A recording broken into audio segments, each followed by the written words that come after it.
Tonight, we journey into the fog-veiled countryside of early 20th century England, where ivy climbs old stone walls, clocks tick in hushed drawing rooms, and secrets linger just beneath the surface of civility. This is not only the story of a grand country estate, but of a mystery whispered through corridors and echoed in locked rooms. A tale of suspicion, of family tensions, and of a brilliant mind at work behind the quietest of eyes. Before we begin, take a moment to notice where you are. What time is it now? Is it the deep stillness of night, or the hush of early morning before the world begins again? And where are you listening from?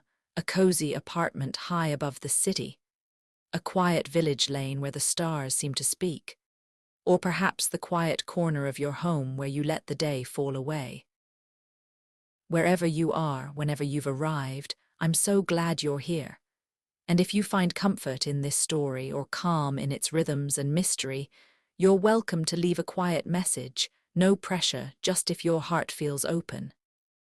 Now, in this chapter of shadows and sharp minds, we meet Captain Hastings, returned from war and seeking rest, only to find himself pulled into a curious case at Styles Court, where an elderly matriarch dies in the dead of night, and suspicion begins to bloom. Enter Hercule Poirot, the quietly brilliant detective whose little grey cells will guide us through tangled lies and buried truths. So, settle in, let your breathing slow, and drift with us into a world of ticking clocks, rustling papers, and mysterious affairs. Welcome to The Mysterious Affair at Styles, by Agatha Christie, Chapter 1. The intense interest aroused in the public by what was known at the time as the Styles case has now somewhat subsided. Nevertheless, in view of the world-wide notoriety which attended it, I have been asked, both by my friend Poirot and the family themselves, to write an account of the whole story. This, we trust, will effectually silence the sensational rumours which still persist. I will therefore briefly set down the circumstances which led to my being connected with the affair. I had been invalided home from the front, and after spending some months in a rather depressing convalescent home, was given a month's sick leave. Having no near relations or friends, I was trying to make up my mind what to do when I ran across John Cavendish. I had seen very little of him for some years. Indeed, I had never known him particularly well. He was a good 15 years my senior, for one thing, though he hardly looked his 45 years. As a boy, though, I had often stayed at Styles, his mother's place in Essex. We had a good yarn about old times, and it ended in his inviting me down to Styles to spend my leave there. "The mater will be delighted to see you again, after all those years," he added. "Your mother keeps well?" I asked. "Oh, yes, I suppose you know that she has married again." I'm afraid I showed my surprise rather plainly. Mrs. Cavendish, who had married John's father when he was a widower with 2 sons, had been a handsome woman of middle age as I remembered her. She certainly could not be a day less than 70 now. I recalled her as an energetic, autocratic personality, somewhat inclined to charitable and social notoriety, with a fondness for opening bazaars and playing the Lady Bountiful. She was a most generous woman, and possessed a considerable fortune of her own. Their country place, Styles Court, had been purchased by Mr. Cavendish early in their married life. He had been completely under his wife's ascendancy, so much so that, on dying, he left the place to her for her lifetime as well as the larger part of his income, an arrangement that was distinctly unfair to his 2 sons. Their stepmother, however, had always been most generous to them. Indeed, they were so young at the time of their father's remarriage that they always thought of her as their own mother. Lawrence, the younger, had been a delicate youth. He had qualified as a doctor but early relinquished the profession of medicine and lived at home while pursuing literary ambitions, though his verses never had any marked success. John practiced for some time as a barrister, but had finally settled down to the more congenial life of a country squire. He had married 2 years ago, and had taken his wife to live at Styles, though I entertained a shrewd suspicion that he would have preferred his mother to increase his allowance, which would have enabled him to have a home of his own. Mrs. Cavendish, however, was a lady who liked to make her own plans and expected other people to fall in with them, and in this case she certainly had the whip hand, namely, the purse strings. John noticed my surprise at the news of his mother's remarriage and smiled rather ruefully. "Rotten little bounder too," he said savagely. "I can tell you, Hastings, it's making life jolly difficult for us. As for Evie, you remember Evie?" "No." "Oh, I suppose she was after your time. She's the mater's factotum companion, jack of all trades. A great sport, old Evie. Not precisely young and beautiful, but as game as they make them." "You were going to say—" "Oh, this fellow, he turned up from nowhere on the pretext of being a second cousin or something of Evie's, though she didn't seem particularly keen to acknowledge the relationship. The fellow is an absolute outsider. Anyone can see that. He's got a great black beard and wears patent leather boots in all weathers. But the mater cottoned to him at once, took him on as secretary. You know how she's always running 100 societies?" I nodded. "Well, of course the war has turned the hundreds into thousands. No doubt the fellow was very useful to her. But you could have knocked us all down with a feather when, 3 months ago, she suddenly announced that she and Alfred were engaged. The fellow must be at least 20 years younger than she is. It's simply bare-faced fortune hunting. But there you are, she is her own mistress and she's married him. It must be a difficult situation for you all." "Difficult? It's damnable." Thus it came about that, 3 days later, I descended from the train at Styles St. Mary, an absurd little station with no apparent reason for existence, perched up in the midst of green fields and country lanes. John Cavendish was waiting on the platform and piloted me out to the car. "Got a drop or two of petrol still, you see," he remarked, "mainly owing to the mater's activities." The village of Styles St. Mary was situated about 2 miles from the little station, and Styles Court lay a mile the other side of it.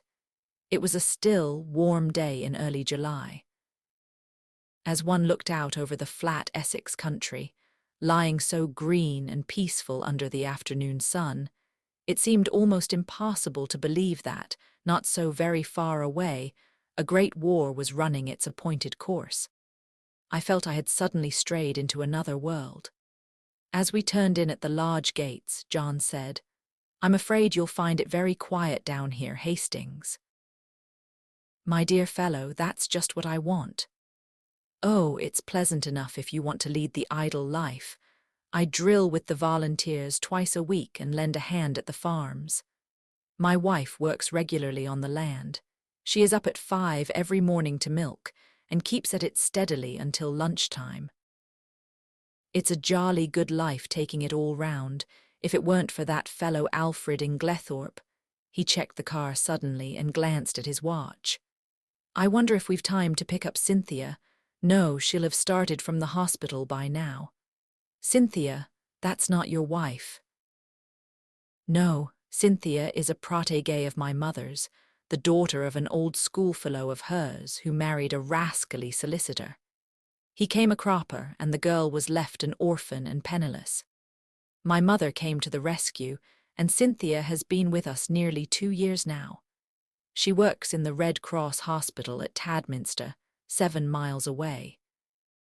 As he spoke the last words, we drew up in front of the fine old house. A lady in a stout tweed skirt who was bending over a flower bed straightened herself at our approach. "Hullo, Evie, here's our wounded hero, Mr. Hastings, Miss Howard." Miss Howard shook hands with a hearty, almost painful grip. I had an impression of very blue eyes in a sunburnt face. She was a pleasant-looking woman of about 40, with a deep voice, almost manly in its stentorian tones, and had a large, sensible square body with feet to match, these last encased in good thick boots. Her conversation, I soon found, was couched in the telegraphic style. "Weeds grow like house of fire, can't keep even with 'em, shall press you in, better be careful." "I'm sure I shall be only too delighted to make myself useful," I responded. "Don't say it, never does, wish you hadn't later." "You're a cynic, Evie," said John, laughing. "Where's tea today, inside or out?" "Out, too fine a day to be cooped up in the house." "Come on then, you've done enough gardening for today. The labourer is worthy of his hire, you know. Come and be refreshed." "Well," said Miss Howard, drawing off her gardening gloves, "I'm inclined to agree with you." She led the way round the house to where tea was spread under the shade of a large sycamore. A figure rose from one of the basket chairs and came a few steps to meet us. "My wife, Hastings," said John. "I shall never forget my first sight of Mary Cavendish." Her tall, slender form, outlined against the bright light, the vivid sense of slumbering fire that seemed to find expression only in those wonderful tawny eyes of hers, remarkable eyes, different from any other woman's that I have ever known. The intense power of stillness she possessed, which nevertheless conveyed the impression of a wild, untamed spirit in an exquisitely civilized body. All these things are burnt into my memory. I shall never forget them. She greeted me with a few words of pleasant welcome in a low, clear voice, and I sank into a basket chair feeling distinctly glad that I had accepted John's invitation. Mrs. Cavendish gave me some tea, and her few quiet remarks heightened my first impression of her as a thoroughly fascinating woman. An appreciative listener is always stimulating, and I described in a humorous manner certain incidents of my convalescent home in a way which, I flatter myself, greatly amused my hostess. John, of course, good fellow though he is, could hardly be called a brilliant conversationalist. At that moment, a well-remembered voice floated through the open French window near at hand. "Then you'll write to the princess after tea, Alfred. I'll write to Lady Tadminster for the second day myself. Or shall we wait until we hear from the princess?" In case of a refusal, Lady Tadminster might open it the first day and Mrs. Crosby the second. Then there's the Duchess about the school fete. There was the murmur of a man's voice, and then Mrs. Inglethorp's rose in reply. "Yes, certainly. After tea will do quite well. You are so thoughtful, Alfred dear." The French window swung open a little wider, and a handsome white-haired old lady with a somewhat masterful cast of features stepped out of it on to the lawn. A man followed her, a suggestion of deference in his manner. Mrs. Inglethorp greeted me with effusion. "Why, if it isn't too delightful to see you again, Mr. Hastings, after all these years." "Alfred, darling, Mr. Hastings, my husband." I looked with some curiosity at Alfred Darling. He certainly struck a rather alien note. I did not wonder at John objecting to his beard. It was one of the longest and blackest I have ever seen. He wore gold-rimmed pince-nez and had a curious impassivity of feature. It struck me that he might look natural on a stage, but was strangely out of place in real life. His voice was rather deep and unctuous. He placed a wooden hand in mine and said, "This is a pleasure, Mr. Hastings." Then, turning to his wife, "Emily, dearest, I think that cushion is a little damp." She beamed fondly on him, as he substituted another with every demonstration of the tenderest care. Strange infatuation of an otherwise sensible woman. With the presence of Mr. Inglethorp, a sense of constraint and veiled hostility seemed to settle down upon the company. Miss Howard, in particular, took no pains to conceal her feelings. Mrs. Inglethorp, however, seemed to notice nothing unusual. Her volubility, which I remembered of old, had lost nothing in the intervening years, and she poured out a steady flood of conversation, mainly on the subject of the forthcoming bazaar which she was organizing and which was to take place shortly. Occasionally she referred to her husband over a question of days or dates. His watchful and attentive manner never varied. From the very first, I took a firm and rooted dislike to him, and I flatter myself that my first judgments are usually fairly shrewd. Presently Mrs. Inglethorp turned to give some instructions about letters to Evelyn Howard, and her husband addressed me in his painstaking voice. "Is soldiering your regular profession, Mr. Hastings?" "No, before the war I was in Lloyd's." "And you will return there after it is over?" "Perhaps." "Either that or a fresh start altogether." Mary Cavendish leant forward. "What would you really choose as a profession if you could just consult your inclination?" "Well, that depends." "No secret hobby?" she asked. "Tell me you're drawn to something. Everyone is usually something absurd." "You'll laugh at me," she smiled. "Perhaps." "Well, I've always had a secret hankering to be a detective. The real thing, Scotland Yard, or Sherlock Holmes." "Oh, Sherlock Holmes by all means. But really, seriously, I am awfully drawn to it. I came across a man in Belgium once, a very famous detective, and he quite inflamed me.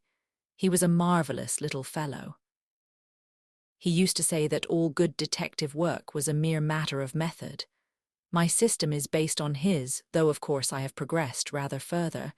He was a funny little man, a great dandy but wonderfully clever." "Like a good detective story myself," remarked Miss Howard. "Lots of nonsense written, though. Criminal discovered in last chapter. Everyone dumbfounded. Real crime, you'd know at once." "There have been a great number of undiscovered crimes," I argued. "Don't mean the police, but the people that are right in it. The family. You couldn't really hoodwink them. They'd know." "Then," I said, much amused, "you think that if you were mixed up in a crime, say a murder, you'd be able to spot the murderer right off?" "Of course I should. Mightn't be able to prove it to a pack of lawyers, but I'm certain I'd know. I'd feel it in my fingertips if he came near me." "It might be a she," I suggested. "Might, but murder's a violent crime. Associate it more with a man." "Not in a case of poisoning." Mrs. Cavendish's clear voice startled me. "Dr. Bauerstein was saying yesterday that, owing to the general ignorance of the more uncommon poisons among the medical profession, there were probably countless cases of poisoning quite unsuspected." "Why, Mary, what a gruesome conversation!" cried Mrs. Inglethorp. "It makes me feel as if a goose were walking over my grave. Oh, there's Cynthia." A young girl in V.A.D. uniform ran lightly across the lawn. "Why, Cynthia, you are late today. This is Mr. Hastings, Miss Murdoch." Cynthia Murdoch was a fresh-looking young creature, full of life and vigour. She tossed off her little V.A.D. cap, and I admired the great loose waves of her auburn hair and the smallness and whiteness of the hand she held out to claim her tea. With dark eyes and eyelashes, she would have been a beauty. She flung herself down on the ground beside John, and as I handed her a plate of sandwiches, she smiled up at me. "Sit down here on the grass, do. It's ever so much nicer." I dropped down obediently. "You work at Tadminster, don't you, Miss Murdoch?" she nodded. "For my sins." "Do they bully you then?" I asked, smiling. "I should like to see them," cried Cynthia with dignity. "I have got a cousin who is nursing," I remarked. "And she is terrified of sisters." "I don't wonder. Sisters are, you know, Mr. Hastings. They simply are, you've no idea, but I'm not a nurse, thank heaven, I work in the dispensary." "How many people do you poison?" I asked, smiling. Cynthia smiled too. "Oh, hundreds," she said. "Cynthia," called Mrs. Inglethorp, "do you think you could write a few notes for me?" "Certainly, Aunt Emily." She jumped up promptly, and something in her manner reminded me that her position was a dependent one, and that Mrs. Inglethorp, kind as she might be in the main, did not allow her to forget it. My hostess turned to me. John will show you your room. Supper is at 7:30. We have given up late dinner for some time now. Lady Tadminster, our member's wife, she was the late Lord Abbotsbury's daughter, does the same. She agrees with me that one must set an example of economy.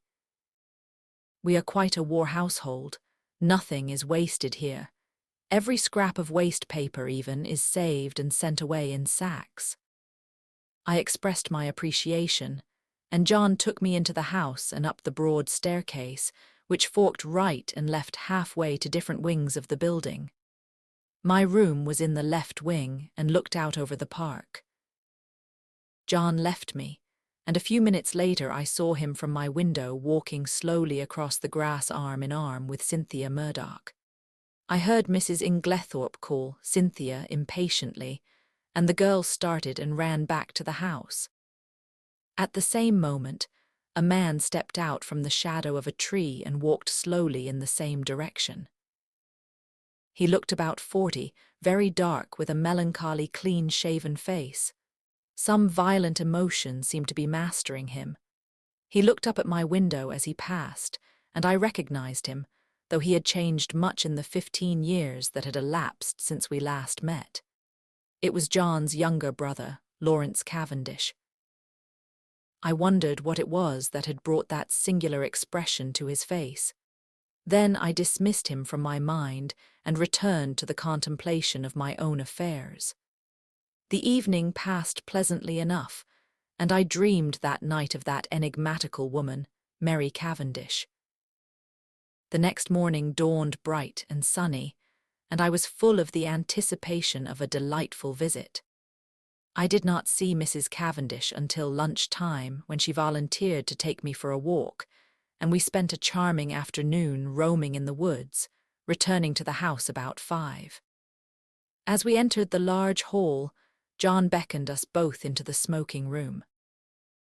I saw at once by his face that something disturbing had occurred. We followed him in, and he shut the door after us.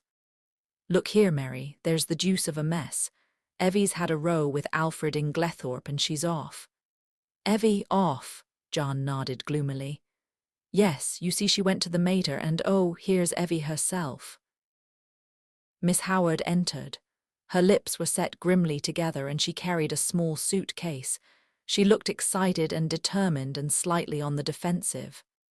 "At any rate," she burst out, "I've spoken my mind." "My dear Evelyn," cried Mrs. Cavendish, "this can't be true." Miss Howard nodded grimly. "True enough. Afraid I said some things to Emily she won't forget or forgive in a hurry. Don't mind if they've only sunk in a bit.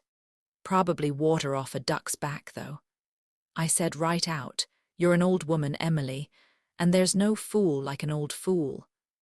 The man's 20 years younger than you, and don't you fool yourself as to what he married you for. Money? Well, don't let him have too much of it. Farmer Rakes has got a very pretty young wife.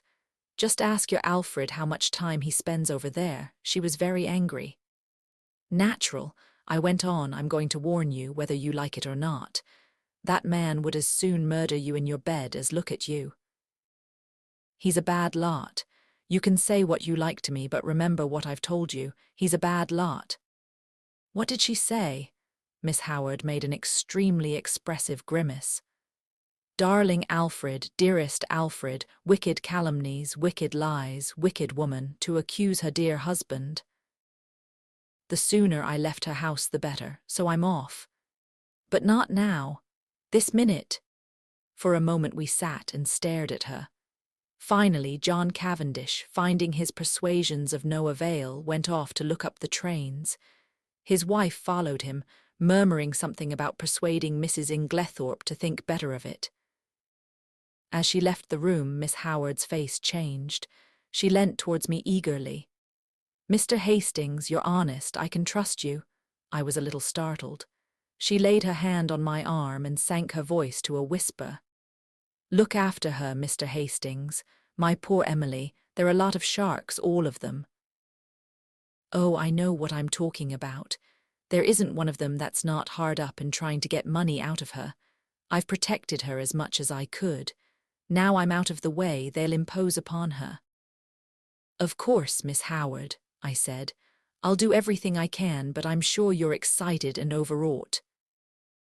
She interrupted me by slowly shaking her forefinger. "Young man, trust me. I've lived in the world rather longer than you have. All I ask you is to keep your eyes open. You'll see what I mean." The throb of the motor came through the open window, and Miss Howard rose and moved to the door. John's voice sounded outside. With her hand on the handle, she turned her head over her shoulder and beckoned to me. "Above all, Mr. Hastings, watch that devil, her husband." There was no time for more. Miss Howard was swallowed up in an eager chorus of protests and goodbyes. The Inglethorps did not appear. As the motor drove away, Mrs. Cavendish suddenly detached herself from the group and moved across the drive to the lawn to meet a tall, bearded man who had been evidently making for the house. The colour rose in her cheeks as she held out her hand to him. "Who is that?" I asked sharply, for instinctively I distrusted the man. "That's Dr. Bauerstein," said John shortly. "And who is Dr. Bauerstein?" "He's staying in the village doing a rest cure after a bad nervous breakdown. He's a London specialist, a very clever man, one of the greatest living experts on poisons, I believe." "And he's a great friend of Mary's," put in Cynthia, the irrepressible. John Cavendish frowned and changed the subject. "Come for a stroll, Hastings. This has been a most rotten business. She always had a rough tongue, but there is no stauncher friend in England than Evelyn Howard." He took the path through the plantation, and we walked down to the village through the woods which bordered one side of the estate.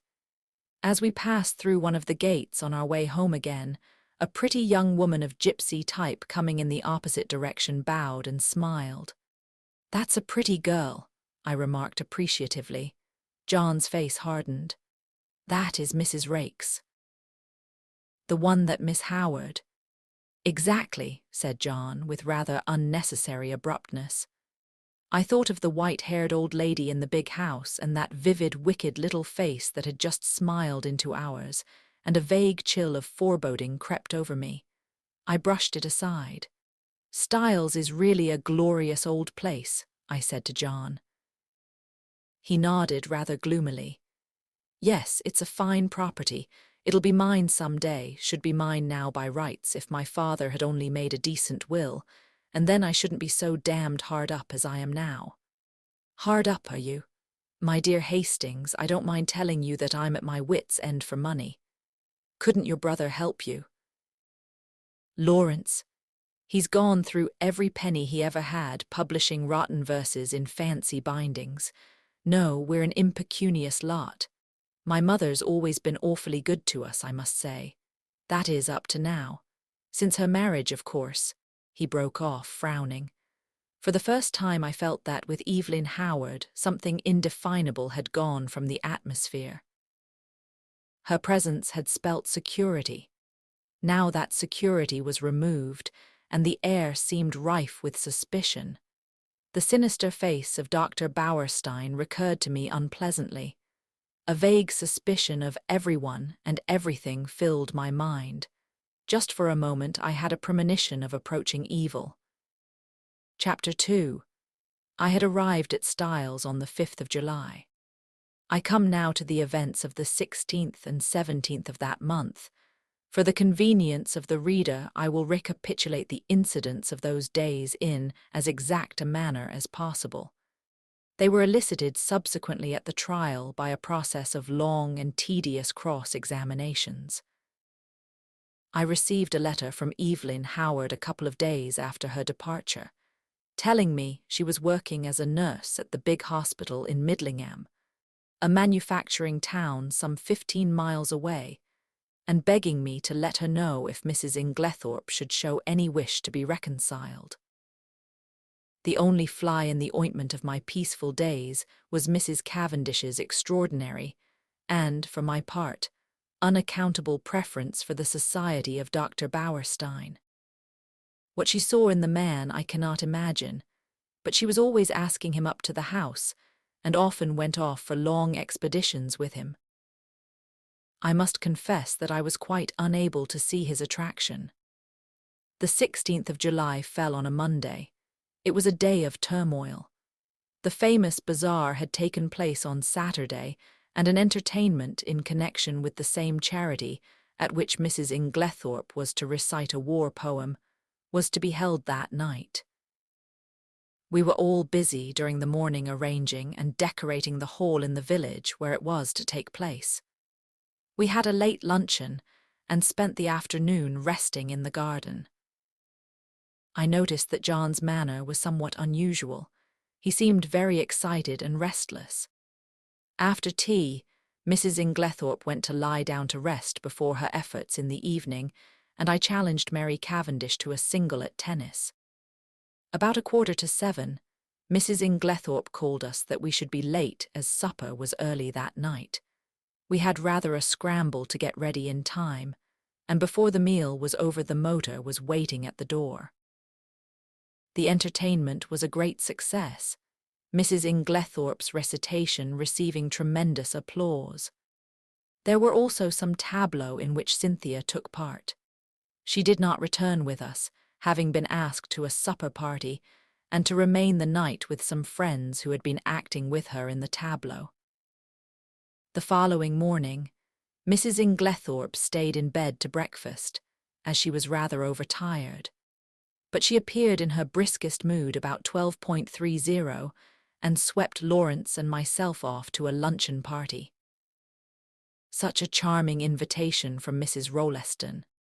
Lady Tadminster's sister, you know. The Rollestons came over with the Conqueror, one of our oldest families. Mary had excused herself on the plea of an engagement with Dr. Bauerstein. We had a pleasant luncheon, and as we drove away, Lawrence suggested that we should return by Tadminster, which was barely a mile out of our way, and pay a visit to Cynthia in her dispensary.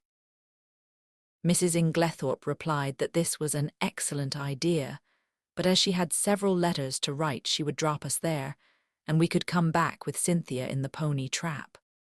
We were detained under suspicion by the hospital porter until Cynthia appeared to vouch for us, looking very cool and sweet in her long white overall. She took us up to her sanctum and introduced us to her fellow dispenser, a rather awe-inspiring individual, whom Cynthia cheerily addressed as Nibs. "What a lot of bottles," I exclaimed as my eye travelled round the small room. "Do you really know what's in them all?" "Say something original," groaned Cynthia. "Every single person who comes up here says that. We are really thinking of bestowing a prize on the first individual who does not say, 'What a lot of bottles.'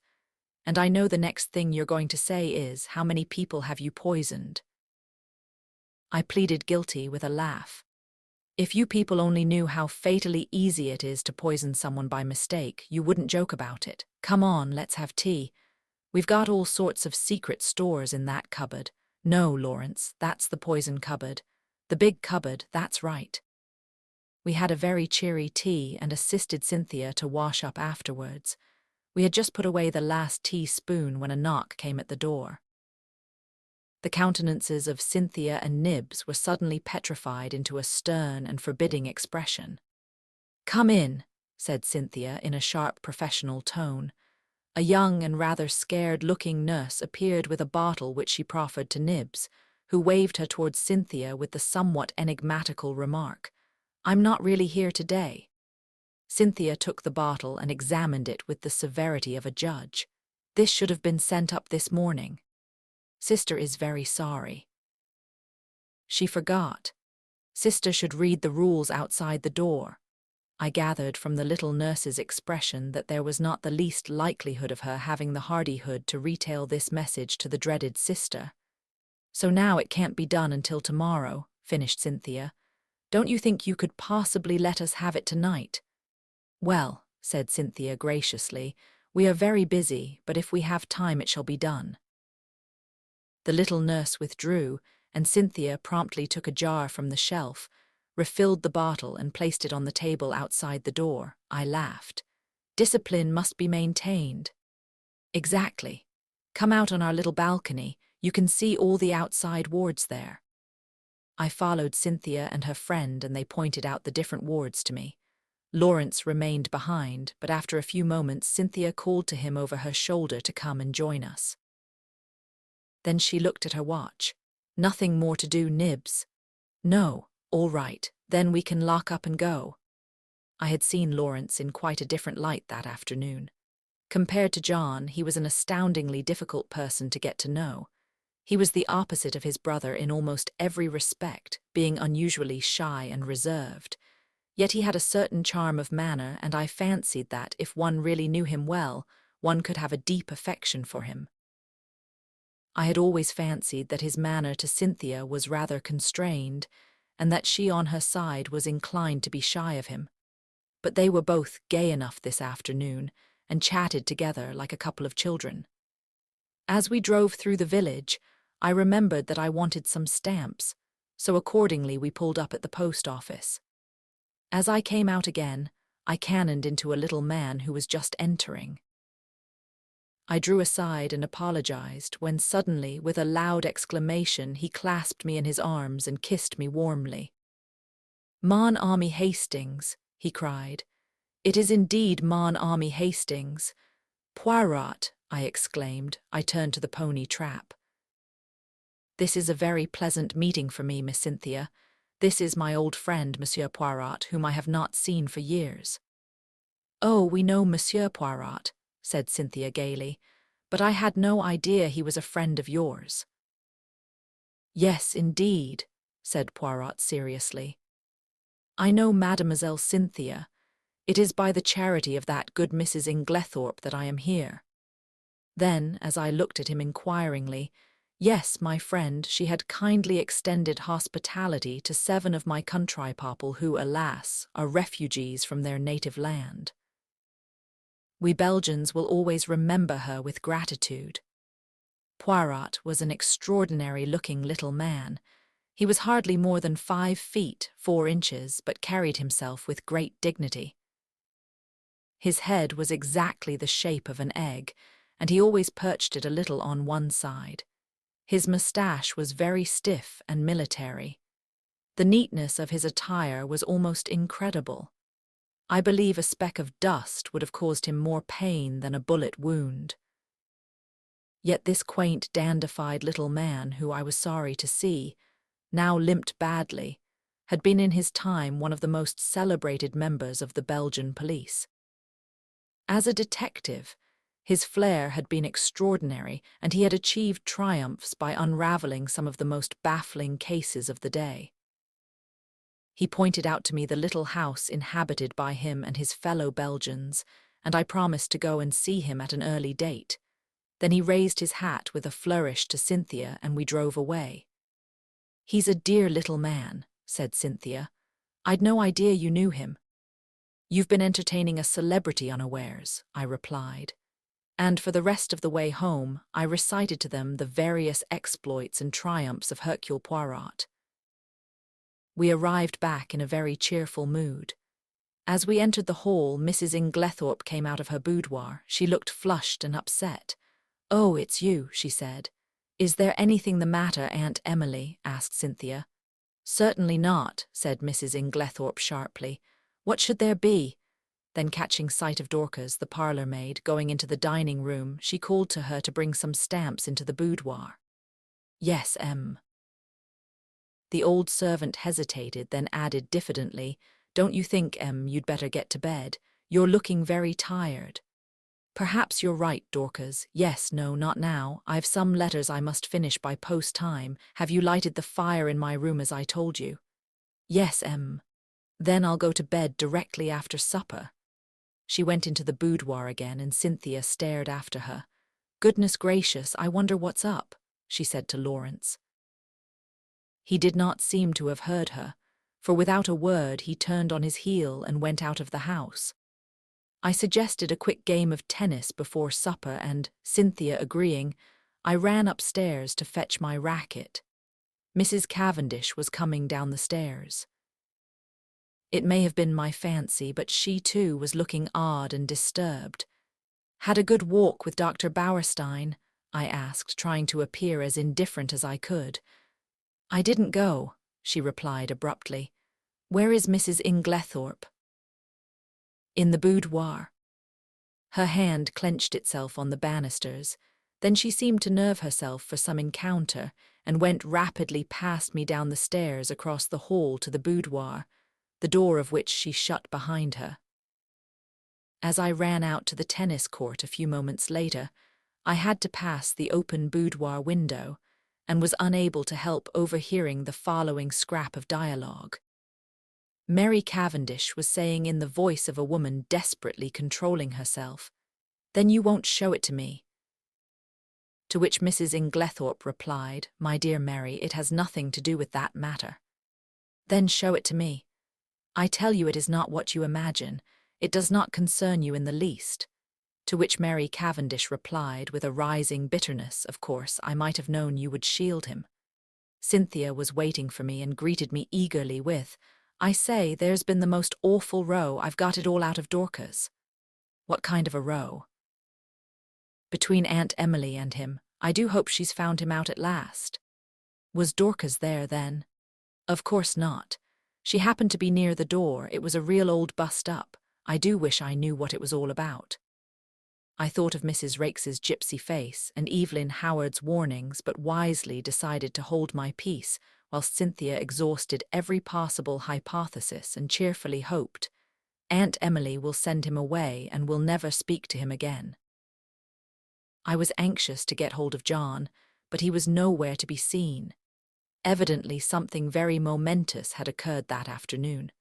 I tried to forget the few words I had overheard, but do what I would, I could not dismiss them altogether from my mind. What was Mary Cavendish's concern in the matter?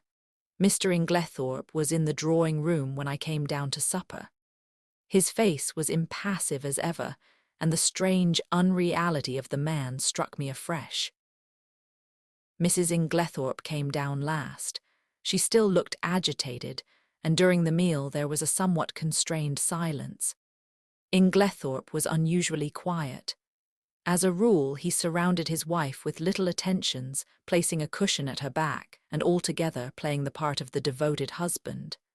Immediately after supper, Mrs. Inglethorp retired to her boudoir again. "Send my coffee in here, Mary," she called. "I've just 5 minutes to catch the post." Cynthia and I went and sat by the open window in the drawing-room. Mary Cavendish brought our coffee to us. She seemed excited. "Do you young people want lights, or do you enjoy the twilight?" she asked. "Will you take Mrs. Inglethorp her coffee, Cynthia? I will pour it out." "Do not trouble, Mary," said Inglethorp. "I will take it to Emily." He poured it out and went out of the room carrying it carefully. Lawrence followed him, and Mrs. Cavendish sat down by us. We three sat for some time in silence. It was a glorious night, hot and still. Mrs. Cavendish fanned herself gently with a palm leaf. "It's almost too hot," she murmured. "We shall have a thunderstorm." Alas, that these harmonious moments can never endure. My paradise was rudely shattered by the sound of a well-known and heartily disliked voice in the hall. "Dr. Bauerstein!" exclaimed Cynthia. "What a funny time to come." I glanced jealously at Mary Cavendish, but she seemed quite undisturbed. The delicate pallor of her cheeks did not vary. In a few moments, Alfred Inglethorp had ushered the doctor in, the latter laughing and protesting that he was in no fit state for a drawing-room. In truth, he presented a sorry spectacle, being literally plastered with mud. "What have you been doing, doctor?" cried Mrs. Cavendish.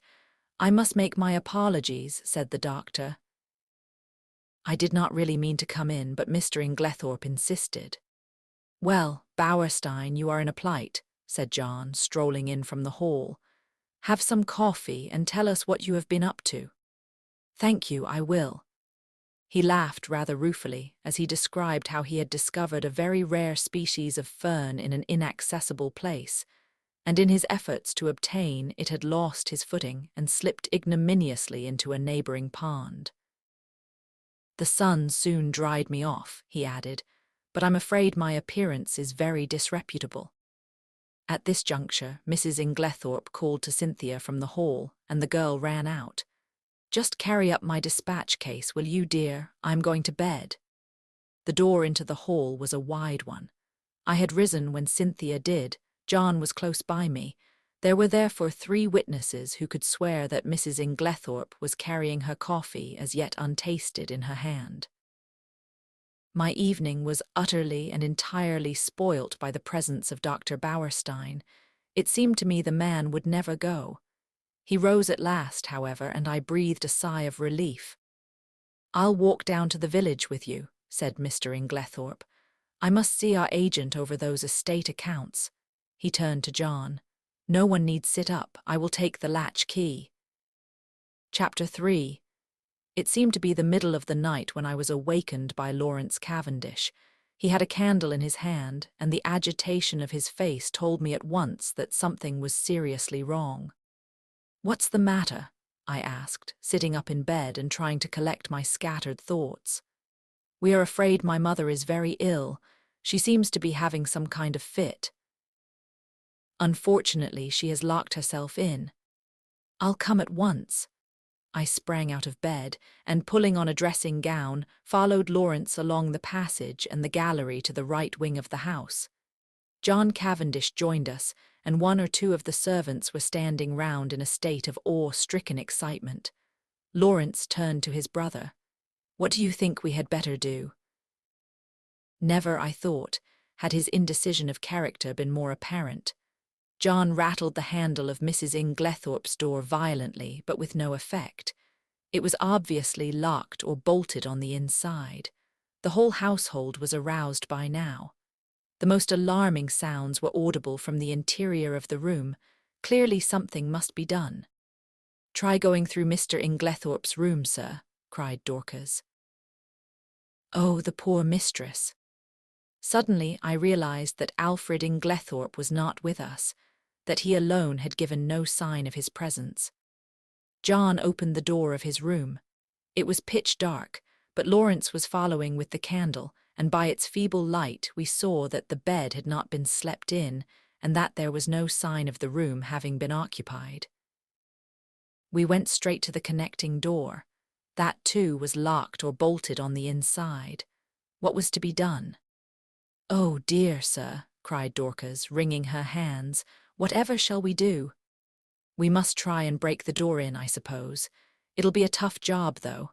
Here, let one of the maids go down and wake Bailey and tell him to go for Dr. Wilkins at once. Now then, we'll have a try at the door. Half a moment, though, isn't there a door into Miss Cynthia's rooms?" "Yes, sir, but that's always bolted. It's never been undone." "Well, we might just see." He ran rapidly down the corridor to Cynthia's room. Mary Cavendish was there, shaking the girl, who must have been an unusually sound sleeper, and trying to wake her. In a moment or 2 he was back. "No good. That's bolted too. We must break in the door. I think this one is a shade less solid than the one in the passage." We strained and heaved together.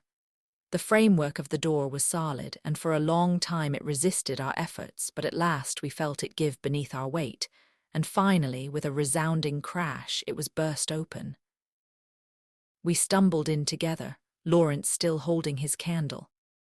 Mrs. Inglethorp was lying on the bed, her whole form agitated by violent convulsions, in one of which she must have overturned the table beside her.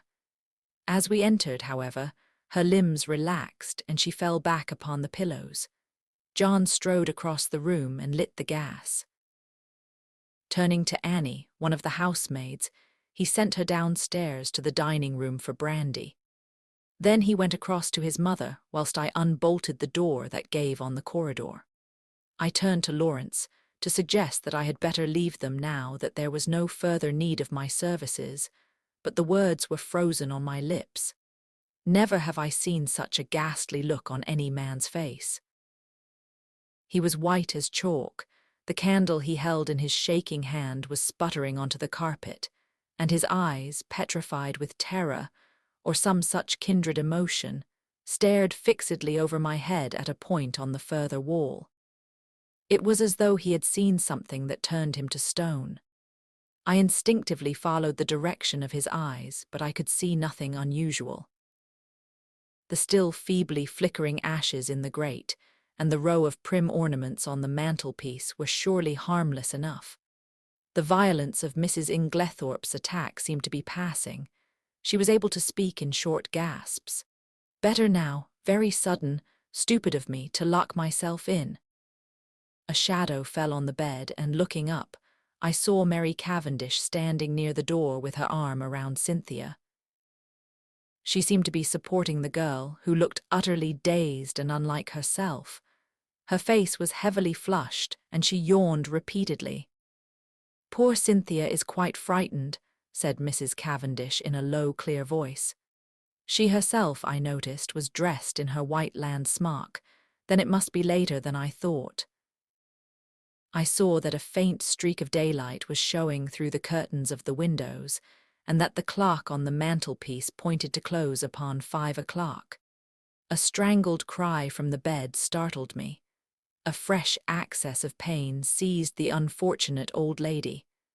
The convulsions were of a violence terrible to behold. Everything was confusion. We thronged round her, powerless to help or alleviate. A final convulsion lifted her from the bed, until she appeared to rest upon her head and her heels, with her body arched in an extraordinary manner. In vain, Mary and John tried to administer more brandy. The moments flew. Again the body arched itself in that peculiar fashion. At that moment, Dr. Bauerstein pushed his way authoritatively into the room. For one instant he stopped dead, staring at the figure on the bed, and at the same instant Mrs. Inglethorp cried out in a strangled voice, her eyes fixed on the doctor, "Alfred, Alfred!" Then she fell back motionless on the pillows. With a stride, the doctor reached the bed and, seizing her arms, worked them energetically, applying what I knew to be artificial respiration. He issued a few short, sharp orders to the servants. An imperious wave of his hand drove us all to the door. We watched him, fascinated, though I think we all knew in our hearts that it was too late, and that nothing could be done now. I could see by the expression on his face that he himself had little hope. Finally, he abandoned his task, shaking his head gravely. At that moment, we heard footsteps outside, and Dr. Wilkins, Mrs. Inglethorp's own doctor, a portly, fussy little man, came bustling in. In a few words, Dr. Bauerstein explained how he had happened to be passing the large gates as the car came out, and had run up to the house as fast as he could, whilst the car went on to fetch Dr. Wilkins. With a faint gesture of the hand, he indicated the figure on the bed. "V. Rysad, V. Rysad," murmured Dr. Wilkins. "Poor dear lady, always did far too much against my advice. I warned her. Her heart was far from strong. Take it easy, I said to her, take it easy. But no, her zeal for good works was too great. Nature rebelled, nature rebelled." Dr. Bauerstein, I noticed, was watching the local doctor narrowly. He still kept his eyes fixed on him as he spoke. "The convulsions were of a peculiar violence, Dr. Wilkins. I am sorry you were not here in time to witness them. They were quite titanic in character." "Ah," said Dr. Wilkins wisely. "I should like to speak to you in private," said Dr. Bauerstein. He turned to John. "You do not object?" "Certainly not." We all trooped out into the corridor, leaving the two doctors alone, and I heard the key turned in the lock behind us. We went slowly down the stairs. I was violently excited. I have a certain talent for deduction, and Dr. Bauerstein's manner had started a flock of wild surmises in my mind. Mary Cavendish laid her hand upon my arm. "What is it? Why did Dr. Bauerstein seem so peculiar?" I looked at her. "Do you know what I think?" "What?" "Listen." I looked round. The others were out of earshot. I lowered my voice to a whisper. "I believe she has been poisoned. I'm certain Dr. Bauerstein suspects it." "What?" She shrank against the wall, the pupils of her eyes dilating wildly. Then, with a sudden cry that startled me, she cried out, "No, no, not that, not that," and breaking from me, fled up the stairs. I followed her, afraid that she was going to faint. I found her leaning against the banisters, deadly pale. She waved me away impatiently. "No, no, leave me. I'd rather be alone. Let me just be quiet for a minute or two, go down to the others." I obeyed her reluctantly. John and Lawrence were in the dining room. I joined them. We were all silent, but I suppose I voiced the thoughts of us all when I at last broke it by saying, "Where is Mr. Inglethorp?" John shook his head. "He's not in the house." Our eyes met. Where was Alfred Inglethorp? His absence was strange and inexplicable. I remembered Mrs. Inglethorpe's dying words. What lay beneath them? What more could she have told us if she had had time? At last we heard the doctors descending the stairs. Dr. Wilkins was looking important and excited, and trying to conceal an inward exultation under a manner of decorous calm. Dr. Bauerstein remained in the background, his grave, bearded face unchanged. Dr. Wilkins was the spokesman for the two. He addressed himself to John. "Mr. Cavendish, I should like your consent to a post-mortem." "Is that necessary?" asked John gravely. A spasm of pain crossed his face. "Absolutely," said Dr. Bauerstein. "You mean by that?" "That neither Dr. Wilkins nor myself could give a death certificate under the circumstances." John bent his head. "In that case, I have no alternative but to agree." "Thank you," said Dr. Wilkins briskly. "We propose that it should take place tomorrow night, or rather tonight," and he glanced at the daylight. "Under the circumstances, I am afraid an inquest can hardly be avoided. These formalities are necessary, but I beg that you won't distress yourselves." There was a pause, and then Dr. Bauerstein drew 2 keys from his pocket and handed them to John. "These are the keys of the 2 rooms. I have locked them, and in my opinion, they would be better kept locked for the present." The doctors then departed. I had been turning over an idea in my head, and I felt that the moment had now come to broach it. Yet I was a little chary of doing so. John, I knew, had a horror of any kind of publicity, and was an easygoing optimist who preferred never to meet trouble halfway. It might be difficult to convince him of the soundness of my plan. Lawrence, on the other hand, being less conventional and having more imagination, I felt I might count upon as an ally. There was no doubt that the moment had come for me to take the lead. "John," I said, "I am going to ask you something." "Well, you remember my speaking of my friend Poirot, the Belgian who is here. He has been a most famous detective." "Yes, I want you to let me call him in to investigate this matter." "What, now, before the post-mortem?" "Yes, time is an advantage if there has been foul play." "Rubbish," cried Lawrence angrily. "In my opinion, the whole thing is a mare's nest of Bauerstein's. Wilkins hadn't an idea of such a thing until Bauerstein put it into his head. But like all specialists, Bauerstein's got a bee in his bonnet.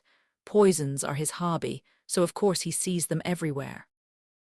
I confess that I was surprised by Lawrence's attitude. He was so seldom vehement about anything. John hesitated. "I can't feel as you do, Lawrence," he said at last. "I'm inclined to give Hastings a free hand, though I should prefer to wait a bit. We don't want any unnecessary scandal." "No, no," I cried eagerly. "You need have no fear of that. Poirot is discretion itself." "Very well then, have it your own way. I leave it in your hands, though if it is as we suspect, it seems a clear enough case. God forgive me if I am wronging him." I looked at my watch. It was 6 o'clock. I determined to lose no time. 5 minutes' delay, however, I allowed myself.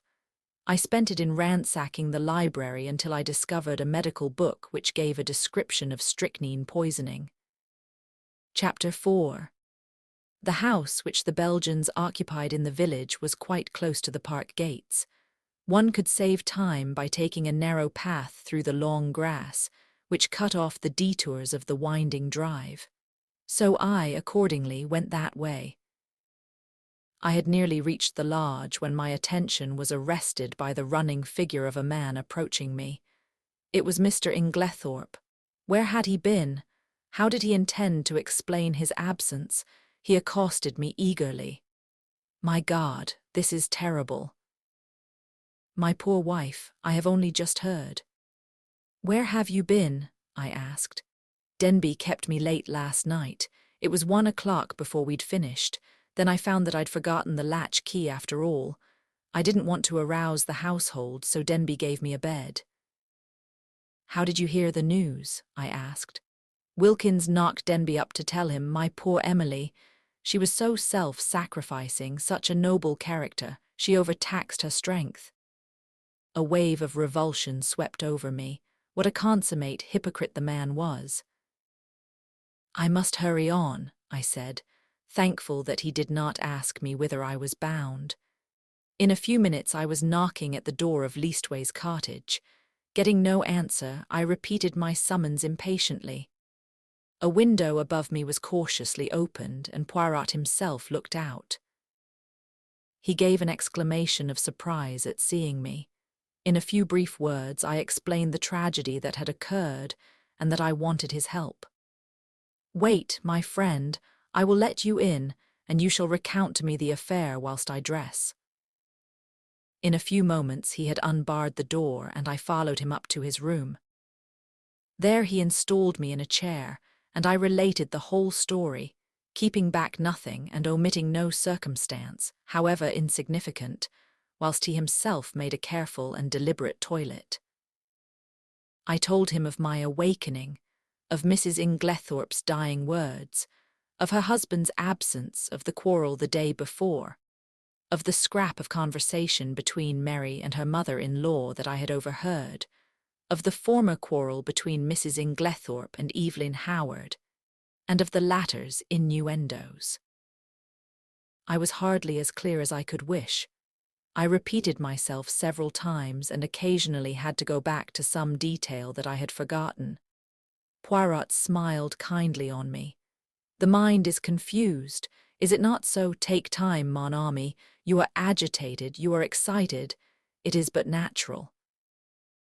Presently, when we are calmer, we will arrange the facts neatly, each in his proper place. We will examine and reject. Those of importance we will put on one side, those of no importance, poof. He screwed up his cherub-like face and puffed comically enough, blow them away. That's all very well, I objected, but how are you going to decide what is important and what isn't? That always seems the difficulty to me. Poirot shook his head energetically. He was now arranging his moustache with exquisite care. Not so. Voyons, one fact leads to another, so we continue. Does the next fit in with that? A merveille, good, we can proceed. This next little fact, no, that is curious. There is something missing, a link in the chain that is not there. We examine. We search, and that little curious fact, that possibly paltry little detail that will not tally, we put it here. He made an extravagant gesture with his hand. It is significant, it is tremendous. Y-e's, Poirot shook his forefinger so fiercely at me that I quailed before it. Beware, peril to the detective who says, it is so small, it does not matter, it will not agree, I will forget it, that way lies confusion, everything matters. I know, you always told me that. That's why I have gone into all the details of this thing, whether they seem to me relevant or not. And I am pleased with you. You have a good memory, and you have given me the facts faithfully. Of the order in which you present them, I say nothing, truly it is deplorable. But I make allowances, you are upset. To that I attribute the circumstance that you have omitted one fact of paramount importance. What is that? I asked. You have not told me if Mrs. Inglethorpe ate well last night. I stared at him. Surely the war had affected the little man's brain. He was carefully engaged in brushing his coat before putting it on and seemed wholly engrossed in the task. I don't remember, I said, And anyway, I don't see. You do not see, but it is of the first importance. I can't see why, I said, rather nettled. As far as I can remember, she didn't eat much. She was obviously upset, and it had taken her appetite away. That was only natural. Yes, said Poirot thoughtfully. It was only natural. He opened a drawer and took out a small dispatch case, then turned to me. Now I am ready. We will proceed to the chateau and study matters on the spot. Excuse me, mon ami, you dressed in haste, and your tie is on one side. Permit me. With a deft gesture he rearranged it. Ça y now shall we start? We hurried up the village and turned in at the lodge gates. Poirot stopped for a moment and gazed sorrowfully over the beautiful expanse of park, still glittering with morning dew.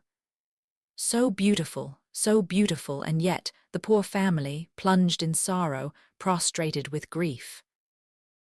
He looked at me keenly as he spoke, and I was aware that I reddened under his prolonged gaze. Was the family prostrated by grief? Was the sorrow at Mrs. Inglethorp's death so great? I realized that there was an emotional lack in the atmosphere. The dead woman had not the gift of commanding love. Her death was a shock and a distress, but she would not be passionately regretted. Poirot seemed to follow my thoughts. He nodded his head gravely. No, you are right, he said. It is not as though there was a blood tie. She has been kind and generous to these Cavendishes, but she was not their own mother. Blood tells, always remember that, blood tells. Poirot, I said, I wish you would tell me why you wanted to know if Mrs. Inglethorp ate well last night. I have been turning it over in my mind, but I can't see how it has anything to do with the matter. He was silent for a minute or two as we walked along, but finally he said, I do not mind telling you, though, as you know, it is not my habit to explain until the end is reached. The present contention is that Mrs. Inglethorp died of strychnine poisoning, presumably administered in her coffee. Yes. Well, what time was the coffee served? About 8 o'clock. Therefore she drank it between then and 8:30, certainly not much later. Well, strychnine is a fairly rapid poison. Its effects would be felt very soon, probably in about an hour. Yet in Mrs. Inglethorp's case, the symptoms do not manifest themselves until 5 o'clock the next morning, 9 hours. But a heavy meal, taken at about the same time as the poison, might retard its effects, though hardly to that extent. Still, it is a possibility to be taken into account. But according to you, she ate very little for supper, and yet the symptoms do not develop until early the next morning. Now that is a curious circumstance, my friend. Something may arise at the autopsy to explain it. In the meantime, remember it. As we neared the house, John came out and met us. His face looked weary and haggard. This is a very dreadful business, Monsieur Poirot, he said.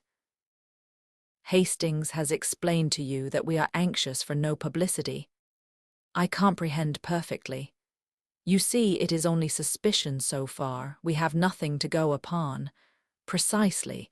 It is a matter of precaution only. John turned to me, taking out his cigarette case and lighting a cigarette as he did so. You know that fellow Inglethorp is back? Yes, I met him. John flung the match into an adjacent flower bed, a proceeding which was too much for Poirot's feelings.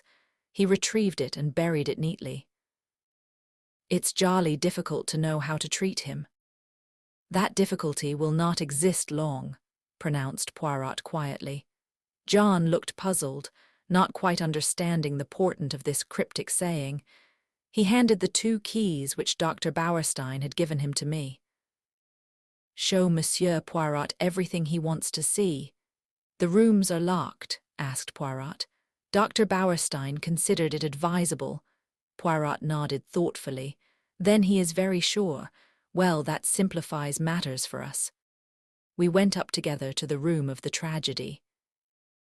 For convenience, I append a plan of the room and the principal articles of furniture in it.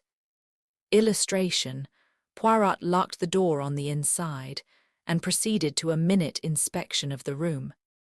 He darted from one object to the other with the agility of a grasshopper. I remained by the door, fearing to obliterate any clues. Poirot, however, did not seem grateful to me for my forbearance. "What have you, my friend?" he cried, "that you remain there like, how do you say it?" "Ah, yes, the stuck pig." I explained that I was afraid of obliterating any footmarks. Footmarks? But what an idea! There has already been practically an army in the room. What footmarks are we likely to find? No, come here and aid me in my search. I will put down my little case until I need it. He did so, on the round table by the window, but it was an ill-advised proceeding. For the top of it being loose, it tilted up and precipitated the dispatch case on the floor. "Et voilà une table," cried Poirot. "Ah, my friend, one may live in a big house and yet have no comfort." After which piece of moralizing, he resumed his search. A small purple dispatch case with a key in the lock on the writing table engaged his attention for some time. He took out the key from the lock and passed it to me to inspect. I saw nothing peculiar, however. It was an ordinary key of the Yale type, with a bit of twisted wire through the handle. Next, he examined the framework of the door we had broken in, assuring himself that the bolt had really been shot. Then he went to the door opposite leading into Cynthia's room. That door was also bolted, as I had stated. However, he went to the length of unbolting it and opening and shutting it several times. This he did with the utmost precaution against making any noise. Suddenly, something in the bolt itself seemed to rivet his attention. He examined it carefully, and then, nimbly whipping out a pair of small forceps from his case, he drew out some minute particle which he carefully sealed up in a tiny envelope. On the chest of drawers there was a tray with a spirit lamp and a small saucepan on it. A small quantity of a dark fluid remained in the saucepan, and an empty cup and saucer that had been drunk out of stood near it. I wondered how I could have been so unobservant as to overlook this. Here was a clue worth having. Poirot delicately dipped his finger into liquid and tasted it gingerly. He made a grimace. "Cocoa, with, I think, rum in it." He passed on to the debris on the floor, where the table by the bed had been overturned. A reading lamp, some books, matches, a bunch of keys, and the crushed fragments of a coffee cup lay scattered about. "Ah, this is curious," said Poirot. "I must confess that I see nothing particularly curious about it." "You do not." "Observe the lamp. The chimney is broken in two places, they lie there as they fell, but see, the coffee cup is absolutely smashed to powder." "Well," I said wearily, "I suppose someone must have stepped on it." "Exactly," said Poirot in an odd voice. "Someone stepped on it." He rose from his knees and walked slowly across to the mantelpiece, where he stood abstractedly fingering the ornaments and straightening them, a trick of his when he was agitated. "Mon ami," he said, turning to me, "somebody stepped on that cup, grinding it to powder, and the reason they did so was either because it contained strychnine or, which is far more serious, because it did not contain strychnine." I made no reply. I was bewildered, but I knew that it was no good asking him to explain. In a moment or two he roused himself and went on with his investigations. He picked up the bunch of keys from the floor, and twirling them round in his fingers, finally selected one, very bright and shining, which he tried in the lock of the purple dispatch case. It fitted, and he opened the box, but after a moment's hesitation, closed and relocked it, and slipped the bunch of keys, as well as the key that had originally stood in the lock, into his own pocket. I have no authority to go through these papers, but it should be done, at once. He then made a very careful examination of the drawers of the wash-stand. crossing the room to the left-hand window. A round stain, hardly visible on the dark brown carpet, seemed to interest him particularly. He went down on his knees, examining it minutely, even going so far as to smell it. Finally, he poured a few drops of the cocoa into a test tube, sealing it up carefully. His next proceeding was to take out a little notebook. "We have found in this room," he said, writing busily, "6 points of interest. Shall I enumerate them, or will you?" "Oh, you," I replied hastily. "Very well, then. 1. A coffee cup that has been ground into powder. 2. A dispatch case with a key in the lock. 3. A stain on the floor." "That may have been done some time ago," I interrupted. "No, for it is still perceptibly damp and smells of coffee." 4. A fragment of some dark green fabric, only a thread or two, but recognizable. "Ah," I cried, "that was what you sealed up in the envelope." "Yes, it may turn out to be a piece of one of Mrs. Inglethorp's own dresses, and quite unimportant. We shall see. 5. This." With a dramatic gesture, he pointed to a large splash of candle grease on the floor by the writing table. "It must have been done since yesterday. Otherwise a good housemaid would have at once removed it with blotting paper and a hot iron. One of my best hats once, but that is not to the point. It was very likely done last night. We were very agitated, or perhaps Mrs. Inglethorp herself dropped her candle. You brought only 1 candle into the room." "Yes, Lawrence Cavendish was carrying it, but he was very upset. He seemed to see something over here." I indicated the mantelpiece. "That absolutely paralyzed him." "That is interesting," said Poirot quickly. "Yes, it is suggestive," his eye sweeping the whole length of the wall. "But it was not his candle that made this great patch, for you perceive that this is white grease, whereas Monsieur Lawrence's candle, which is still on the dressing table, is pink.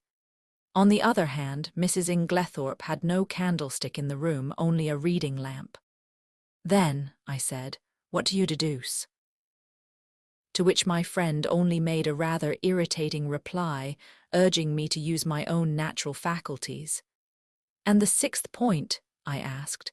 "I suppose it is the sample of cocoa." "No," said Poirot thoughtfully. "I might have included that in the 6, but I did not. No, the 6th point I will keep to myself for the present." He looked quickly round the room. "There is nothing more to be done here, I think, unless—" He stared earnestly and long at the dead ashes in the grate. "The fire burns, and it destroys. But by chance, there might be, let us see." Deftly, on hands and knees, he began to sort the ashes from the grate into the fender, handling them with the greatest caution. Suddenly he gave a faint exclamation. "The forceps, Hastings." I quickly handed them to him, and with skill he extracted a small piece of half-charred paper. "There, mon ami," he cried. "What do you think of that?" I scrutinized the fragment. "This is an exact reproduction of it. Illustration." I was puzzled. It was unusually thick, quite unlike ordinary notepaper. Suddenly an idea struck me. "Poirot," I cried, "this is a fragment of a will." "Exactly." I looked up at him sharply. "You are not surprised?" "No," he said gravely. "I expected it." I relinquished the piece of paper and watched him put it away in his case with the same methodical care that he bestowed on everything. My brain was in a whirl. What was this complication of a will? Who had destroyed it? The person who had left the candle grease on the floor, obviously. But how had anyone gained admission? All the doors had been bolted on the inside. "Now, my friend," said Poirot briskly, "we will go. I should like to ask a few questions of the parlour-maid. Dorcas, her name is it not?" We passed through Alfred Inglethorp's room, and Poirot delayed long enough to make a brief but fairly comprehensive examination of it. We went out through that door, locking both it and that of Mrs. Inglethorp's room as before. I took him down to the boudoir which he had expressed a wish to see, and went myself in search of Dorcas. When I returned with her, however, the boudoir was empty. "Poirot," I cried, "where are you?" "I am here, my friend." He had stepped outside the French window and was standing, apparently lost in admiration, before the various-shaped flower beds. "Admirable," he murmured. "Admirable, what symmetry! Observe that crescent and those diamonds, their neatness rejoices the eye. The spacing of the plants also is perfect. It has been recently done, is it not so?" "Yes, I believe they were at it yesterday afternoon." "But come in, Dorcas is here." "Eh bien, do not grudge me a moment's satisfaction of the eye." "Yes, but this affair is more important. And how do you know that these fine begonias are not of equal importance?" I shrugged my shoulders. There was really no arguing with him if he chose to take that line. "You do not agree, but such things have been. Well, we will come in and interview the brave Dorcas." Dorcas was standing in the boudoir, her hands folded in front of her, and her grey hair rose in stiff waves under her white cap. She was the very model and picture of a good old-fashioned servant. In her attitude towards Poirot, she was inclined to be suspicious, but he soon broke down her defences. He drew forward a chair. "Pray be seated, mademoiselle." "Thank you, sir." "You have been with your mistress many years, is it not so?" 10 years, sir." "That is a long time and very faithful service. You were much attached to her, were you not?" "She was a very good mistress to me, sir." "Then you will not object to answering a few questions?" "I put them to you with Mr. Cavendish's full approval." "Oh, certainly, sir." "Then I will begin by asking you about the events of yesterday afternoon. Your mistress had a quarrel?" "Yes, sir, but I don't know that I ought." Dorcas hesitated. Poirot looked at her keenly. "My good Dorcas, it is necessary that I should know every detail of that quarrel as fully as possible. Do not think that you are betraying your mistress's secrets. Your mistress lies dead, and it is necessary that we should know all, if we are to avenge her. Nothing can bring her back to life, but we do hope if there has been foul play to bring the murderer to justice." "Amen to that," said Dorcas fiercely. "And naming no names, there's one in this house that none of us could ever abide, and an ill day it was when first he darkened the threshold." Poirot waited for her indignation to subside, and then, resuming his business-like tone, he asked, "Now, as to this quarrel, what is the first you heard of it?" "Well, sir, I happened to be going along the hall outside yesterday." "What time was that?" "I couldn't say exactly, sir, but it wasn't tea-time by a long way, perhaps 4 o'clock, or it may have been a bit later." "Well, sir, as I said, I happened to be passing along when I heard voices very loud and angry in here. I didn't exactly mean to listen, but, well, there it is. I stopped. The door was shut, but the mistress was speaking very sharp and clear, and I heard what she said quite plainly. 'You have lied to me and deceived me,' she said." I didn't hear what Mr. Inglethorp replied. He spoke a good bit lower than she did, but she answered, "How dare you? I have kept you and clothed you and fed you. You owe everything to me, and this is how you repay me, by bringing disgrace upon our name."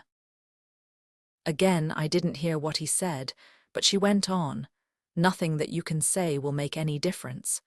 I see my duty clearly. My mind is made up. You need not think that any fear of publicity or scandal between husband and wife will deter me."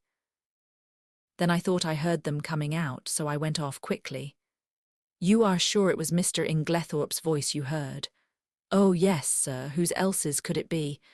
"Well, what happened next?" "Later I came back to the hall, but it was all quiet. At 5 o'clock, Mrs. Inglethorp rang the bell and told me to bring her a cup of tea, nothing to eat, to the boudoir. She was looking dreadful, so white and upset. 'Dorcas,' she says, 'I've had a great shock.' 'I'm sorry for that, I says. You'll feel better after a nice hot cup of tea, Em. She had something in her hand.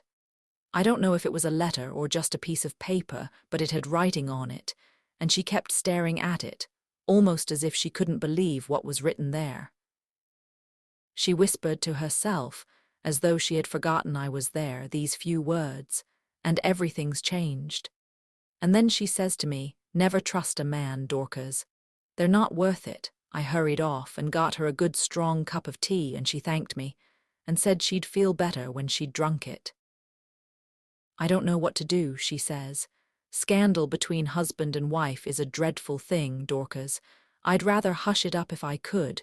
Mrs. Cavendish came in just then, so she didn't say any more. She still had the letter, or whatever it was, in her hand. "Yes, sir." "What would she be likely to do with it afterwards?" "Well, I don't know, sir. I expect she would lock it up in that purple case of hers." "Is that where she usually kept important papers?" "Yes, sir. She brought it down with her every morning and took it up every night." "When did she lose the key of it?" "She missed it yesterday at lunch time, sir, and told me to look carefully for it. She was very much put out about it." "But she had a duplicate key." "Oh, yes, sir." Dorcas was looking very curiously at him, and to tell the truth, so was I. What was all this about a lost key? Poirot smiled. "Never mind, Dorcas, it is my business to know things. Is this the key that was lost?" He drew from his pocket the key that he had found in the lock of the dispatch case upstairs. Dorcas's eyes looked as though they would pop out of her head. "That's it, sir, right enough. But where did you find it? I looked everywhere for it." "Ah, but you see it was not in the same place yesterday as it was today." Now, to pass to another subject, had your mistress a dark green dress in her wardrobe? Dorcas was rather startled by the unexpected question. "No, sir." "Are you quite sure?" "Oh, yes, sir." "Has anyone else in the house got a green dress?" Dorcas reflected. "Miss Cynthia has a green evening dress." "Light or dark green?" "A light green, sir, a sort of chiffon they call it." "Ah, that is not what I want, and nobody else has anything green." "No, sir, not that I know of." Poirot's face did not betray a trace of whether he was disappointed or otherwise. He merely remarked, "Good, we will leave that and pass on. Have you any reason to believe that your mistress was likely to take a sleeping powder last night?" "Not last night, sir, I know she didn't." "Why do you know so positively?" "Because the box was empty. She took the last 2 days ago, and she didn't have any more made up." "You are quite sure of that?" "Positive, sir." "Then that is cleared up. By the way, your mistress didn't ask you to sign any paper yesterday." "To sign a paper?" "No, sir." "When Mr. Hastings and Mr. Lawrence came in yesterday evening, they found your mistress busy writing letters. I suppose you can give me no idea to whom these letters were addressed." "I'm afraid I couldn't, sir. I was out in the evening." "Perhaps Annie could tell you, though she's a careless girl. Never cleared the coffee cups away last night. That's what happens when I'm not here to look after things." Poirot lifted his hand. "Since they have been left, Dorcas, leave them a little longer, I pray you." "I should like to examine them." "Very well, sir. What time did you go out last evening?" "About 6 o'clock, sir." "Thank you, Dorcas, that is all I have to ask you." He rose and strolled to the window. "I have been admiring these flower beds." "How many gardeners are employed here, by the way?" "Only 3 now, sir. 5 we had before the war, when it was kept as a gentleman's place should be. I wish you could have seen it then, sir. A fair sight it was. But now there's only old Manning and young William and a new-fashioned woman gardener in breeches and such like." "Ah, these are dreadful times." "The good times will come again, Dorcas, at least we hope so. Now will you send Annie to me here?" "Yes, sir, thank you, sir." "How did you know that Mrs. Inglethorp took sleeping powders?" I asked in lively curiosity as Dorcas left the room, and about the lost key and the duplicate. One thing at a time. As to the sleeping powders, I knew by this. He suddenly produced a small cardboard box, such as chemists use for powders. Where did you find it? In the wash-stand drawer in Mrs. Inglethorp's bedroom. It was number 6 of my catalogue. But I suppose, as the last powder was taken 2 days ago, it is not of much importance. Probably not, but do you notice anything that strikes you as peculiar about this box? I examined it closely. No, I can't say that I do. Look at the label. I read the label carefully. 1 powder to be taken at bedtime if required. Mrs. Inglethorp. No, I see nothing unusual. Not the fact that there is no chemist's name. Ah, I exclaimed. To be sure, that is odd. Have you ever known a chemist to send out a box like that without his printed name? No, I can't say that I have. I was becoming quite excited, but Poirot damped my ardor by remarking, "Yet the explanation is quite simple." So do not intrigue yourself, my friend. An audible creaking proclaimed the approach of Annie, so I had no time to reply. Annie was a fine, strapping girl, and was evidently labouring under intense excitement, mingled with a certain ghoulish enjoyment of the tragedy. Poirot came to the point at once, with a business-like briskness. "I sent for you, Annie, because I thought you might be able to tell me something about the letters Mrs. Inglethorp wrote last night. How many were there? And can you tell me any of the names and addresses?" Annie considered. "There were 4 letters, sir. One was to Miss Howard, and one was to Mr. Wells, the lawyer, and the other 2 I don't think I remember, sir. Oh yes, one was to Ross's, the caterers in Tadminster. The other one I don't remember." "Think," urged Poirot. Annie racked her brains in vain. "I'm sorry, sir, but it's clean gone. I don't think I can have noticed it." "It does not matter," said Poirot, not betraying any sign of disappointment. "Now I want to ask you about something else. There is a saucepan in Mrs. Inglethorp's room with some cocoa in it. Did she have that every night?" "Yes, sir, it was put in her room every evening, and she warmed it up in the night, whenever she fancied it." "What was it? Plain cocoa?" "Yes, sir, made with milk with a teaspoonful of sugar and 2 teaspoonfuls of rum in it." "Who took it to her room?" "I did, sir." "Always?" "Yes, sir." "At what time?" "When I went to draw the curtains, as a rule, sir." "Did you bring it straight up from the kitchen then?" "No, sir. You see there's not much room on the gas stove, so cook used to make it early, before putting the vegetables on for supper. Then I used to bring it up and put it on the table by the swing door and take it into her room later." "The swing door is in the left wing, is it not?" "Yes, sir." "And the table, is it on this side of the door or on the farther servant's side?" "It's this side, sir." "What time did you bring it up last night?" "About 7:15, I should say, sir." "And when did you take it into Mrs. Inglethorp's room?" "When I went to shut up, sir, about 8 o'clock. Mrs. Inglethorp came up to bed before I'd finished. Then, between 7:15 and 8 o'clock, the cocoa was standing on the table in the left wing." "Yes, sir." Annie had been growing redder and redder in the face, and now she blurted out unexpectedly, "And if there was salt in it, sir, it wasn't me. I never took the salt near it." "What makes you think there was salt in it?" asked Poirot. "Seeing it on the tray, sir." "You saw some salt on the tray?" "Yes, coarse kitchen salt, it looked.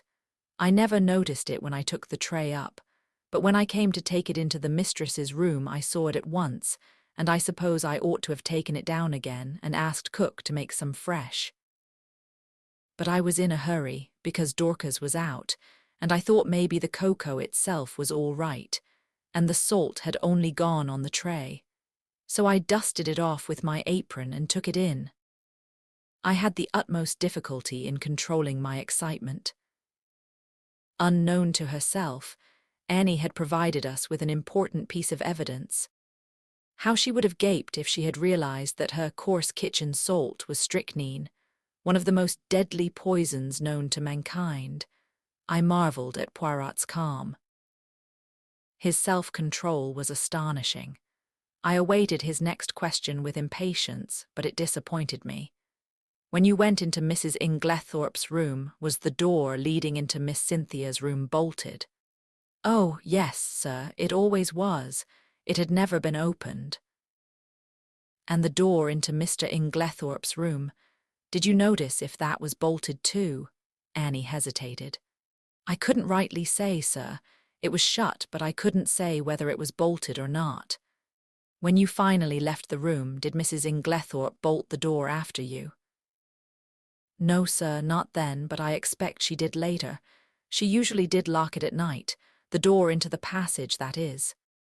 Did you notice any candle grease on the floor when you did the room yesterday? Candle grease? Oh, no, sir. Mrs. Inglethorp didn't have a candle, only a reading lamp.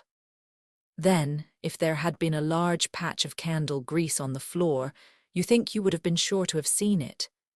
Yes, sir, and I would have taken it out with a piece of blotting paper and a hot iron. Then Poirot repeated the question he had put to Dorcas. Did your mistress ever have a green dress? No, sir.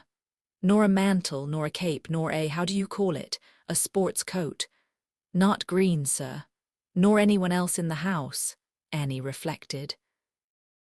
No, sir. You are sure of that? Quite sure. Bien, that is all I want to know, thank you very much. With a nervous giggle, Annie took herself creakingly out of the room. My pent-up excitement burst forth. Poirot, I cried, I congratulate you. This is a great discovery. What is a great discovery? Why, that it was the cocoa and not the coffee that was poisoned. That explains everything. Of course it did not take effect until the early morning, since the cocoa was only drunk in the middle of the night.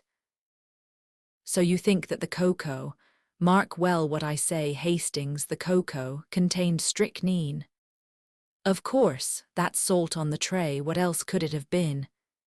It might have been salt, replied Poirot placidly. I shrugged my shoulders. If he was going to take the matter that way, it was no good arguing with him. The idea crossed my mind, not for the first time, that poor old Poirot was growing old. Privately, I thought it lucky that he had associated with him someone of a more receptive type of mind. Poirot was surveying me with quietly twinkling eyes. You are not pleased with me, mon ami. My dear Poirot, I said coldly, it is not for me to dictate to you. You have a right to your own opinion, just as I have to mine. A most admirable sentiment, remarked Poirot, rising briskly to his feet. Now I have finished with this room. By the way, whose is the smaller desk in the corner? Mr. Inglethorp's. Ah, he tried the roll top tentatively. Locked, but perhaps one of Mrs. Inglethorp's keys would open it. He tried several, twisting and turning them with a practiced hand, and finally uttering an ejaculation of satisfaction. Voila! It is not the key, but it will open it at a pinch. He slid back the roll top and ran a rapid eye over the neatly filed papers. To my surprise, he did not examine them, merely remarking approvingly as he relocked the desk. Decidedly, he is a man of method, this Mr. Inglethorp. A man of method was, in Poirot's estimation, the highest praise that could be bestowed on any individual. I felt that my friend was not what he had been as he rambled on disconnectedly. There were no stamps in his desk, but there might have been a mon ami, there might have been. Yes, his eyes wandered round the room. This boudoir has nothing more to tell us. It did not yield much, only this. He pulled a crumpled envelope out of his pocket and tossed it over to me. It was rather a curious document. A plain, dirty-looking old envelope with a few words scrawled across it, apparently at random. The following is a facsimile of it. Chapter 5. Where did you find this? I asked Poirot in lively curiosity. In the waste paper basket. You recognize the handwriting. Yes, it is Mrs. Inglethorp's, but what does it mean? Poirot shrugged his shoulders. I cannot say, but it is suggestive. A wild idea flashed across me. Was it possible that Mrs. Inglethorpe's mind was deranged?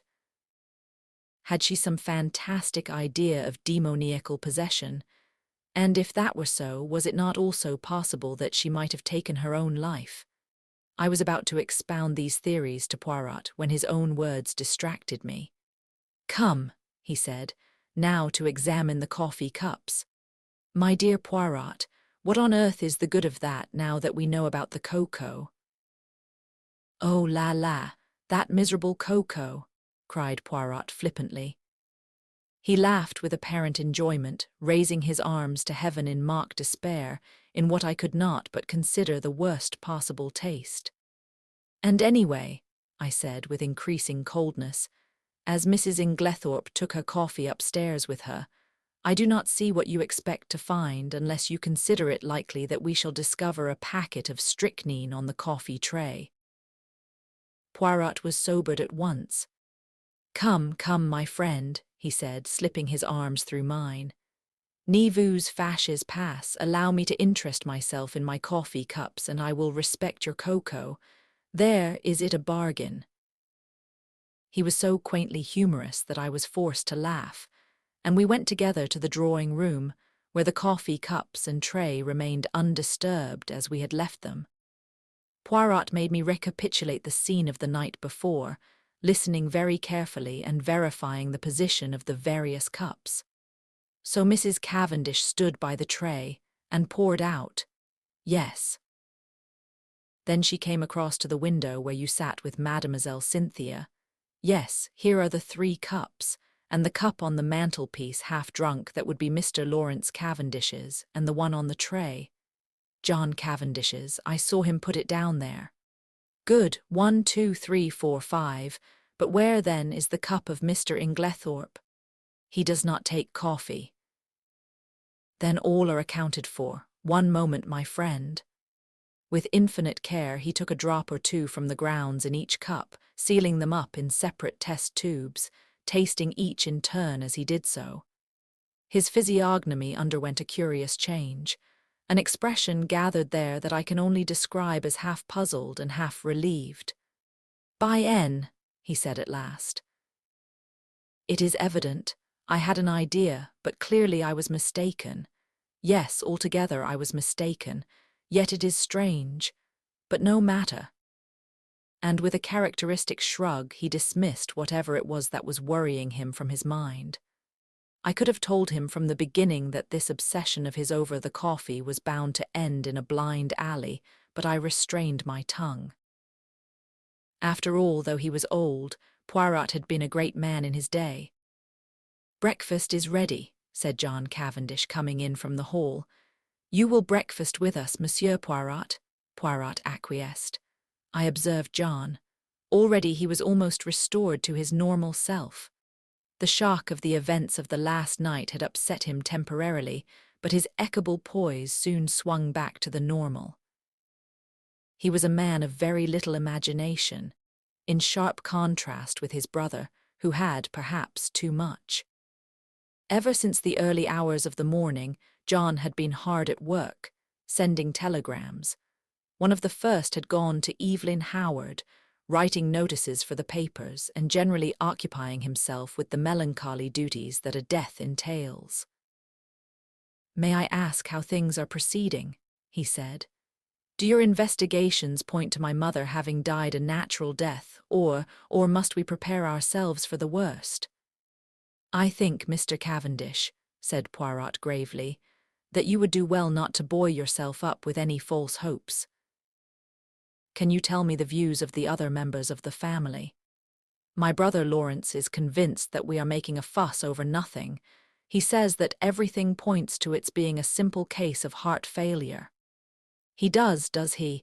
That is very interesting, murmured Poirot softly. And Mrs. Cavendish? A faint cloud passed over John's face.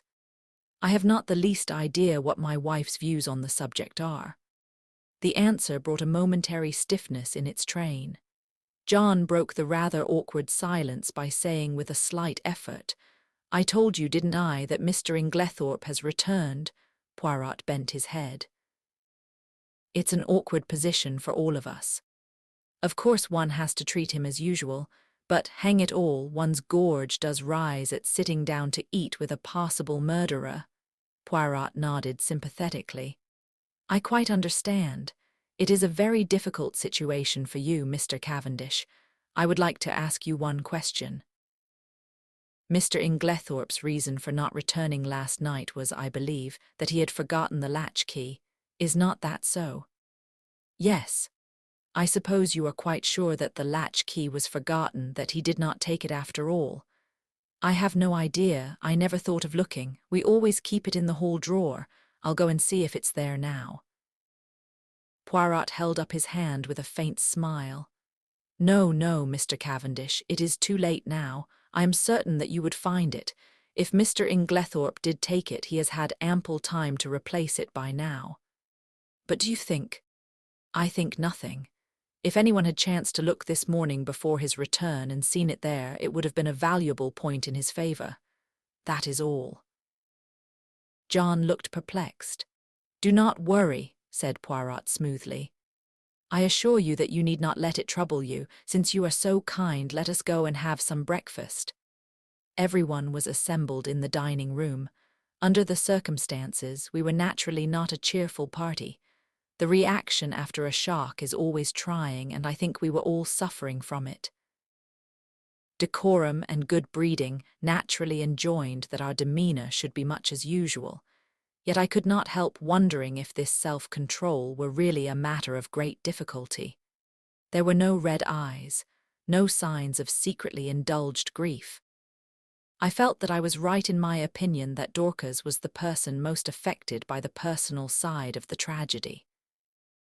I pass over Alfred Inglethorpe, who acted the bereaved widower in a manner that I felt to be disgusting in its hypocrisy. Did he know that we suspected him? I wondered. Surely he could not be unaware of the fact, conceal it as we would. Did he feel some secret stirring of fear, or was he confident that his crime would go unpunished? Surely the suspicion in the atmosphere must warn him that he was already a marked man. But did everyone suspect him? What about Mrs. Cavendish? I watched her as she sat at the head of the table, graceful, composed, enigmatic. In her soft grey frock with white ruffles at the wrists falling over her slender hands, she looked very beautiful. When she chose, however, her face could be sphinx-like in its inscrutability.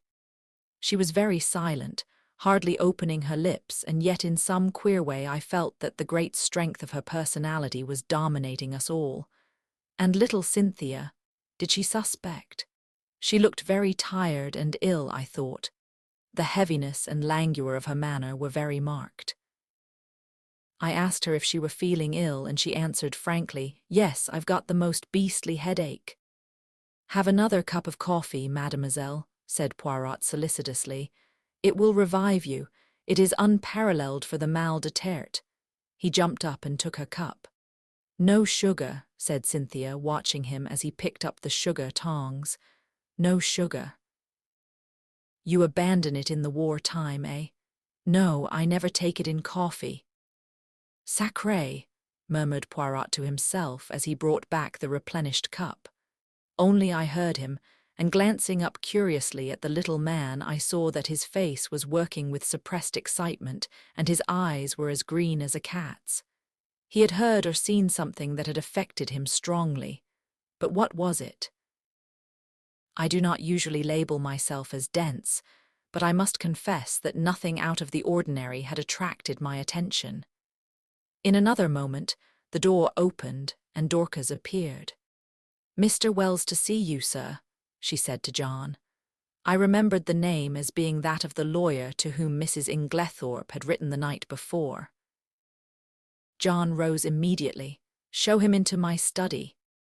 Then he turned to us. "My mother's lawyer," he explained, "and in a lower voice, he is also coroner, you understand. Perhaps you would like to come with me." We acquiesced and followed him out of the room. John strode on ahead, and I took the opportunity of whispering to Poirot, "There will be an inquest then." Poirot nodded absently. He seemed absorbed in thought, so much so that my curiosity was aroused. "What is it? You are not attending to what I say." "It is true, my friend, I am much worried." "Why?" "Because Mademoiselle Cynthia does not take sugar in her coffee." "What? You cannot be serious." "But I am most serious." "Ah, there is something there that I do not understand. My instinct was right." "What instinct?" "The instinct that led me to insist on examining those coffee cups." "Chut, no more now." We followed John into his study, and he closed the door behind us. Mr. Wells was a pleasant man of middle age with keen eyes and the typical lawyer's mouth. John introduced us both and explained the reason of our presence. "You will understand, Wells," he added, "that this is all strictly private. We are still hoping that there will turn out to be no need for investigation of any kind." Quite so," said Mr. Wells soothingly. "I wish we could have spared you the pain and publicity of an inquest, but of course it's quite unavoidable in the absence of a doctor's certificate." "Yes, I suppose so." "Clever man, Bauerstein, great authority on toxicology, I believe." "Indeed," said John with a certain stiffness in his manner. Then he added rather hesitatingly, "Shall we have to appear as witnesses, all of us, I mean?" "You, of course, and Mr. Inglethorp." A slight pause ensued before the lawyer went on in his soothing manner. "Any other evidence will be simply confirmatory, a mere matter of form." "I see." A faint expression of relief swept over John's face. It puzzled me, for I saw no occasion for it. "If you know of nothing to the contrary," pursued Mr. Wells, "I had thought of Friday. That will give us plenty of time for the doctor's report. The post-mortem is to take place tonight, I believe." "Yes." "Then that arrangement will suit you." "Perfectly." "I need not tell you, my dear Cavendish, how distressed I am at this most tragic affair." "Can you give us no help in solving it, monsieur?" interposed Poirot, speaking for the first time since we had entered the room. "Aye. Yes, we heard that Mrs. Inglethorp wrote to you last night. You should have received the letter this morning." "I did, but it contains no information. It is merely a note asking me to call upon her this morning, as she wanted my advice on a matter of great importance." "She gave you no hint as to what that matter might be?" "Unfortunately, no." "That is a pity," said John. "A great pity," agreed Poirot gravely. There was silence. Poirot remained lost in thought for a few minutes. Finally, he turned to the lawyer again. "Mr. Wells, there is one thing I should like to ask you, that is, if it is not against professional etiquette. In the event of Mrs. Inglethorpe's death, who would inherit her money?" The lawyer hesitated a moment, and then replied, "The knowledge will be public property very soon, so if Mr. Cavendish does not object—" "Not at all," interpolated John. "I do not see any reason why I should not answer your question. By her last will, dated August of last year after various unimportant legacies to servants, etc., she gave her entire fortune to her stepson, Mr. John Cavendish. Was not that, pardon the question, Mr. Cavendish, rather unfair to her other stepson, Mr. Lawrence Cavendish?" "No, I do not think so.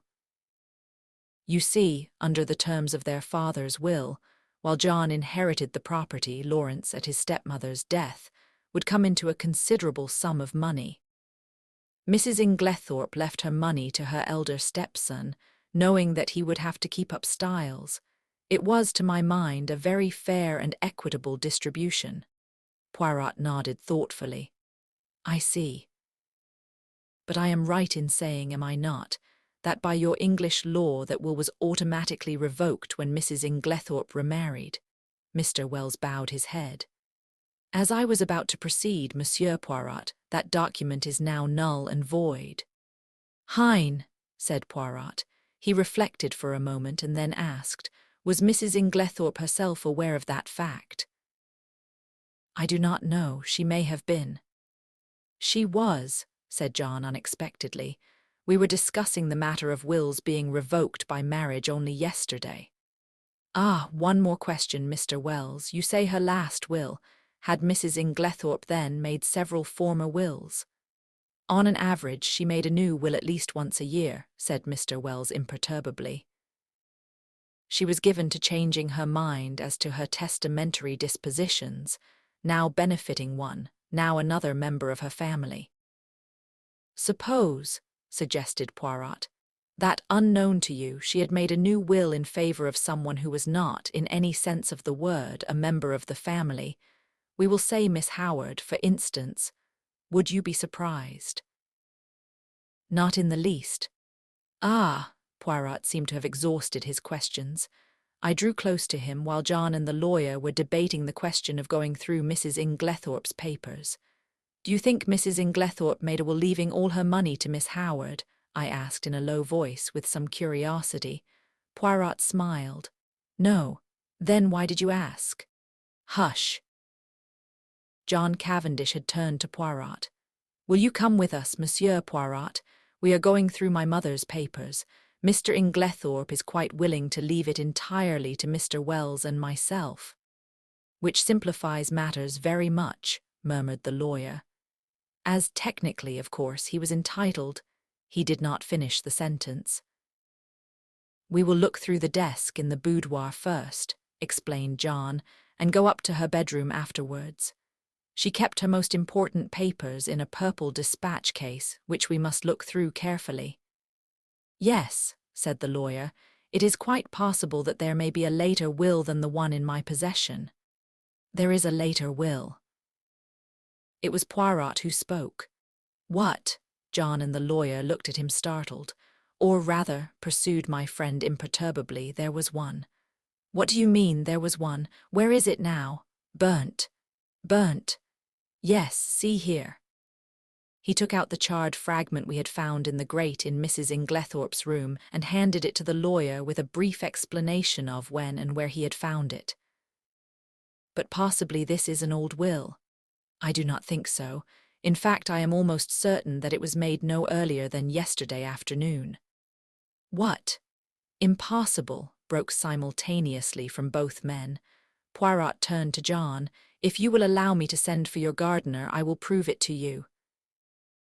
Oh, of course, but I don't see. Poirot raised his hand. Do as I ask you, afterwards you shall question as much as you please. Very well. He rang the bell. Dorcas answered it in due course. Dorcas, will you tell Manning to come round and speak to me here? Yes, sir. Dorcas withdrew. We waited in a tense silence. Poirot alone seemed perfectly at his ease and dusted a forgotten corner of the bookcase. The clumping of hobnailed boots on the gravel outside proclaimed the approach of Manning.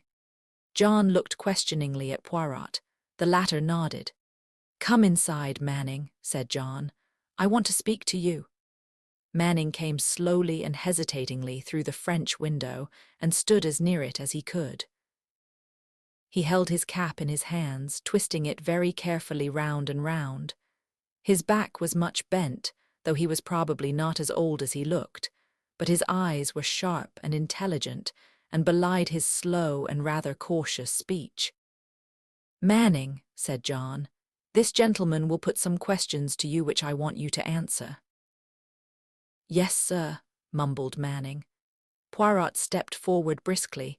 Manning's eye swept over him with a faint contempt. You were planting a bed of begonias round by the south side of the house yesterday afternoon, were you not, Manning? Yes, sir, me and Willem. And Mrs. Inglethorpe came to the window and called you, did she not? Yes, sir, she did. Tell me in your own words exactly what happened after that. Well, sir, nothing much. She just told Willem to go on his bicycle down to the village and bring back a form of will or such like. I don't know what exactly, she wrote it down for him. Well, he did, sir. And what happened next? We went on with the begonias, sir. Did not Mrs. Inglethorpe call you again? Yes, sir, both me and Willem she called. And then? She made us come right in and sign our names at the bottom of a long paper under where she'd signed. Did you see anything of what was written above her signature? Asked Poirot sharply. No, sir, there was a bit of blotting paper over that part. And you signed where she told you? Yes, sir, first me and then Willem. What did she do with it afterwards? Well, sir, she slipped it into a long envelope and put it inside a sort of purple box that was standing on the desk. What time was it when she first called you? About 4, I should say, sir. Not earlier. Couldn't it have been about 3:30? No, I shouldn't say so, sir. It would be more likely to be a bit after 4, not before it. Thank you, Manning, that will do, said Poirot pleasantly. The gardener glanced at his master, who nodded, whereupon Manning lifted a finger to his forehead with a low mumble and backed cautiously out of the window. We all looked at each other. Good heavens, murmured John. What an extraordinary coincidence. How a coincidence? That my mother should have made a will on the very day of her death. Mr. Wells cleared his throat and remarked dryly, Are you so sure it is a coincidence, Cavendish? What do you mean? Your mother, you tell me, had a violent quarrel with someone yesterday afternoon. What do you mean? Cried John again. There was a tremor in his voice, and he had gone very pale. In consequence of that quarrel, your mother very suddenly and hurriedly makes a new will. The contents of that will we shall never know. She told no one of its provisions. This morning, no doubt, she would have consulted me on the subject, but she had no chance. The will disappears, and she takes its secret with her to her grave. Cavendish, I much fear there is no coincidence there. Monsieur Poirot, I am sure you agree with me that the facts are very suggestive. Suggestive or not, interrupted John, we are most grateful to Monsieur Poirot for elucidating the matter, but for him we should never have known of this will. I suppose I may not ask you, monsieur, what first led you to suspect the fact? Poirot smiled and answered, a scribbled-over old envelope and a freshly planted bed of begonias. John, I think, would have pressed his questions further, but at that moment the loud purr of a motor was audible, and we all turned to the window as it swept past. Evie, cried John, excuse me, Wells. He went hurriedly out into the hall. Poirot looked inquiringly at me. Miss Howard, I explained. Ah, I am glad she has come. There is a woman with a head and a heart too, Hastings, though the good God gave her no beauty. I followed John's example and went out into the hall, where Miss Howard was endeavouring to extricate herself from the voluminous mass of veils that enveloped her head. As her eyes fell on me, a sudden pang of guilt shot through me. This was the woman who had warned me so earnestly, and to whose warning I had, alas, paid no heed. How soon, and how contemptuously, I had dismissed it from my mind.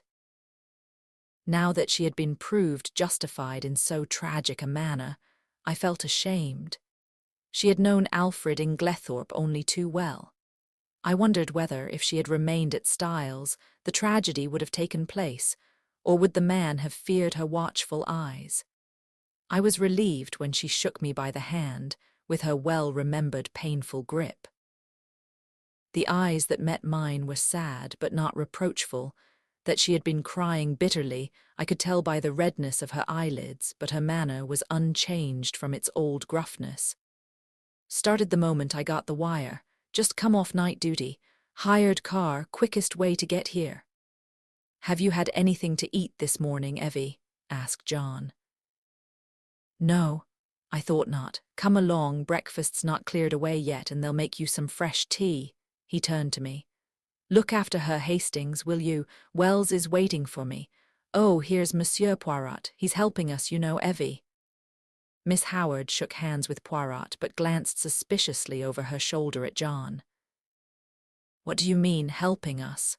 Helping us to investigate. Nothing to investigate. Have they taken him to prison yet? Taken who to prison? Who? Alfred Inglethorp, of course. My dear Evie, do be careful. Lawrence is of the opinion that my mother died from heart seizure. More fool, Lawrence, retorted Miss Howard. Of course Alfred Inglethorp murdered poor Emily, as I always told you he would. My dear Evie, don't shout so. Whatever we may think or suspect, it is better to say as little as possible for the present. The inquest isn't until Friday. Not until fiddlesticks. The snort Miss Howard gave was truly magnificent. You're all off your heads. The man will be out of the country by then. If he's any sense, he won't stay here tamely and wait to be hanged.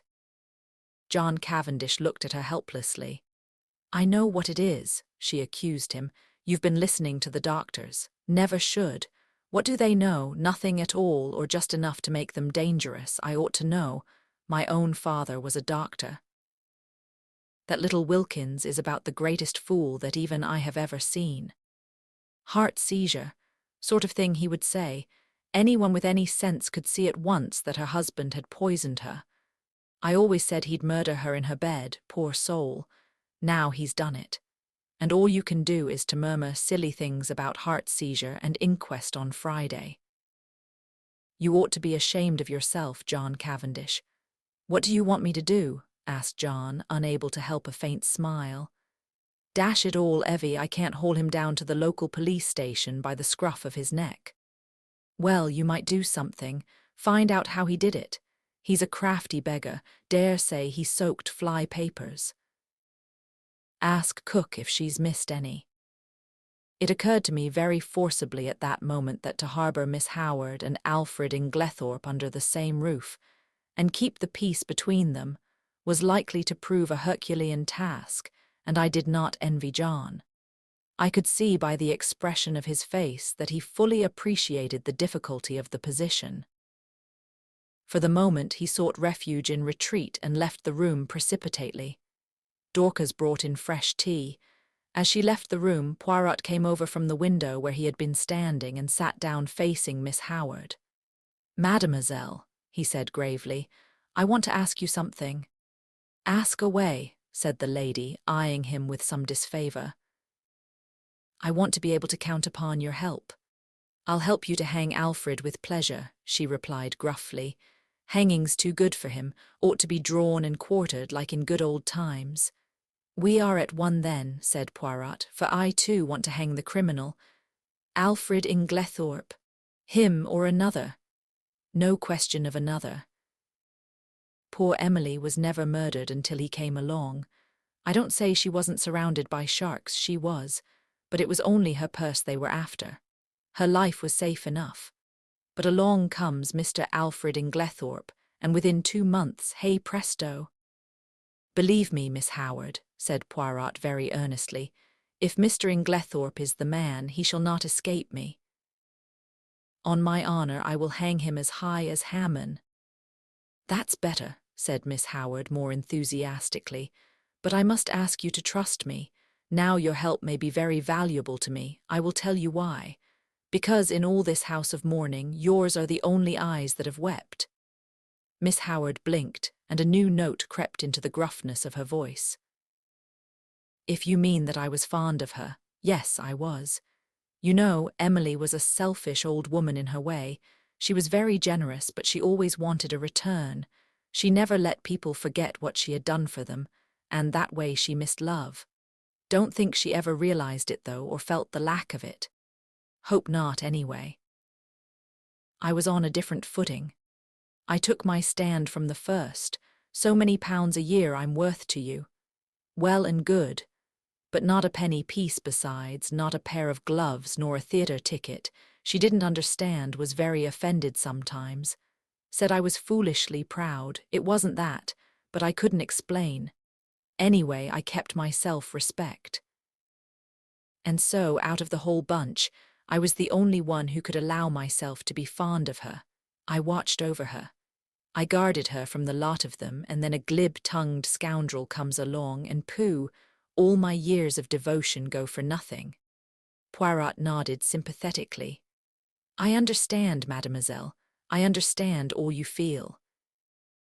It is most natural. You think that we are lukewarm, that we lack fire and energy, but trust me, it is not so. John stuck his head in at this juncture and invited us both to come up to Mrs. Inglethorp's room, as he and Mr. Wells had finished looking through the desk in the boudoir. As we went up the stairs, John looked back to the dining room door and lowered his voice confidentially. "Look here, what's going to happen when these two meet?" I shook my head helplessly. "I've told Mary to keep them apart if she can. Will she be able to do so? The Lord only knows. There's one thing, Inglethorp himself won't be too keen on meeting her.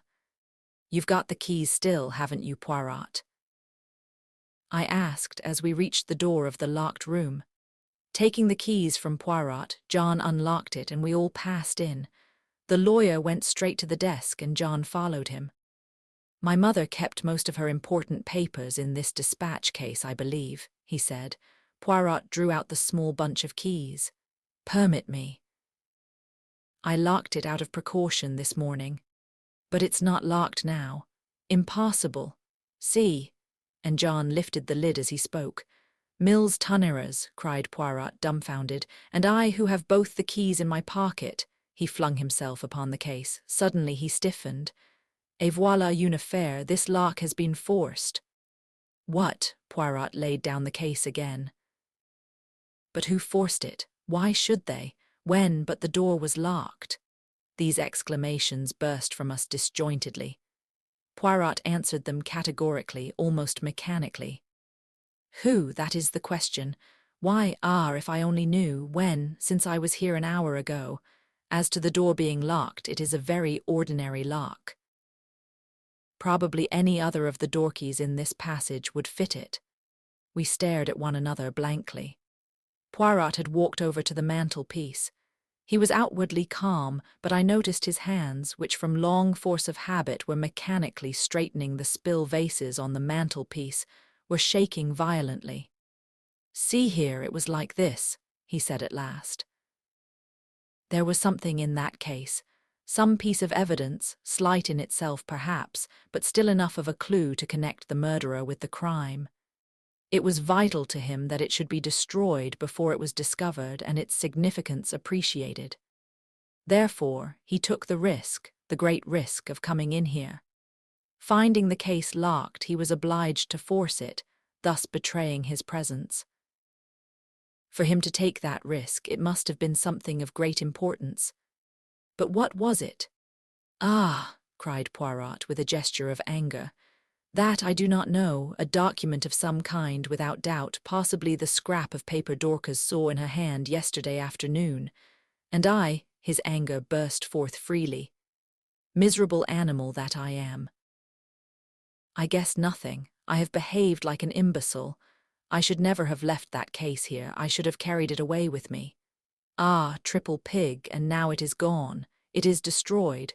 But is it destroyed? Is there not yet a chance? We must leave no stone unturned." He rushed like a madman from the room, and I followed him as soon as I had sufficiently recovered my wits. But by the time I had reached the top of the stairs, he was out of sight. Mary Cavendish was standing where the staircase branched, staring down into the hall in the direction in which he had disappeared. "What has happened to your extraordinary little friend, Mr. Hastings? He has just rushed past me like a mad bull." "He's rather upset about something," I remarked feebly. I really did not know how much Poirot would wish me to disclose. As I saw a faint smile gather on Mrs. Cavendish's expressive mouth, I endeavoured to try and turn the conversation by saying, "They haven't met yet, have they?" "Who?" "Mr. Inglethorp and Miss Howard." She looked at me in rather a disconcerting manner. "Do you think it would be such a disaster if they did meet?" "Well, don't you?" I said, rather taken aback. "No," she was smiling in her quiet way. "I should like to see a good flare-up. It would clear the air. At present we are all thinking so much and saying so little." "John doesn't think so," I remarked. "He's anxious to keep them apart." "Oh, John." Something in her tone fired me, and I blurted out, "Old John's an awfully good sort." She studied me curiously for a minute or two and then said, to my great surprise, "You are loyal to your friend. I like you for that." "Aren't you my friend too?" "I am a very bad friend." Why do you say that? Because it is true. I am charming to my friends one day and forget all about them the next. I don't know what impelled me, but I was nettled, and I said foolishly and not in the best of taste, "Yet you seem to be invariably charming to Dr. Bauerstein." Instantly, I regretted my words. Her face stiffened. I had the impression of a steel curtain coming down and blotting out the real woman. Without a word, she turned and went swiftly up the stairs, whilst I stood like an idiot gaping after her. I was recalled to other matters by a frightful row going on below. I could hear Poirot shouting and expounding. I was vexed to think that my diplomacy had been in vain. The little man appeared to be taking the whole house into his confidence, a proceeding of which I, for one, doubted the wisdom. Once again I could not help regretting that my friend was so prone to lose his head in moments of excitement. I stepped briskly down the stairs. The sight of me calmed Poirot almost immediately. I drew him aside. "My dear fellow," I said, "is this wise? Surely you don't want the whole house to know of this occurrence. You are actually playing into the criminal's hands. You think so, Hastings? I am sure of it. Well, well, my friend, I will be guided by you. Good, although, unfortunately, it is a little too late now. Sure." He looked so crestfallen and abashed that I felt quite sorry, though I still thought my rebuke a just and wise one. "Well," he said at last, "let us go, mon ami. You have finished here. For the moment, yes, you will walk back with me to the village." "Willingly." He picked up his little suitcase and we went out through the open window in the drawing-room. Cynthia Murdoch was just coming in and Poirot stood aside to let her pass. "Excuse me, mademoiselle, 1 minute." "Yes." She turned inquiringly. "Did you ever make up Mrs. Inglethorp's medicines?" A slight flush rose in her face as she answered rather constrainedly, "No." "Only her powders?" The flush deepened as Cynthia replied, "Oh yes, I did make up some sleeping powders for her once. These." Poirot produced the empty box which had contained powders. She nodded. "Can you tell me what they were? Sulfonal? Veronal?" "No, they were bromide powders." "Ah, thank you, mademoiselle. Good morning." As we walked briskly away from the house, I glanced at him more than once. I had often before noticed that, if anything excited him, his eyes turned green like a cat's. They were shining like emeralds now. "My friend," he broke out at last, "I have a little idea, a very strange and probably utterly impossible idea, and yet it fits in." I shrugged my shoulders. I privately thought that Poirot was rather too much given to these fantastic ideas. In this case, surely, the truth was only too plain and apparent. "So that is the explanation of the blank label on the box," I remarked. "Very simple, as you said. I really wonder that I did not think of it myself." Poirot did not appear to be listening to me.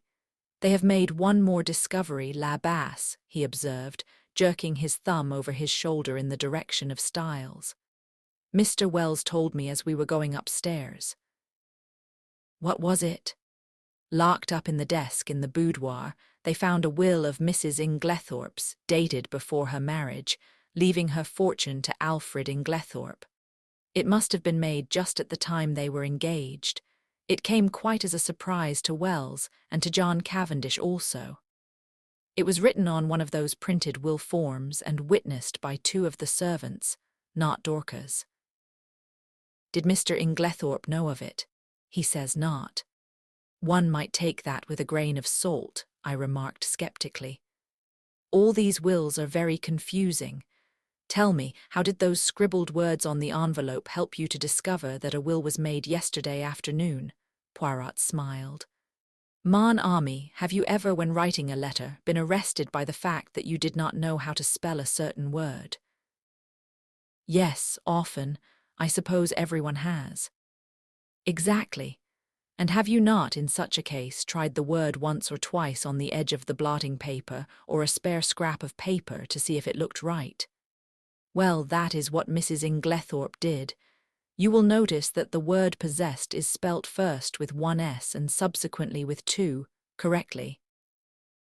To make sure, she had further tried it in a sentence thus, I am possessed. Now, what did that tell me?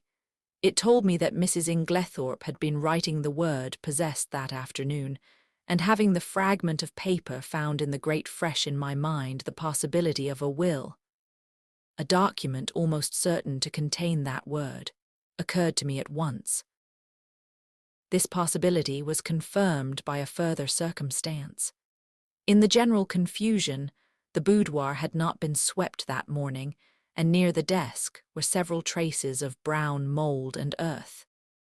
The weather had been perfectly fine for some days, and no ordinary boots would have left such a heavy deposit. I strolled to the window, and saw at once that the begonia beds had been newly planted. The mould in the beds was exactly similar to that on the floor of the boudoir, and also I learnt from you that they had been planted yesterday afternoon.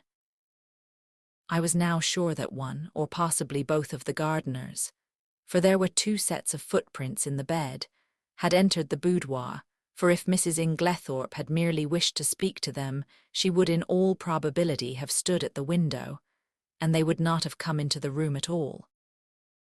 I was now quite convinced that she had made a fresh will, and had called the two gardeners in to witness her signature.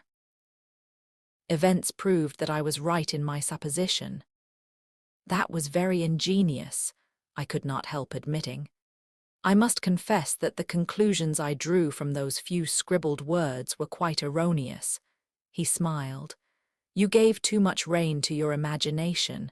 Imagination is a good servant and a bad master. The simplest explanation is always the most likely. Another point, how did you know that the key of the dispatch case had been lost? I did not know it. It was a guess that turned out to be correct. You observed that it had a piece of twisted wire through the handle. That suggested to me at once that it had possibly been wrenched off a flimsy key ring.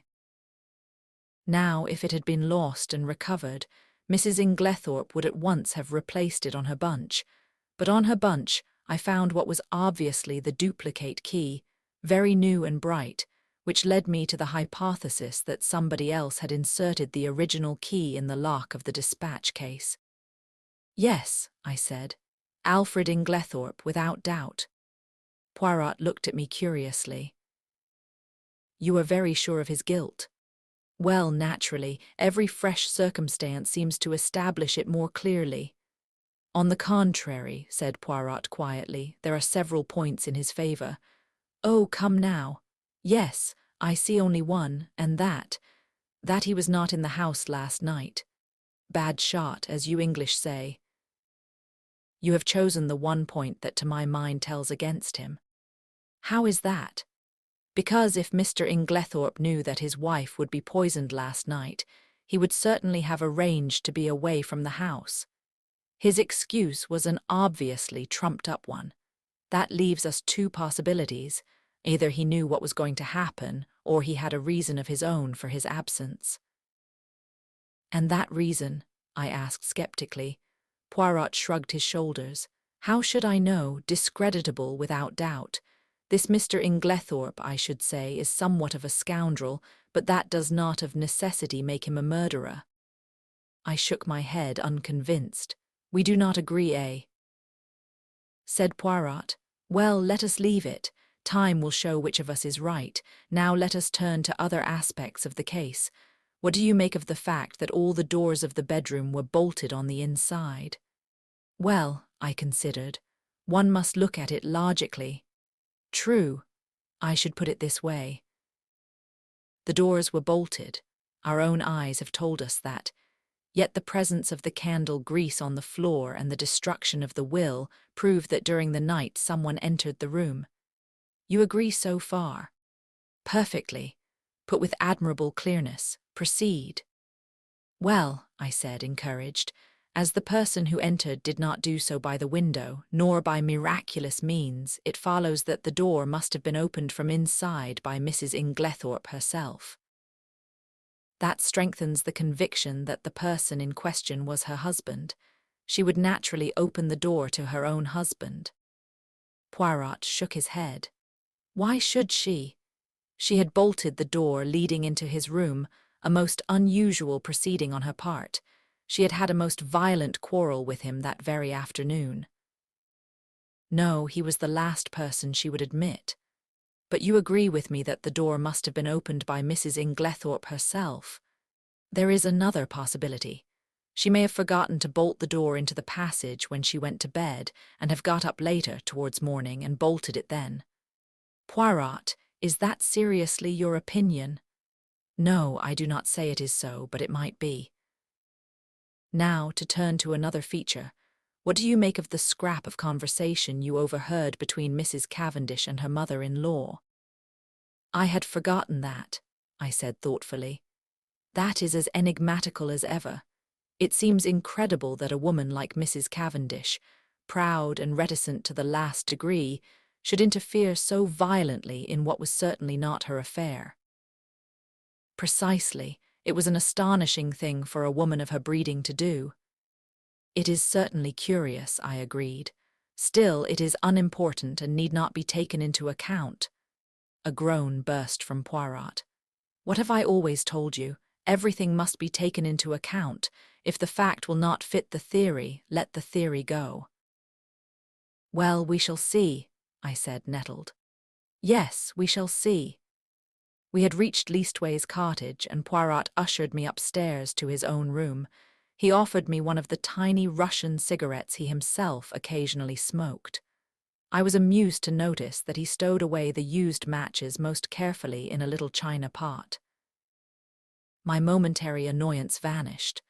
Poirot had placed our 2 chairs in front of the open window which commanded a view of the village street. The fresh air blew in warm and pleasant. It was going to be a hot day. Suddenly my attention was arrested by a weedy-looking young man rushing down the street at a great pace. It was the expression on his face that was extraordinary, a curious mingling of terror and agitation. "Look, Poirot," I said. He leant forward. "Tynes," he said. "It is Mr. Mace from the chemist's shop. He is coming here." The young man came to a halt before Leastway's cottage and, after hesitating a moment, pounded vigorously at the door. "A little minute," cried Poirot from the window. "I come." Motioning to me to follow him, he ran swiftly down the stairs and opened the door. Mr. Mace began at once. "Oh, Mr. Poirot, I'm sorry for the inconvenience, but I heard that you'd just come back from the hall." "Yes, we have." The young man moistened his dry lips. His face was working curiously. "It's all over the village about old Mrs. Inglethorp dying so suddenly. They do say," he lowered his voice cautiously, "that it's poison." Poirot's face remained quite impassive. "Only the doctors can tell us that, Mr. Mace." "Yes, exactly, of course." The young man hesitated, and then his agitation was too much for him. He clutched Poirot by the arm and sank his voice to a whisper. "Just tell me this, Mr. Poirot, it isn't strychnine, is it?" I hardly heard what Poirot replied. Something evidently of a non-committal nature. The young man departed, and as he closed the door, Poirot's eyes met mine. "Yes," he said, nodding gravely. "He will have evidence to give at the inquest." We went slowly upstairs again. I was opening my lips when Poirot stopped me with a gesture of his hand. Not now, mon ami. I have need of reflection. My mind is in some disorder, which is not well." For about 10 minutes he sat in dead silence, perfectly still, except for several expressive motions of his eyebrows, and all the time his eyes grew steadily greener. At last he heaved a deep sigh. "It is well. The bad moment has passed. Now all is arranged and classified. One must never permit confusion. The case is not clear yet, no. For it is of the most complicated. It puzzles me, Hercule Poirot. There are 2 facts of significance." "And what are they?" "The first is the state of the weather yesterday. That is very important." "But it was a glorious day," I interrupted. Poirot, you're pulling my leg. Not at all. The thermometer registered 80 degrees in the shade. Do not forget that, my friend. It is the key to the whole riddle. And the second point, I asked. The important fact that Monsieur Inglethorp wears very peculiar clothes, has a black beard and uses glasses. Poirot, I cannot believe you are serious. I am absolutely serious, my friend. But this is childish. No, it is very momentous. And supposing the coroner's jury returns a verdict of wilful murder against Alfred Inglethorp? What becomes of your theories, then? They would not be shaken because 12 stupid men had happened to make a mistake, but that will not occur. For one thing, a country jury is not anxious to take responsibility upon itself, and Mr. Inglethorp stands practically in the position of local squire. Also, he added placidly, I should not allow it. You would not allow it. No. I looked at the extraordinary little man, divided between annoyance and amusement. He was so tremendously sure of himself. As though he read my thoughts, he nodded gently. Oh, yes, mon ami, I would do what I say. He got up and laid his hand on my shoulder. His physiognomy underwent a complete change. Tears came into his eyes. In all this, you see, I think of that poor Mrs. Inglethorp who is dead. She was not extravagantly loved, no, but she was very good to us Belgians. I owe her a debt. I endeavoured to interrupt, but Poirot swept on. Let me tell you this, Hastings. She would never forgive me if I let Alfred Inglethorp, her husband, be arrested now, when a word from me could save him. Chapter 6. In the interval before the inquest, Poirot was unfailing in his activity. Twice he was closeted with Mr. Wells. He also took long walks into the country. I rather resented his not taking me into his confidence, the more so as I could not in the least guess what he was driving at. It occurred to me that he might have been making inquiries at Rakes's farm, so finding him out when I called at Leastways Cottage on Wednesday evening, I walked over there by the fields, hoping to meet him. But there was no sign of him, and I hesitated to go right up to the farm itself. As I walked away, I met an aged rustic, who leered at me cunningly. "You'm from the Hall, bain't you?" he asked. "Yes, I'm looking for a friend of mine whom I thought might have walked this way." A little chap, as waves his hands when he talks, one of them Belgies from the village. "Yes," I said eagerly. "He has been here then?" "Oh, aye, he's been here right enough, more'n once too. Friend of yours, is he?" "Ah, you gentlemen from the Hall, you'm a pretty lot," and he leered more jocosely than ever. "Why do the gentlemen from the Hall come here often?" I asked, as carelessly as I could. He winked at me knowingly. "One does, mister, naming no names, mind, and a very liberal gentleman too. Oh, thank you, sir, I'm sure." I walked on sharply. Evelyn Howard had been right then, and I experienced a sharp twinge of disgust as I thought of Alfred Inglethorp's liberality with another woman's money. Had that piquant gypsy face been at the bottom of the crime, or was it the baser mainspring of money? Probably a judicious mixture of both. On one point, Poirot seemed to have a curious obsession. He once or twice observed to me that he thought Dorcas must have made an error in fixing the time of the quarrel. He suggested to her repeatedly that it was 4:30 and not 4 o'clock when she had heard the voices. But Dorcas was unshaken. Quite an hour or even more had elapsed between the time when she had heard the voices and 5 o'clock, when she had taken tea to her mistress. The inquest was held on Friday at the Stylites Arms in the village. Poirot and I sat together, not being required to give evidence. The preliminaries were gone through. The jury viewed the body, and John Cavendish gave evidence of identification. Further questioned, he described his awakening in the early hours of the morning and the circumstances of his mother's death. The medical evidence was next taken. There was a breathless hush, and every eye was fixed on the famous London specialist, who was known to be one of the greatest authorities of the day on the subject of toxicology. In a few brief words, he summed up the result of the post-mortem. Shorn of its medical phraseology and technicalities, it amounted to the fact that Mrs. Inglethorp had met her death as the result of strychnine poisoning. Judging from the quantity recovered, she must have taken not less than 3/4 of a grain of strychnine, but probably 1 grain or slightly over. "Is it possible that she could have swallowed the poison by accident?" asked the coroner. "I should consider it very unlikely. Strychnine is not used for domestic purposes, as some poisons are, and there are restrictions placed on its sale." "Does anything in your examination lead you to determine how the poison was administered?" "No. You arrived at Styles before Dr. Wilkins, I believe." "That is so. The motor met me just outside the lodge gates, and I hurried there as fast as I could. Will you relate to us exactly what happened next?"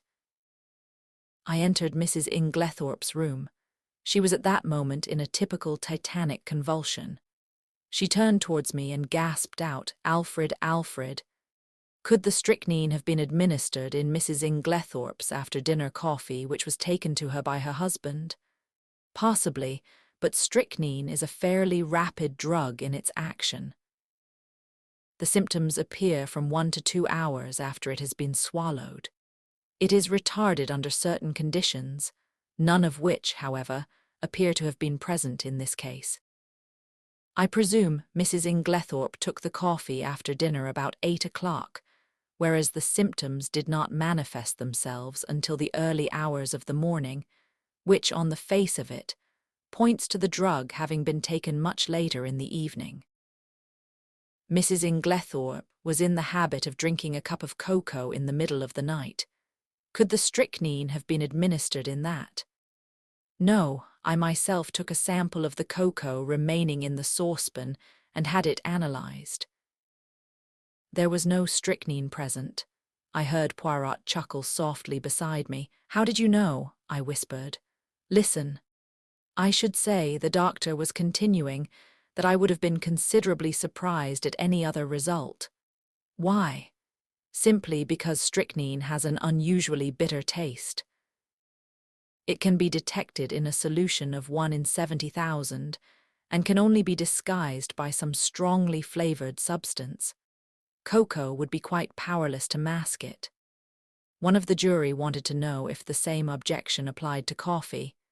No, coffee has a bitter taste of its own which would probably cover the taste of strychnine. Then you consider it more likely that the drug was administered in the coffee, but that for some unknown reason its action was delayed. Yes, but the cup being completely smashed, there is no possibility of analyzing its contents. This concluded Dr. Bauerstein's evidence. Dr. Wilkins corroborated it on all points. Sounded as to the possibility of suicide, he repudiated it utterly. The deceased, he said, suffered from a weak heart, but otherwise enjoyed perfect health, and was of a cheerful and well-balanced disposition. She would be one of the last people to take her own life. Lawrence Cavendish was next called. His evidence was quite unimportant, being a mere repetition of that of his brother. Just as he was about to step down, he paused and said rather hesitatingly, "I should like to make a suggestion if I may." He glanced deprecatingly at the coroner, who replied briskly, "Certainly, Mr. Cavendish, we are here to arrive at the truth of this matter and welcome anything that may lead to further elucidation." "It is just an idea of mine," explained Lawrence. "Of course I may be quite wrong, but it still seems to me that my mother's death might be accounted for by natural means." "How do you make that out, Mr. Cavendish?" "My mother, at the time of her death, and for some time before it, was taking a tonic containing strychnine." "Ah," said the coroner. The jury looked up, interested. "I believe," continued Lawrence, "that there have been cases where the cumulative effect of a drug administered for some time has ended by causing death. Also, is it not possible that she may have taken an overdose of her medicine by accident? This is the first we have heard of the deceased taking strychnine at the time of her death. We are much obliged to you, Mr. Cavendish. Dr. Wilkins was recalled and ridiculed the idea. What Mr. Cavendish suggests is quite impossible. Any doctor would tell you the same. Strychnine is, in a certain sense, a cumulative poison, but it would be quite impossible for it to result in sudden death in this way. There would have to be a long period of chronic symptoms which would at once have attracted my attention. The whole thing is absurd. And the second suggestion, that Mrs. Inglethorp may have inadvertently taken an overdose. 3 or even 4 doses would not have resulted in death. Mrs. Inglethorp always had an extra large amount of medicine made up at a time as she dealt with Coots, the cash chemists in Tadminster. She would have had to take very nearly the whole bottle to account for the amount of strychnine found at the post-mortem. Then you consider that we may dismiss the tonic as not being in any way instrumental in causing her death. Certainly, the supposition is ridiculous. The same juryman who had interrupted before here suggested that the chemist who made up the medicine might have committed an error. That, of course, is always possible, replied the doctor. But Dorcas, who was the next witness called, dispelled even that possibility. The medicine had not been newly made up. On the contrary, Mrs. Inglethorp had taken the last dose on the day of her death. So the question of the tonic was finally abandoned, and the coroner proceeded with his task. Having elicited from Dorcas how she had been awakened by the violent ringing of her mistress's bell, and had subsequently roused the household, he passed to the subject of the quarrel on the preceding afternoon. Dorcas's evidence on this point was substantially what Poirot and I had already heard, so I will not repeat it here. The next witness was Mary Cavendish. She stood very upright and spoke in a low, clear, and perfectly composed voice. In answer to the coroner's question, she told how, her alarm clock having aroused her at 4:30 as usual, she was dressing when she was startled by the sound of something heavy falling. "That would have been the table by the bed," commented the coroner. "I opened my door," continued Mary, "and listened. In a few minutes a bell rang violently. Dorcas came running down and woke my husband, and we all went to my mother-in-law's room, but it was locked." The coroner interrupted her. "I really do not think we need trouble you further on that point. We know all that can be known of the subsequent happenings, but I should be obliged if you would tell us all you overheard of the quarrel the day before." There was a faint insolence in her voice. She raised her hand and adjusted the ruffle of lace at her neck, turning her head a little as she did so. And quite spontaneously the thought flashed across my mind, she is gaining time. "Yes, I understand," continued the coroner deliberately, "that you were sitting reading on the bench just outside the long window of the boudoir." "That is so, is it not?" This was news to me, and glancing sideways at Poirot, I fancied that it was news to him as well. There was the faintest pause, the mere hesitation of a moment, before she answered, "Yes, that is so." "And the boudoir window was open, was it not?" Surely her face grew a little paler as she answered, "Yes." "Then you cannot have failed to hear the voices inside, especially as they were raised in anger. In fact, they would be more audible where you were than in the hall." "Possibly. Will you repeat to us what you overheard of the quarrel? I really do not remember hearing anything. Do you mean to say you did not hear voices?" "Oh yes, I heard the voices, but I did not hear what they said." A faint spot of colour came into her cheek. "I am not in the habit of listening to private conversations." The coroner persisted. "And you remember nothing at all? Nothing, Mrs. Cavendish, not one stray word or phrase to make you realize that it was a private conversation?" She paused and seemed to reflect, still outwardly as calm as ever. Yes, I remember. Mrs. Inglethorp said something. I do not remember exactly what about causing scandal between husband and wife. Ah, the coroner leant back satisfied. That corresponds with what Dorcas heard. But excuse me, Mrs. Cavendish, although you realized it was a private conversation, you did not move away. You remained where you were. I caught the momentary gleam of her tawny eyes as she raised them. I felt certain that at that moment she would willingly have torn the little lawyer with his insinuations into pieces, but she replied quietly enough, "No." I was very comfortable where I was. I fixed my mind on my book. And that is all you can tell us. That is all. The examination was over, though I doubted if the coroner was entirely satisfied with it. I think he suspected that Mary Cavendish could tell more if she chose.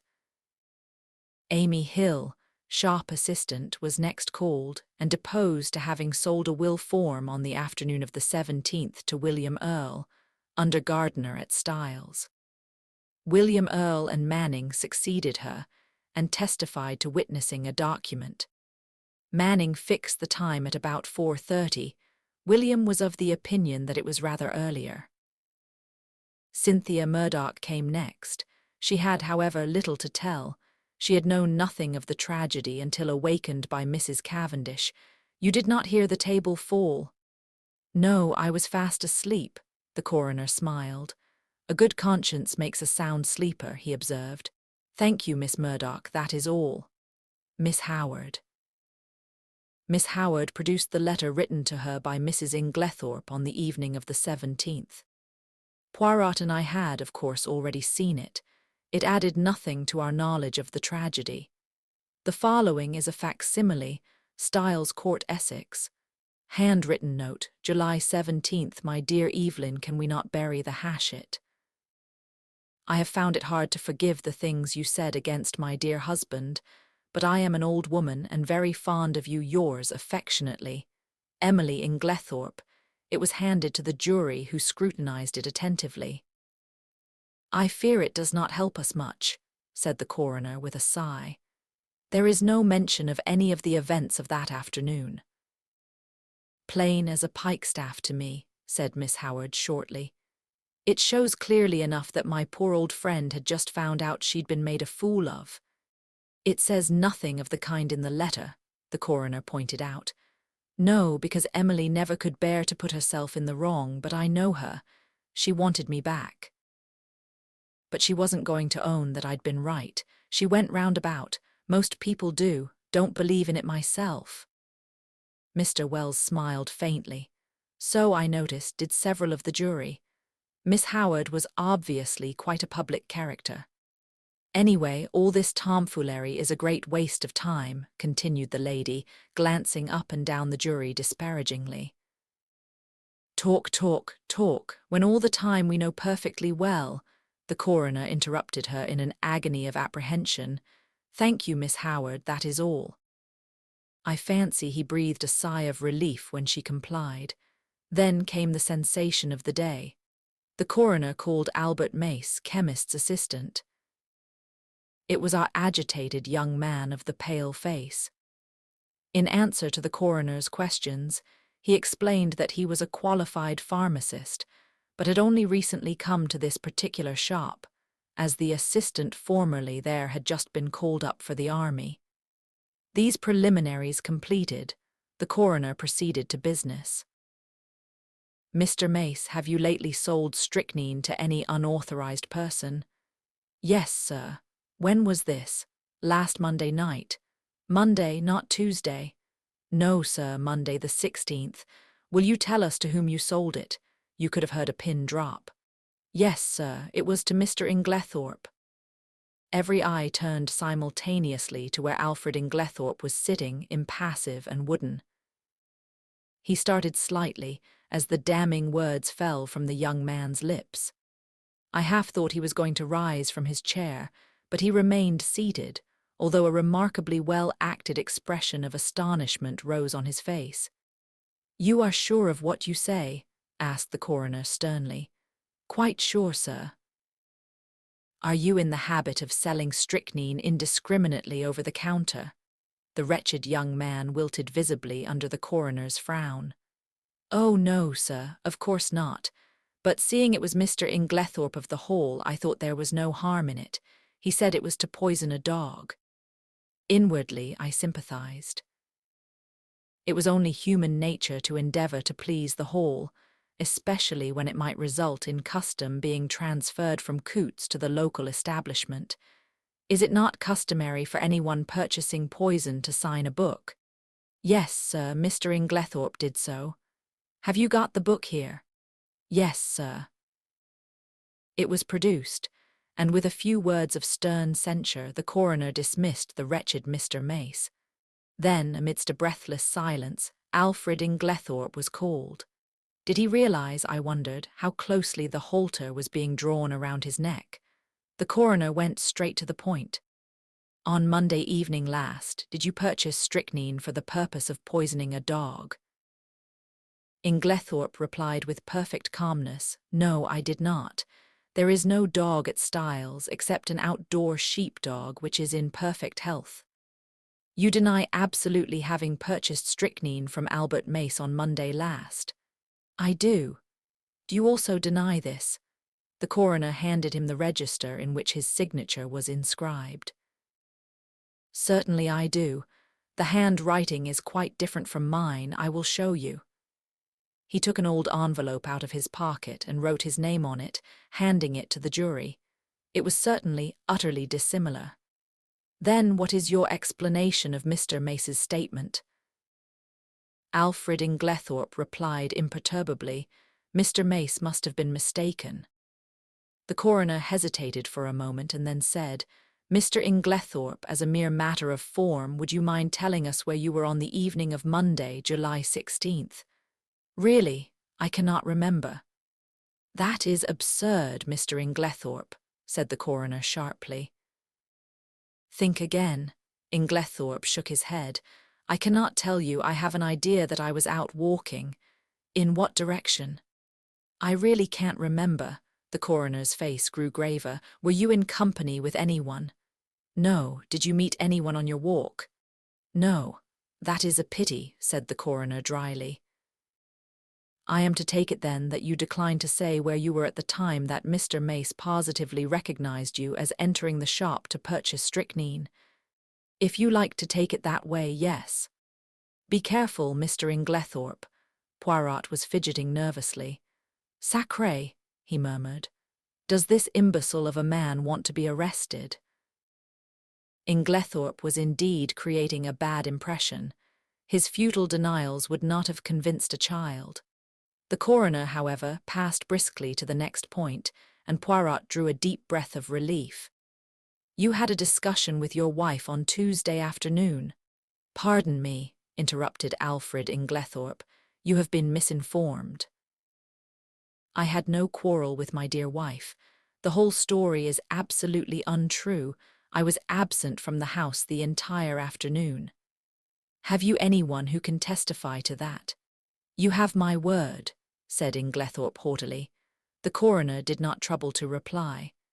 There are 2 witnesses who will swear to having heard your disagreement with Mrs. Inglethorp. Those witnesses were mistaken. I was puzzled. The man spoke with such quiet assurance that I was staggered. I looked at Poirot. There was an expression of exultation on his face which I could not understand. Was he at last convinced of Alfred Inglethorp's guilt? Mr. Inglethorp, said the coroner, you have heard your wife's dying words repeated here. Can you explain them in any way? Certainly I can. You can. It seems to me very simple. The room was dimly lighted. Dr. Bauerstein is much of my height and build and, like me, wears a beard. In the dim light, and suffering as she was, my poor wife mistook him for me. Ah, murmured Poirot to himself, but it is an idea that— You think it is true, I whispered. I do not say that, but it is truly an ingenious supposition. You read my wife's last words as an accusation, Inglethorp was continuing. They were, on the contrary, an appeal to me. The coroner reflected a moment, then he said, I believe, Mr. Inglethorp, that you yourself poured out the coffee and took it to your wife that evening. I poured it out, yes, but I did not take it to her. I meant to do so, but I was told that a friend was at the hall door, so I laid down the coffee on the hall table. When I came through the hall again a few minutes later, it was gone. This statement might or might not be true, but it did not seem to me to improve matters much for Inglethorp. In any case, he had had ample time to introduce the poison. At that point, Poirot nudged me gently, indicating two men who were sitting together near the door. One was a little, sharp, dark, ferret-faced man, the other was tall and fair. I questioned Poirot mutely. He put his lips to my ear. "Do you know who that little man is?" I shook my head. "That is Detective Inspector James Japp of Scotland Yard, Jimmy Japp. The other man is from Scotland Yard too." "Things are moving quickly, my friend." I stared at the two men intently. There was certainly nothing of the policeman about them. I should never have suspected them of being official personages. I was still staring when I was startled and recalled by the verdict being given: willful murder against some person or persons unknown. Chapter 7. As we came out of the Stylight's arms, Poirot drew me aside by a gentle pressure of the arm. I understood his object. He was waiting for the Scotland Yard men. In a few moments they emerged, and Poirot at once stepped forward and accosted the shorter of the two. "I fear you do not remember me, Inspector Japp." "Why, if it isn't Mr. Poirot," cried the inspector. He turned to the other man. "You've heard me speak of Mr. Poirot. It was in 1904 he and I worked together. The Abercrombie forgery case, you remember, he was run down in Brussels." "Ah, those were great days, monsieur. Then, do you remember Baron Altara?" "There was a pretty rogue for you. He eluded the clutches of half the police in Europe, but we nailed him in Antwerp, thanks to Mr. Poirot here." As these friendly reminiscences were being indulged in, I drew nearer and was introduced to Detective Inspector Japp, who, in his turn, introduced us both to his companion, Superintendent Summerhay. "I need hardly ask what you are doing here, gentlemen," remarked Poirot. Japp closed one eye knowingly. "No, indeed, pretty clear case, I should say." But Poirot answered gravely, "There I differ from you." "Oh, come," said Summerhay, opening his lips for the first time. "Surely the whole thing is clear as daylight. The man's caught red-handed. How he could be such a fool beats me." But Japp was looking attentively at Poirot. "Hold your fire, Summerhay," he remarked jocularly. "Me and Monsieur here have met before, and there's no man's judgment I'd sooner take than his. If I'm not greatly mistaken, he's got something up his sleeve. Isn't that so, Monsieur?" Poirot smiled. "I have drawn certain conclusions, yes." Summerhay was still looking rather sceptical, but Japp continued his scrutiny of Poirot. "It's this way," he said. "So far, we've only seen the case from the outside. That's where the Yard's at a disadvantage in a case of this kind, where the murder's only out, so to speak, after the inquest. A lot depends on being on the spot first thing, and that's where Mr. Poirot's had the start of us. We shouldn't have been here as soon as this even, if it hadn't been for the fact that there was a smart doctor on the spot, who gave us the tip through the coroner. But you've been on the spot from the first, and you may have picked up some little hints. From the evidence at the inquest, Mr. Inglethorp murdered his wife as sure as I stand here, and if anyone but you hinted the contrary, I'd laugh in his face. I must say I was surprised the jury didn't bring it in willful murder against him right off. I think they would have, if it hadn't been for the coroner. He seemed to be holding them back. Perhaps, though, you have a warrant for his arrest in your pocket now," suggested Poirot. A kind of wooden shutter of officialdom came down from Japp's expressive countenance. "Perhaps I have, and perhaps I haven't," he remarked dryly. Poirot looked at him thoughtfully. "I am very anxious, messieurs, that he should not be arrested." "I dare say," observed Summerhay sarcastically. Japp was regarding Poirot with comical perplexity. "Can't you go a little further, Mr. Poirot? A wink's as good as a nod from you. You've been on the spot, and the Yard doesn't want to make any mistakes, you know." Poirot nodded gravely. "That is exactly what I thought. Well, I will tell you this. Use your warrant, arrest Mr. Inglethorp. But it will bring you no kudos. The case against him will be dismissed at once. Comment ça?" And he snapped his fingers expressively. Japp's face grew grave, though Summerhay gave an incredulous snort. As for me, I was literally dumb with astonishment. I could only conclude that Poirot was mad. Japp had taken out a handkerchief and was gently dabbing his brow. "I daren't do it, Mr. Poirot. I'd take your word, but there's others over me who'll be asking what the devil I mean by it. Can't you give me a little more to go on?" Poirot reflected a moment. "It can be done," he said at last. "I admit I do not wish it. It forces my hand. I would have preferred to work in the dark just for the present, but what you say is very just. The word of a Belgian policeman whose day is past is not enough. And Alfred Inglethorp must not be arrested. That I have sworn, as my friend Hastings here knows. See then, my good Japp, you go at once to Styles." "Well, in about half an hour. We're seeing the coroner and the doctor first." "Good. Call for me in passing the last house in the village. I will go with you. At Styles, Mr. Inglethorp will give you, or if he refuses, as is probable, I will give you such proofs that shall satisfy you that the case against him could not possibly be sustained. Is that a bargain?" "That's a bargain," said Japp heartily. "And on behalf of the Yard, I'm much obliged to you, though I'm bound to confess I can't at present see the faintest possible loophole in the evidence, but you always were a marvel. So long then, monsieur." The two detectives strode away, Summerhay with an incredulous grin on his face. "Well, my friend," cried Poirot before I could get in a word, "what do you think? Mon Dieu! I had some warm moments in that court. I did not figure to myself that the man would be so pig-headed as to refuse to say anything at all. Decidedly, it was the policy of an imbecile." "Hm, there are other explanations besides that of imbecility," I remarked. "For if the case against him is true, how could he defend himself except by silence?" "Why, in 1,000 ingenious ways," cried Poirot. "See, say that it is I who have committed this murder. I can think of 7 most plausible stories, far more convincing than Mr. Inglethorpe's stony denials." I could not help laughing. "My dear Poirot, I am sure you are capable of thinking of 70.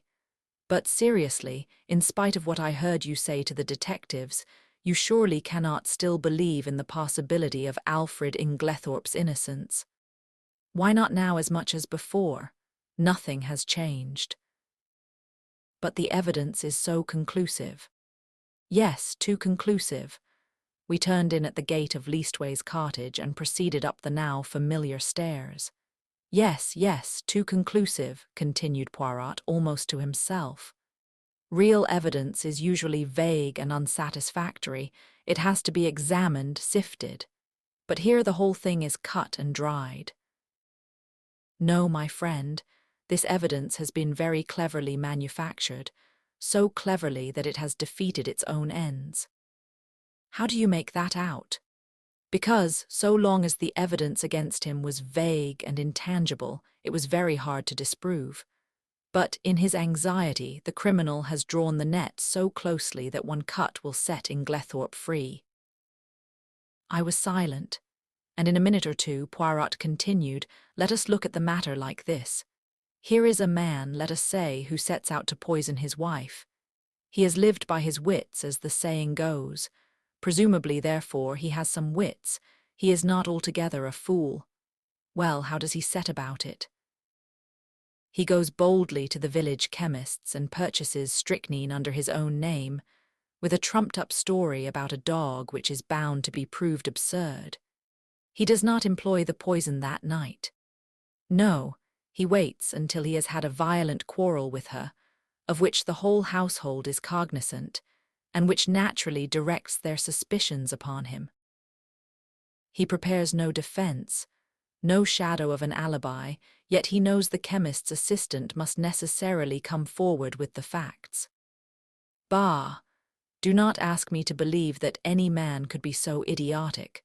Only a lunatic who wished to commit suicide by causing himself to be hanged would act so. Still, I do not see, I began. Neither do I see, I tell you, mon ami, it puzzles me, Hercule Poirot. But if you believe him innocent, how do you explain his buying the strychnine? Very simply, he did not buy it. But Mace recognized him. I beg your pardon. He saw a man with a black beard like Mr. Inglethorpe's, and wearing glasses like Mr. Inglethorpe, and dressed in Mr. Inglethorpe's rather noticeable clothes. He could not recognize a man whom he had probably only seen in the distance, since, you remember, he himself had only been in the village a fortnight, and Mrs. Inglethorpe dealt principally with coots in Tadminster. Then you think, mon ami, do you remember the 2 points I laid stress upon? Leave the first one for the moment, what was the second? The important fact that Alfred Inglethorpe wears peculiar clothes, has a black beard, and uses glasses, I quoted. Exactly. Now suppose anyone wished to pass himself off as John or Lawrence Cavendish, would it be easy? No, I said thoughtfully. Of course an actor, but Poirot cut me short ruthlessly. And why would it not be easy? I will tell you, my friend, because they are both clean-shaven men. To make up successfully as one of these two in broad daylight, it would need an actor of genius and a certain initial facial resemblance. But in the case of Alfred Inglethorpe, all that is changed. His clothes, his beard, the glasses which hide his eyes, those are the salient points about his personal appearance. Now, what is the first instinct of the criminal? To divert suspicion from himself, is it not so? And how can he best do that? By throwing it on someone else. In this instance, there was a man ready to his hand. Everybody was predisposed to believe in Mr. Inglethorpe's guilt. It was a foregone conclusion that he would be suspected. But to make it a sure thing, there must be tangible proof, such as the actual buying of the poison, and that, with a man of the peculiar appearance of Mr. Inglethorpe, was not difficult. Remember, this young Mace had never actually spoken to Mr. Inglethorpe. How should he doubt that the man in his clothes, with his beard and his glasses, was not Alfred Inglethorpe?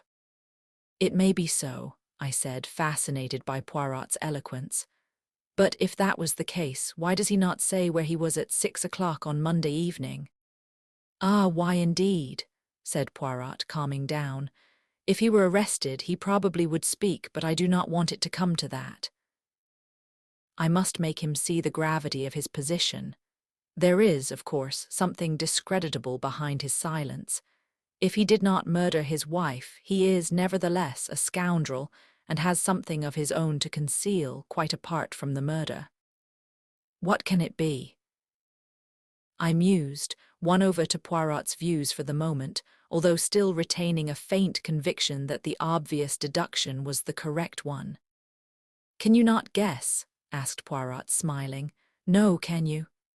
Oh, yes, I had a little idea some time ago, and it has turned out to be correct.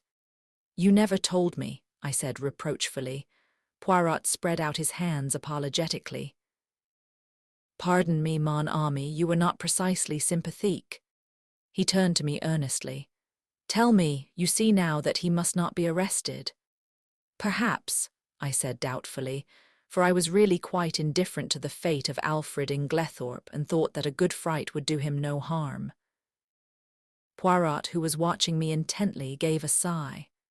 Come, my friend, he said, changing the subject. Apart from Mr. Inglethorpe, how did the evidence at the inquest strike you? Oh, pretty much what I expected. Did nothing strike you as peculiar about it? My thoughts flew to Mary Cavendish, and I hedged. In what way? Well, Mr. Lawrence Cavendish's evidence, for instance. I was relieved. Oh, Lawrence, no, I don't think so. He's always a nervous chap. His suggestion that his mother might have been poisoned accidentally by means of the tonic she was taking that did not strike you as strange, Hein? No, I can't say it did. The doctors ridiculed it, of course, but it was quite a natural suggestion for a layman to make. But Monsieur Lawrence is not a layman. You told me yourself that he had started by studying medicine and that he had taken his degree. Yes, that's true, I never thought of that. I was rather startled. It is odd. Poirot nodded. From the first, his behavior has been peculiar.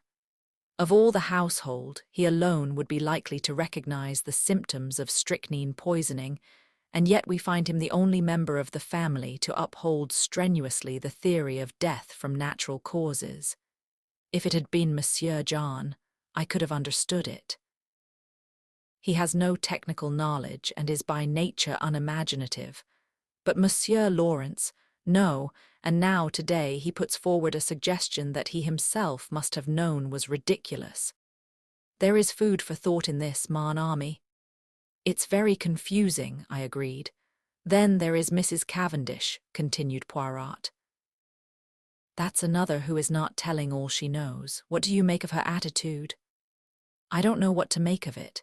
It seems inconceivable that she should be shielding Alfred Inglethorp, yet that is what it looks like. Poirot nodded reflectively. Yes, it is queer. One thing is certain, she overheard a good deal more of that private conversation than she was willing to admit. And yet she is the last person one would accuse of stooping to eavesdrop. Exactly. One thing her evidence has shown me, I made a mistake. Dorcas was quite right.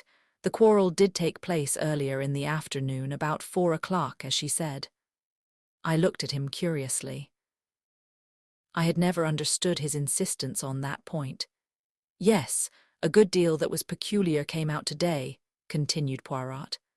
Dr. Bauerstein now, what was he doing up and dressed at that hour in the morning? It is astonishing to me that no one commented on the fact. He has insomnia, I believe, I said doubtfully. Which is a very good or a very bad explanation, remarked Poirot. It covers everything and explains nothing. I shall keep my eye on our clever Dr. Bauerstein. Any more faults to find with the evidence? I inquired satirically. Mon ami, replied Poirot gravely, when you find that people are not telling you the truth, look out. Now, unless I am much mistaken, at the inquest today only one, at most 2 persons were speaking the truth without reservation or subterfuge. Oh, come now, Poirot, I won't cite Lawrence or Mrs. Cavendish, but there's John and Miss Howard, surely they were speaking the truth. Both of them, my friend, one I grant you, but both. His words gave me an unpleasant shock. Miss Howard's evidence, unimportant as it was, had been given in such a downright straightforward manner that it had never occurred to me to doubt her sincerity.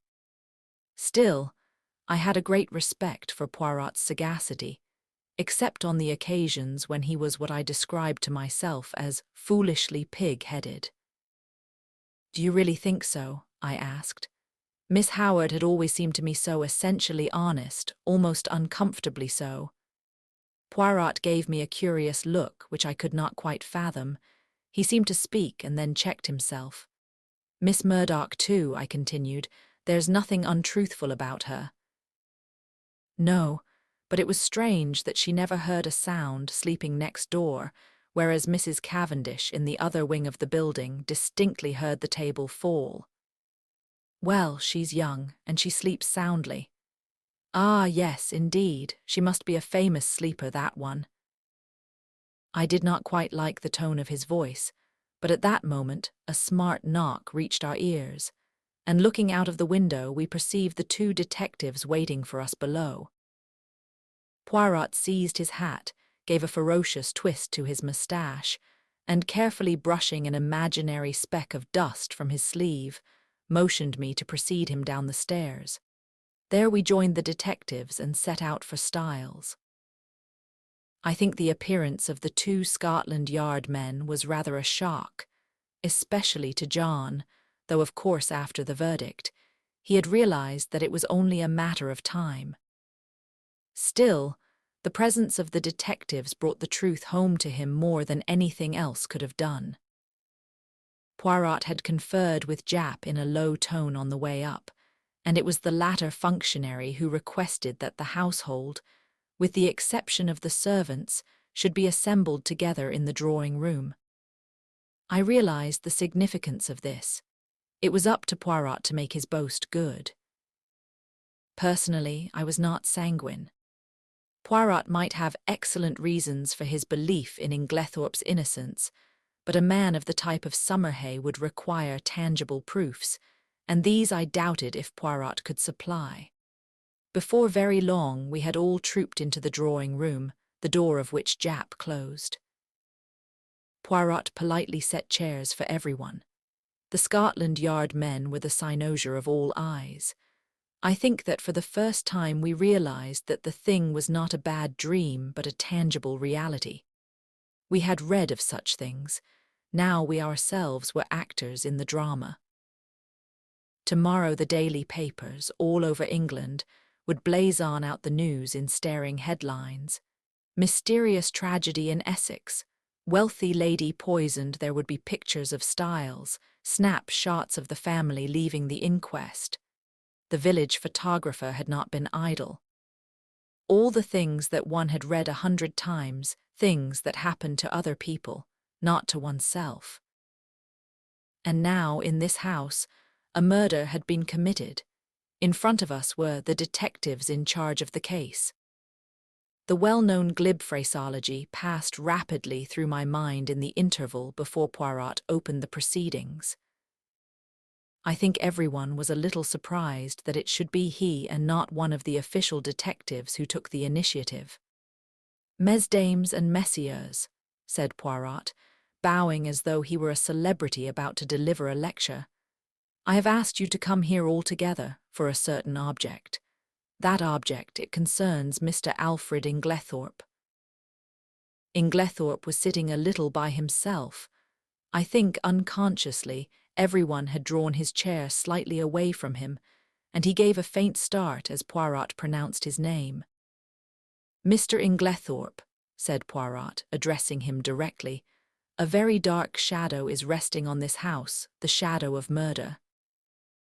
Inglethorp shook his head sadly. "My poor wife," he murmured. "Poor Emily, it is terrible."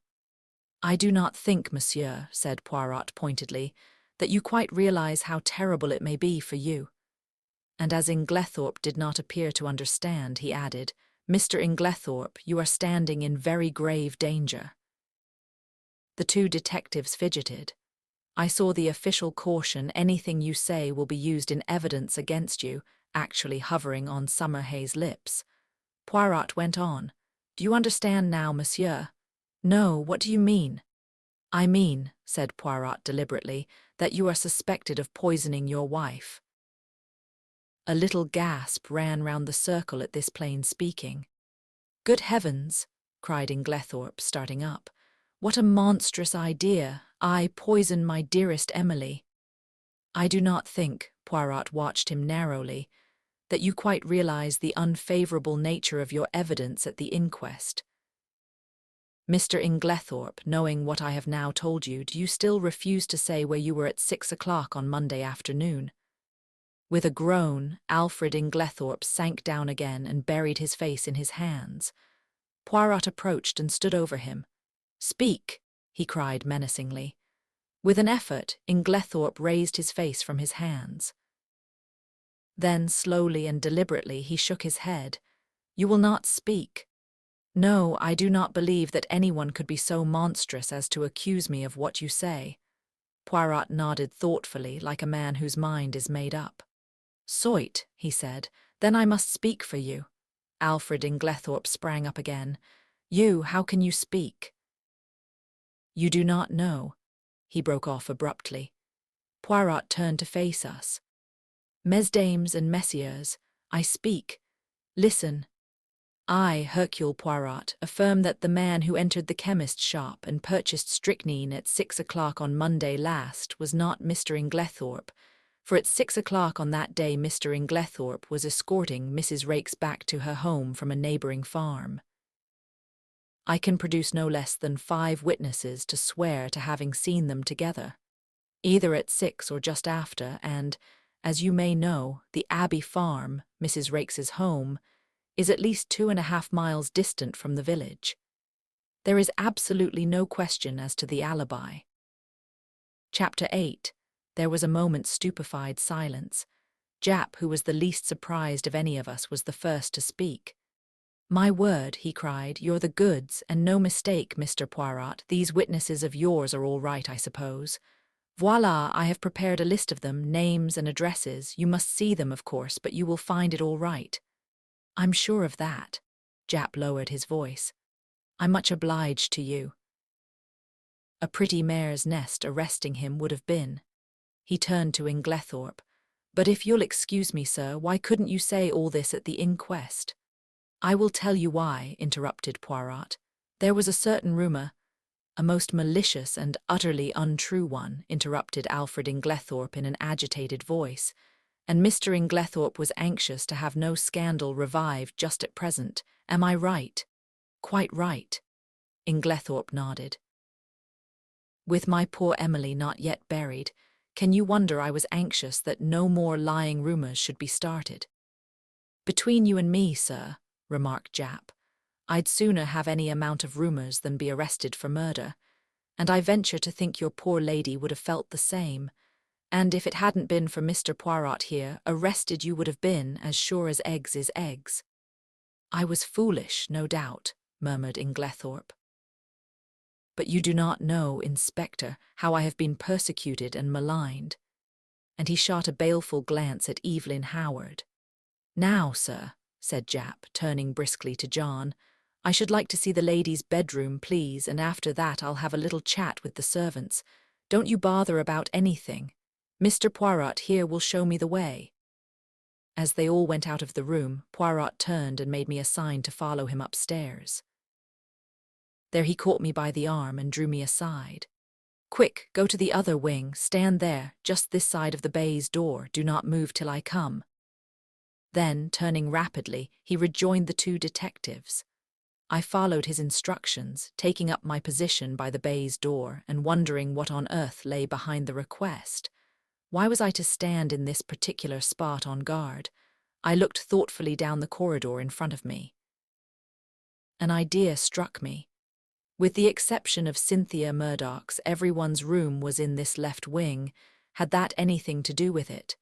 Was I to report who came or went? I stood faithfully at my post. The minutes passed. Nobody came, nothing happened. It must have been quite 20 minutes before Poirot rejoined me. "You have not stirred." "No, I've stuck here like a rock. Nothing's happened." "Ah." Was he pleased or disappointed?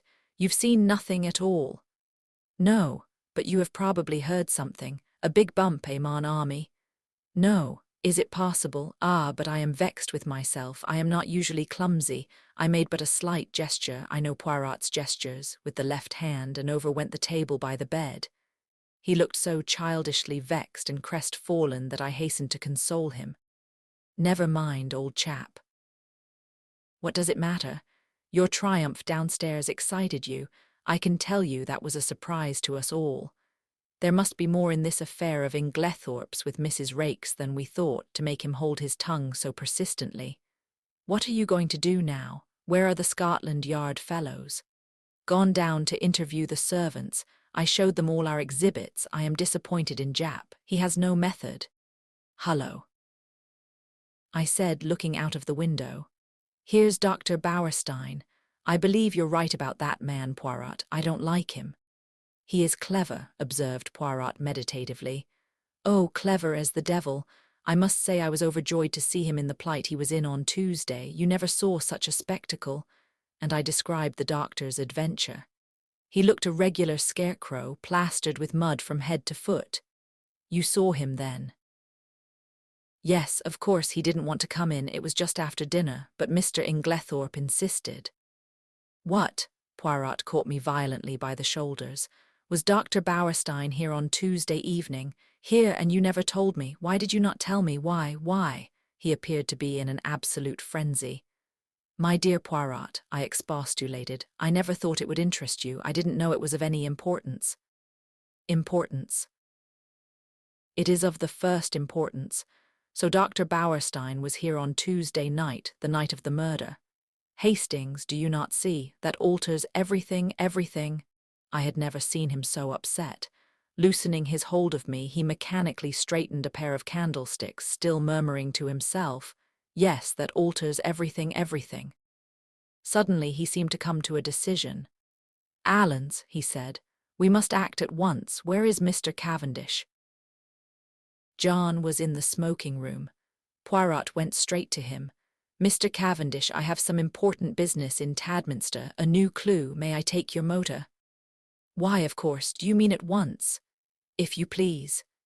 John rang the bell and ordered round the car. In another 10 minutes we were racing down the park and along the high road to Tadminster. "Now, Poirot," I remarked resignedly, "perhaps you will tell me what all this is about." "Well, mon ami, a good deal you can guess for yourself. Of course you realize that, now Mr. Inglethorp is out of it, the whole position is greatly changed. We are face to face with an entirely new problem. We know now that there is one person who did not buy the poison. We have cleared away the manufactured clues. Now for the real ones. I have ascertained that anyone in the household, with the exception of Mrs. Cavendish, who was playing tennis with you, could have personated Mr. Inglethorp on Monday evening. In the same way, we have his statement that he put the coffee down in the hall. No one took much notice of that at the inquest, but now it has a very different significance. We must find out who did take that coffee to Mrs. Inglethorp eventually, or who passed through the hall whilst it was standing there. From your account, there are only 2 people whom we can positively say did not go near the coffee, Mrs. Cavendish and Mademoiselle Cynthia. Yes, that is so. I felt an inexpressible lightening of the heart. Mary Cavendish could certainly not rest under suspicion. In clearing Alfred Inglethorp, continued Poirot, I have been obliged to show my hand sooner than I intended. As long as I might be thought to be pursuing him, the criminal would be off his guard. Now he will be doubly careful, yes, doubly careful. He turned to me abruptly. Tell me, Hastings, you yourself, have you no suspicions of anybody? I hesitated. To tell the truth, an idea, wild and extravagant in itself, had once or twice that morning flashed through my brain. I had rejected it as absurd, nevertheless it persisted. You couldn't call it a suspicion, I murmured. It's so utterly foolish. Come now, urged Poirot encouragingly. Do not fear, speak your mind, you should always pay attention to your instincts. Well then, I blurted out, it's absurd, but I suspect Miss Howard of not telling all she knows. Miss Howard? Yes, you'll laugh at me. Not at all. Why should I? I can't help feeling, I continued blunderingly, that we've rather left her out of the possible suspects, simply on the strength of her having been away from the place.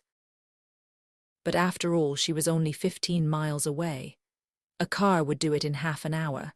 Can we say positively that she was away from Styles on the night of the murder? Yes, my friend, said Poirot unexpectedly, we can. One of my first actions was to ring up the hospital where she was working. Well, I learnt that Miss Howard had been on afternoon duty on Tuesday and that, a convoy coming in unexpectedly, she had kindly offered to remain on night duty, which offer was gratefully accepted. That disposes of that. Oh, I said, rather nonplussed. Really, I continued, it's her extraordinary vehemence against Inglethorp that started me off suspecting her. I can't help feeling she'd do anything against him, and I had an idea she might know something about the destroying of the will. She might have burnt the new one, mistaking it for the earlier one in his favour. She is so terribly bitter against him. You consider her vehemence unnatural. Why ease? She is so very violent. I wondered really whether she is quite sane on that point." Poirot shook his head energetically. "No, no, you are on a wrong tack there. There is nothing weak-minded or degenerate about Miss Howard. She is an excellent specimen of well-balanced English beef and brawn. She is sanity itself. Yet her hatred of Inglethorp seems almost a mania. My idea was, a very ridiculous one, no doubt, that she had intended to poison him, and that, in some way, Mrs. Inglethorp got hold of it by mistake. But I don't at all see how it could have been done. The whole thing is absurd and ridiculous to the last degree. Still, you are right in one thing. It is always wise to suspect everybody until you can prove logically, and to your own satisfaction, that they are innocent. Now, what reasons are there against Miss Howard's having deliberately poisoned Mrs. Inglethorp?" "Why, she was devoted to her," I exclaimed. "Teacher, teacher," cried Poirot irritably. "You argue like a child. If Miss Howard were capable of poisoning the old lady, she would be quite equally capable of simulating devotion. No, we must look elsewhere. You are perfectly correct in your assumption that her vehemence against Alfred Inglethorp is too violent to be natural, but you are quite wrong in the deduction you draw from it. I have drawn my own deductions, which I believe to be correct, but I will not speak of them at present." He paused a minute, then went on. "Now, to my way of thinking, there is one insuperable objection to Miss Howard's being the murderess, and that is that in no possible way could Mrs. Inglethorp's death benefit Miss Howard.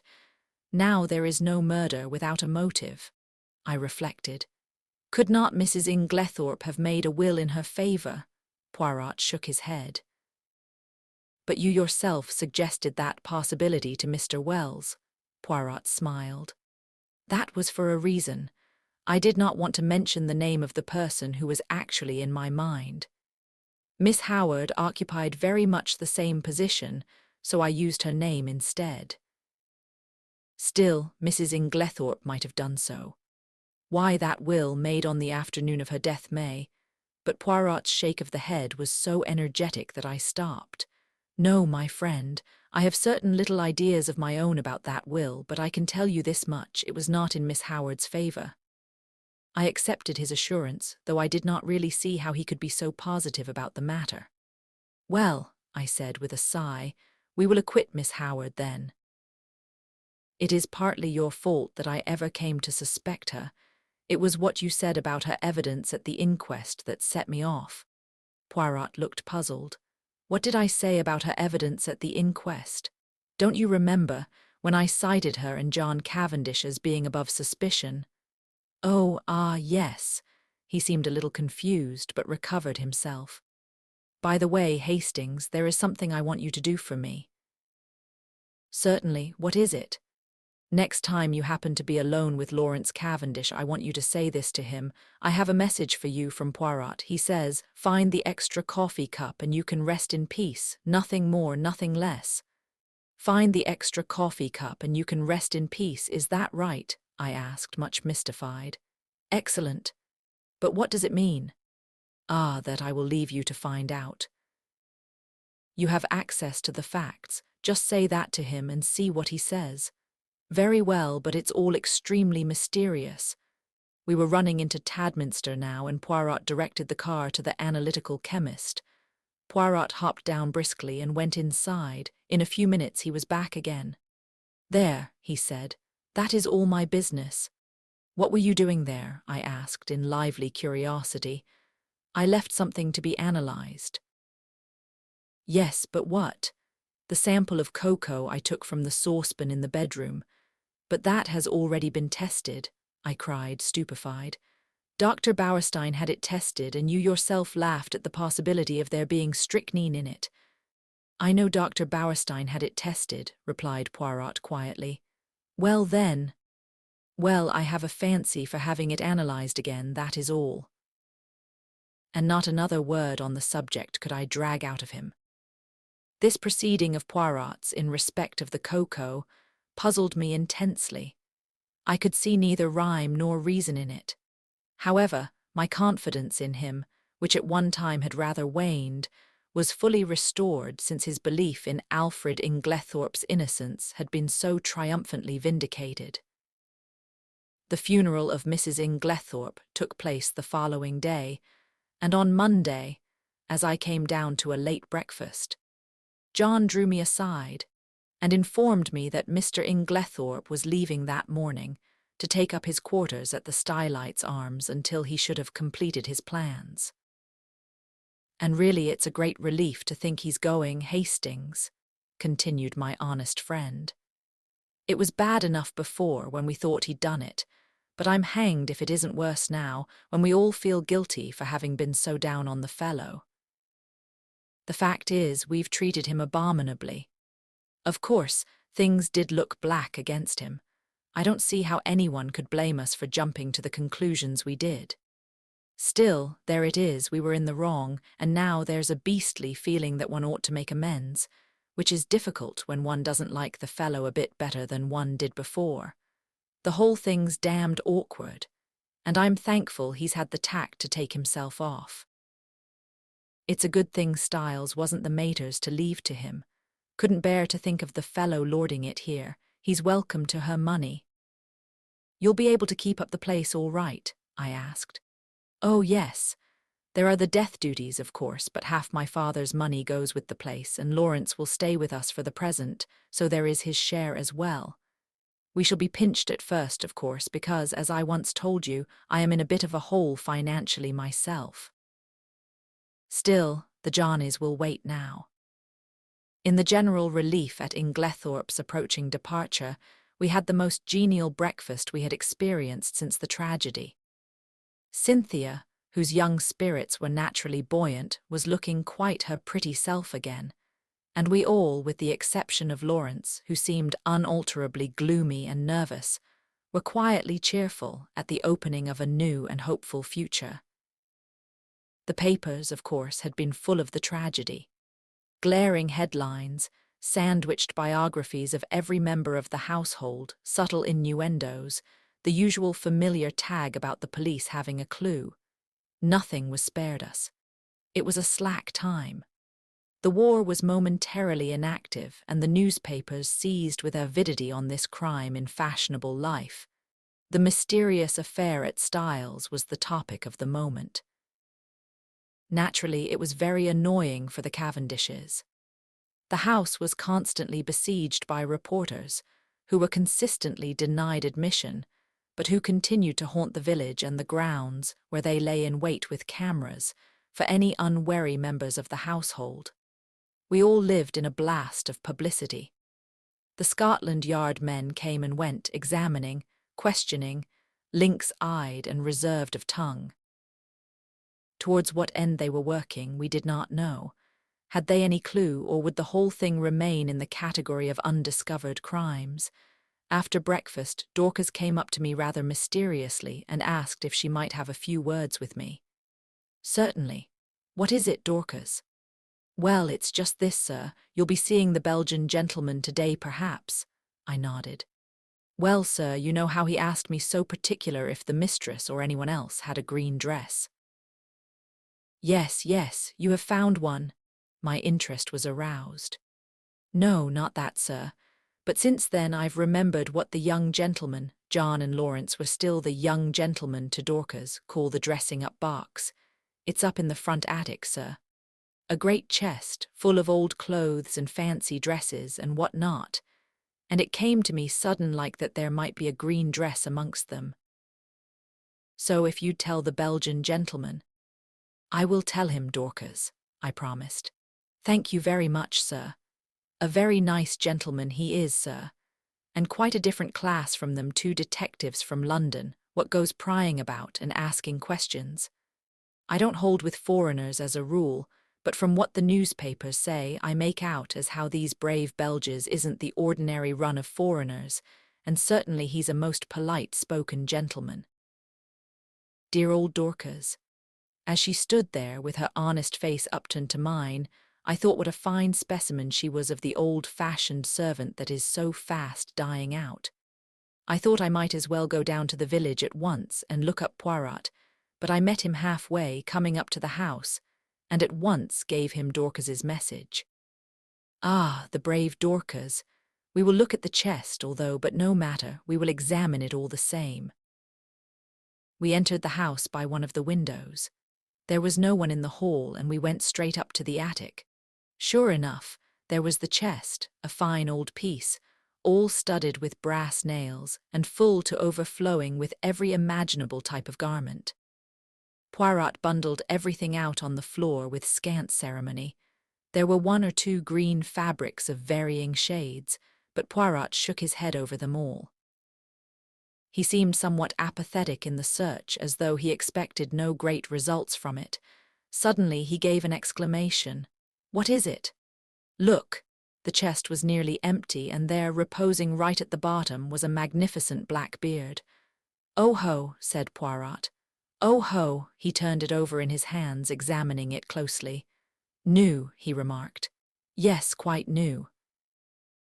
After a moment's hesitation, he replaced it in the chest, heaped all the other things on top of it as before, and made his way briskly downstairs.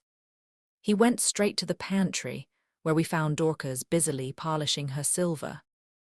Poirot wished her good morning with Gallic politeness and went on. "We have been looking through that chest, Dorcas. I am much obliged to you for mentioning it. There is, indeed, a fine collection there." "Are they often used, may I ask?"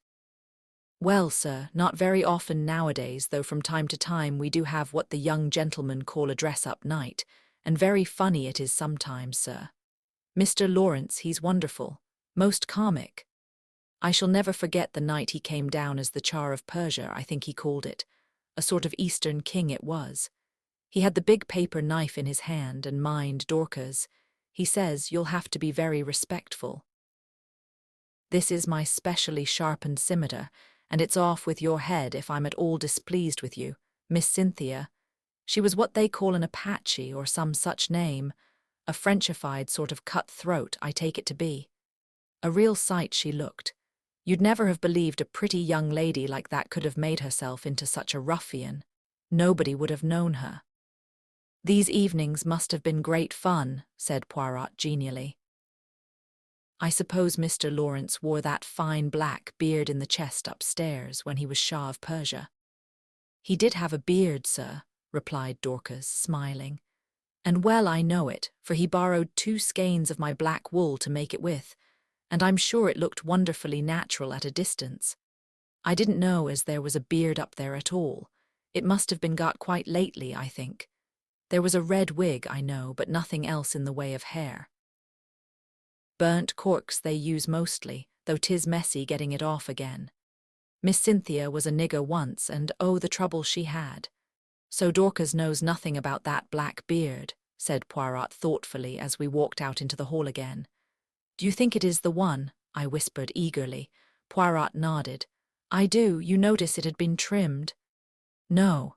Yes, it was cut exactly the shape of Mr. Inglethorp's, and I found 1 or 2 snipped hairs." "Hastings, this affair is very deep. Who put it in the chest, I wonder?" "Someone with a good deal of intelligence," remarked Poirot dryly. "You realize that he chose the one place in the house to hide it where its presence would not be remarked. Yes, he is intelligent, but we must be more intelligent. We must be so intelligent that he does not suspect us of being intelligent at all." I acquiesced. "There, mon ami, you will be of great assistance to me." I was pleased with the compliment. There had been times when I hardly thought that Poirot appreciated me at my true worth. "Yes," he continued, staring at me thoughtfully, "you will be invaluable." This was naturally gratifying, but Poirot's next words were not so welcome. "I must have an ally in the house," he observed reflectively. "You have me," I protested. "True, but you are not sufficient." I was hurt and showed it. Poirot hurried to explain himself. "You do not quite take my meaning. You are known to be working with me. I want somebody who is not associated with us in any way." "Oh, I see. How about John?" "No, I think not." "The dear fellow isn't perhaps very bright," I said thoughtfully. "Here comes Miss Howard," said Poirot suddenly. "She is the very person." but I am in her black books since I cleared Mr. Inglethorp. Still, we can but try." With a nod that was barely civil, Miss Howard assented to Poirot's request for a few minutes' conversation. We went into the little morning room and Poirot closed the door. "Well, Monsieur Poirot," said Miss Howard impatiently, "what is it? Out with it, I'm busy." "Do you remember, mademoiselle, that I once asked you to help me?" "Yes, I do." The lady nodded. "And I told you I'd help you with pleasure to hang Alfred Inglethorp." "Ah," Poirot studied her seriously. "Miss Howard, I will ask you one question. I beg of you to reply to it truthfully." "Never tell lies," replied Miss Howard. "It is this. Do you still believe that Mrs. Inglethorp was poisoned by her husband?" "What do you mean?" she asked sharply. "You needn't think your pretty explanations influence me in the slightest. I'll admit that it wasn't he who bought strychnine at the chemist's shop. What of that? I dare say he soaked fly-paper, as I told you at the beginning." "That is arsenic, not strychnine," said Poirot mildly. "What does that matter? Arsenic would put poor Emily out of the way just as well as strychnine. If I'm convinced he did it, it doesn't matter a jot to me how he did it." "Exactly. If you are convinced he did it," said Poirot quietly. "I will put my question in another form. Did you ever in your heart of hearts believe that Mrs. Inglethorp was poisoned by her husband?" "Good heavens!" cried Miss Howard. "Haven't I always told you the man is a villain?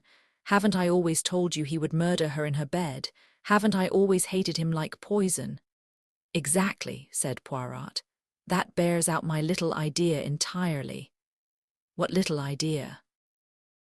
"Miss Howard, do you remember a conversation that took place on the day of my friend's arrival here? He repeated it to me, and there is a sentence of yours that has impressed me very much. Do you remember affirming that if a crime had been committed and anyone you loved had been murdered, you felt certain that you would know by instinct who the criminal was, even if you were quite unable to prove it?" "Yes, I remember saying that. I believe it too." "I suppose you think it nonsense?" "Not at all. And yet you will pay no attention to my instinct against Alfred Inglethorp." "No," said Poirot curtly, "because your instinct is not against Mr. Inglethorp." "What?" "No. You wish to believe he committed the crime. You believe him capable of committing it. But your instinct tells you he did not commit it. It tells you more. Shall I go on?" She was staring at him, fascinated, and made a slight affirmative movement of the hand. "Shall I tell you why you have been so vehement against Mr. Inglethorp? It is because you have been trying to believe what you wish to believe. It is because you are trying to drown and stifle your instinct, which tells you another name." "No, no, no," cried Miss Howard wildly, flinging up her hands. "Don't say it. Oh, don't say it. It isn't true. It can't be true. I don't know what put such a wild, such a dreadful idea into my head." "I am right, am I not?" asked Poirot. "Yes, yes, you must be a wizard to have guessed, but it can't be so. It's too monstrous, too impossible. It must be Alfred Inglethorp." Poirot shook his head gravely. "Don't ask me about it," continued Miss Howard, "because I shan't tell you. I won't admit it even to myself. I must be mad to think of such a thing." Poirot nodded, as if satisfied. "I will ask you nothing. It is enough for me that it is as I thought. And I too have an instinct. We are working together towards a common end." "Don't ask me to help you because I won't. I wouldn't lift a finger to," she faltered. "You will help me in spite of yourself. I ask you nothing, but you will be my ally. You will not be able to help yourself. You will do the only thing that I want of you. And that is, you will watch." Evelyn Howard bowed her head. "Yes, I can't help doing that. I am always watching, always hoping I shall be proved wrong." "If we are wrong, well and good," said Poirot. "No one will be more pleased than I shall, but if we are right, Miss Howard, on whose side are you then?" I don't know. Come now, it could be hushed up." "There must be no hushing up." "But Emily herself," she broke off. "Miss Howard," said Poirot gravely, "this is unworthy of you." Suddenly she took her face from her hands. "Yes," she said quietly, That was not Evelyn Howard who spoke. She flung her head up proudly. This is Evelyn Howard, and she is on the side of justice, let the cost be what it may. And with these words she walked firmly out of the room. There, said Poirot, looking after her, goes a very valuable ally. That woman Hastings has got brains as well as a heart. I did not reply. Instinct is a marvellous thing, mused Poirot. It can neither be explained nor ignored. You and Miss Howard seem to know what you are talking about, I observed coldly. Perhaps you don't realize that I am still in the dark. Really, is that so, mon ami? Yes, enlighten me, will you? Poirot studied me attentively for a moment or two, then, to my intense surprise, he shook his head decidedly. No, my friend. Oh, look here, why not? 2 is enough for a secret. Well, I think it is very unfair to keep back facts from me. I am not keeping back facts. Every fact that I know is in your possession. You can draw your own deductions from them. This time it is a question of ideas. Still, it would be interesting to know. Poirot looked at me very earnestly and again shook his head. You see, he said sadly, you have no instincts. It was intelligence you were requiring just now, I pointed out. The 2 often go together, said Poirot enigmatically. The remark seemed so utterly irrelevant that I did not even take the trouble to answer it. But I decided that if I made any interesting and important discoveries, as no doubt I should, I would keep them to myself and surprise Poirot with the ultimate result. There are times when it is one's duty to assert oneself. Chapter 9. I had had no opportunity as yet of passing on Poirot's message to Lawrence.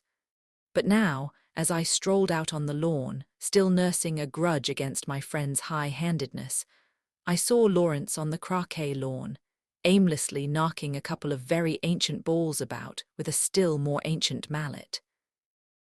It struck me that it would be a good opportunity to deliver my message. Otherwise, Poirot himself might relieve me of it. It was true that I did not quite gather its purport, but I flattered myself that by Lawrence's reply and perhaps a little skillful cross-examination on my part, I should soon perceive its significance. Accordingly, I accosted him. I've been looking for you, I remarked untruthfully. Have you? Yes, the truth is I've got a message for you from Poirot. Yes. He told me to wait until I was alone with you, I said, dropping my voice significantly and watching him intently out of the corner of my eye. I have always been rather good at what is called, I believe, creating an atmosphere. Well, there was no change of expression in the dark melancholic face. Had he any idea of what I was about to say? This is the message. I dropped my voice still lower. Find the extra coffee cup and you can rest in peace. What on earth does he mean? Lawrence stared at me in quite unaffected astonishment. Don't you know? Not in the least, do you? I was compelled to shake my head. What extra coffee cup? I don't know. He'd better ask Dorcas or one of the maids if he wants to know about coffee cups. It's their business, not mine. I don't know anything about the coffee cups except that we've got some that are never used which are a perfect dream, old Worcester. You're not a connoisseur, are you, Hastings? I shook my head. You miss a lot.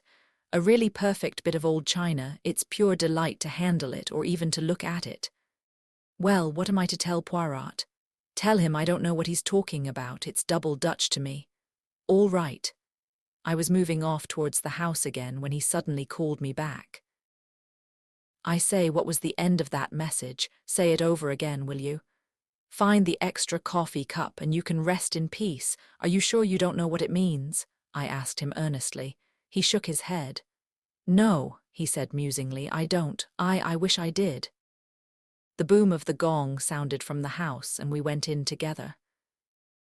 Poirot had been asked by John to remain to lunch and was already seated at the table.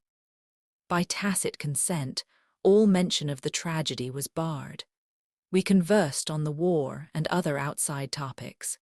But after the cheese and biscuits had been handed round and Dorcas had left the room, Poirot suddenly leant forward to Mrs. Cavendish. Pardon me, madam, for recalling unpleasant memories, but I have a little idea. Poirot's little ideas were becoming a perfect byword, and would like to ask 1 or 2 questions. Of me, certainly. You are too amiable, madam. What I want to ask is this: the door leading into Mrs. Inglethorp's room from that of Mademoiselle Cynthia. It was bolted, you say? Certainly it was bolted, replied Mary Cavendish, rather surprised. I said so at the inquest. Bolted? Yes, she looked perplexed.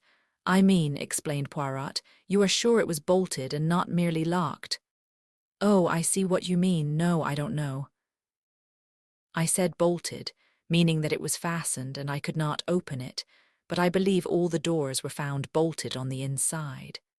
Still, as far as you are concerned, the door might equally well have been locked. Oh, yes. You yourself did not happen to notice, madam, when you entered Mrs. Inglethorp's room, whether that door was bolted or not? I believe it was. But you did not see it? No, I never looked. But I did, interrupted Lawrence suddenly. I happened to notice that it was bolted. Ah, that settles it. And Poirot looked crestfallen. I could not help rejoicing that, for once, one of his little ideas had come to naught. After lunch, Poirot begged me to accompany him home. I consented rather stiffly. You are annoyed, is it not so? He asked anxiously as we walked through the park. Not at all, I said coldly. That is well. That lifts a great load from my mind. This was not quite what I had intended. I had hoped that he would have observed the stiffness of my manner. Still, the fervour of his words went towards the appeasing of my just displeasure. I thawed. I gave Lawrence your message, I said. And what did he say? He was entirely puzzled. Yes, I am quite sure he had no idea of what you meant. I had expected Poirot to be disappointed, but to my surprise he replied that that was as he had thought and that he was very glad. My pride forbade me to ask any questions. Poirot switched off on another tack. Mademoiselle Cynthia was not at lunch today. How was that? She is at the hospital again. She resumed work today. Ah, she is an industrious little demoiselle, and pretty too. She is like pictures I have seen in Italy. I would rather like to see that dispensary of hers. Do you think she would show it to me? I am sure she would be delighted. It's an interesting little place. Does she go there every day? She has all Wednesdays off and comes back to lunch on Saturdays. Those are her only times off. I will remember. Women are doing great work nowadays, and Mademoiselle Cynthia is clever. Oh yes, she has brains, that little one. Yes. I believe she has passed quite a stiff exam. Without doubt. After all, it is very responsible work. I suppose they have very strong poisons there. Yes, she showed them to us. They are kept locked up in a little cupboard. I believe they have to be very careful. They always take out the key before leaving the room. Indeed, it is near the window, this cupboard. No, right the other side of the room. Why? Poirot shrugged his shoulders. I wondered, that is all. Will you come in? We had reached the cottage. No, I think I'll be getting back. I shall go round the long way through the woods. The woods round Styles were very beautiful. After the walk across the open park, it was pleasant to saunter lazily through the cool glades. There was hardly a breath of wind. The very chirp of the birds was faint and subdued. I strolled on a little way and finally flung myself down at the foot of a grand old beech tree. My thoughts of mankind were kindly and charitable. I even forgave Poirot for his absurd secrecy. In fact, I was at peace with the world. Then I yawned. I thought about the crime, and it struck me as being very unreal and far off. I yawned again. Probably I thought it really never happened. Of course, it was all a bad dream. The truth of the matter was that it was Lawrence who had murdered Alfred Inglethorp with a croquet mallet. But it was absurd of John to make such a fuss about it and to go shouting out, "I tell you I won't have it." I woke up with a start. At once I realized that I was in a very awkward predicament. For about 12 feet away from me, John and Mary Cavendish were standing facing each other, and they were evidently quarrelling. And quite as evidently, they were unaware of my vicinity, for before I could move or speak, John repeated the words which had aroused me from my dream. "I tell you, Mary, I won't have it." Mary's voice came, cool and liquid. "Have you any right to criticize my actions? It will be the talk of the village. My mother was only buried on Saturday, and here you are gadding about with the fellow." "Oh," she shrugged her shoulders, "if it is only village gossip that you mind. But it isn't. I've had enough of the fellow hanging about. He's a Polish Jew anyway. A tinge of Jewish blood is not a bad thing. It leavens the," she looked at him, stolid stupidity of the ordinary Englishman. Fire in her eyes, ice in her voice. I did not wonder that the blood rose to John's face in a crimson tide. "Mary." "Well," her tone did not change, the pleading died out of his voice. "Am I to understand that you will continue to see Bauerstein against my express wishes?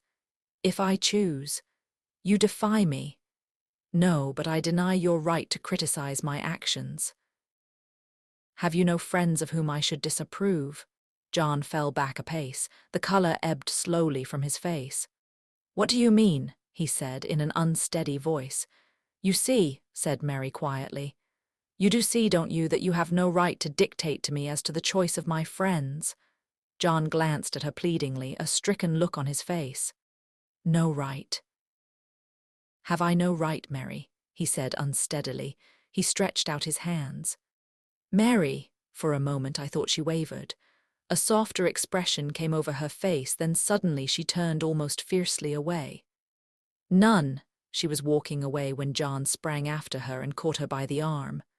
"Mary," his voice was very quiet now, "are you in love with this fellow Bauerstein?" She hesitated, and suddenly there swept across her face a strange expression, old as the hills, yet with something eternally young about it. So might some Egyptian sphinx have smiled. She freed herself quietly from his arm and spoke over her shoulder. "Perhaps," she said, and then swiftly passed out of the little glade, leaving John standing there as though he had been turned to stone. Rather ostentatiously, I stepped forward, crackling some dead branches with my feet as I did so. John turned. Luckily, he took it for granted that I had only just come upon the scene. "Hullo, Hastings. Have you seen the little fellow safely back to his cottage?" "Quaint little chap. Is he any good, though, really?" "He was considered one of the finest detectives of his day." "Oh, well, I suppose there must be something in it, then. What a rotten world it is, though." "You find it so?" I asked. "Good Lord, yes. There's this terrible business to start with. Scotland Yard men in and out of the house like a jack in the box. Never know where they won't turn up next.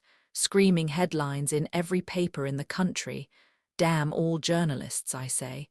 Do you know there was a whole crowd staring in at the large gates this morning? Sort of Madame Tussaud's Chamber of Horrors business that can be seen for nothing.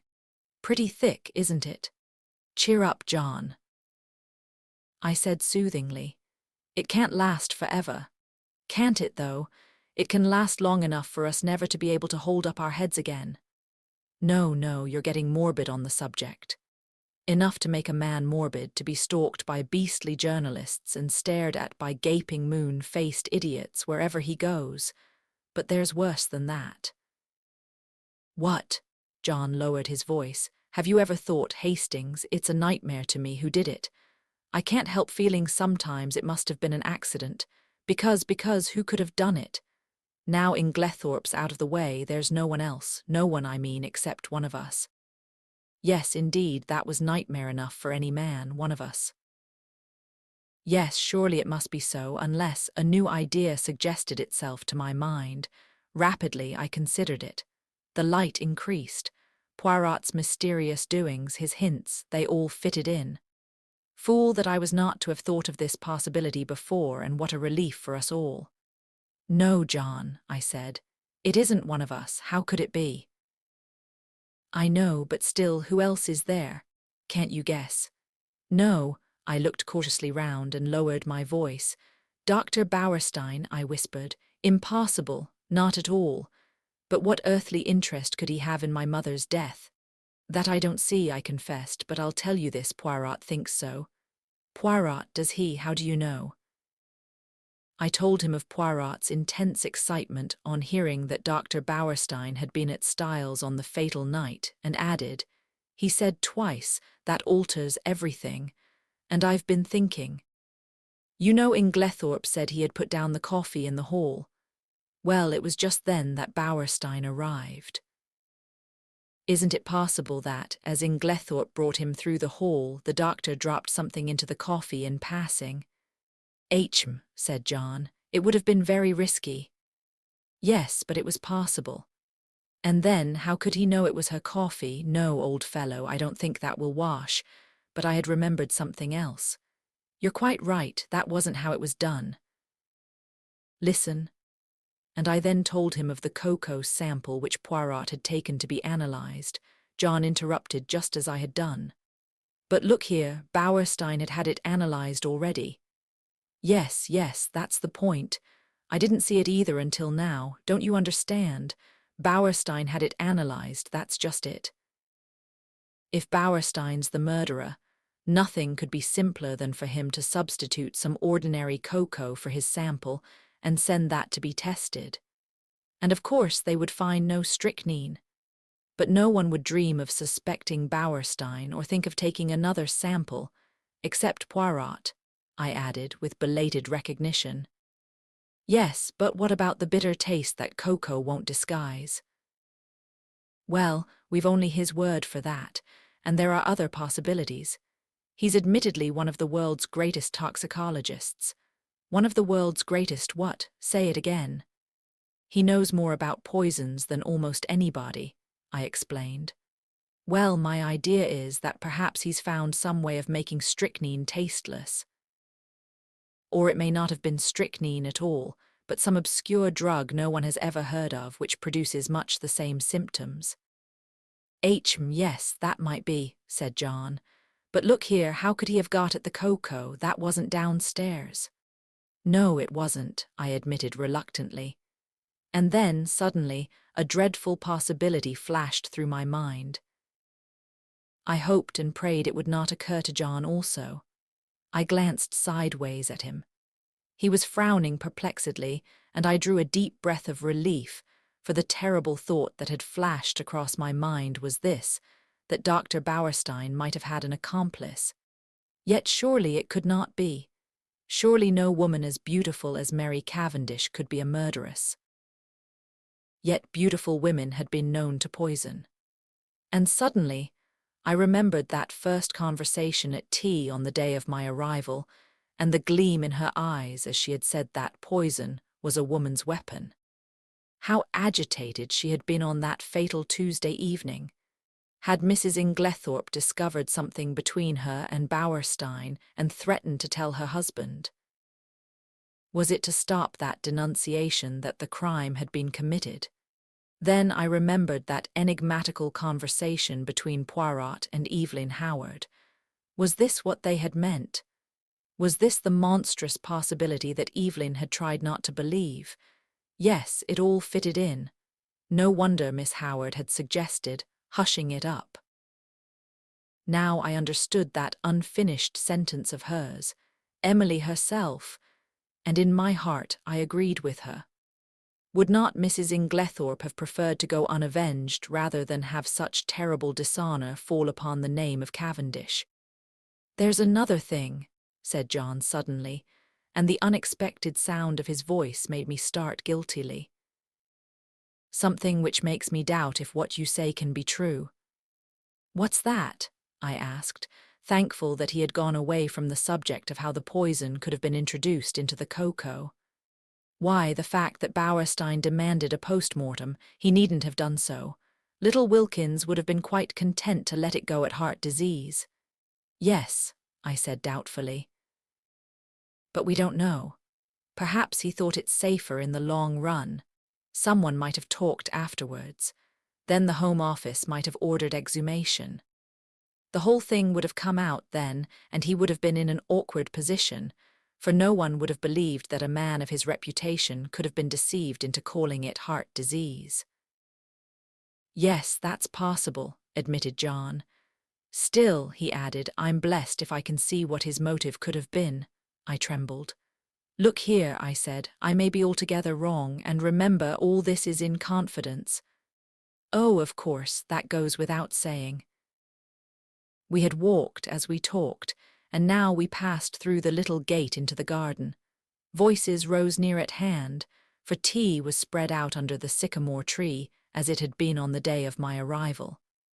Cynthia was back from the hospital, and I placed my chair beside her and told her of Poirot's wish to visit the dispensary. Of course. I'd love him to see it. He'd better come to tea there one day. I must fix it up with him. He's such a dear little man. But he is funny. He made me take the brooch out of my tie the other day and put it in again because he said it wasn't straight. I laughed. It's quite a mania with him. Yes, isn't it? We were silent for a minute or two, and then, glancing in the direction of Mary Cavendish and dropping her voice, Cynthia said, "Mr. Hastings." "Yes. After tea I want to talk to you." Her glance at Mary had set me thinking. I fancied that between these two there existed very little sympathy. For the first time it occurred to me to wonder about the girl's future. Mrs. Inglethorp had made no provisions of any kind for her, but I imagined that John and Mary would probably insist on her making her home with them, at any rate until the end of the war. John, I knew, was very fond of her and would be sorry to let her go. John, who had gone into the house, now reappeared. His good-natured face wore an unaccustomed frown of anger. "Confound those detectives. I can't think what they're after. They've been in every room in the house, turning things inside out and upside down. It really is too bad. I suppose they took advantage of our all being out. I shall go for that fellow Jap when I next see him."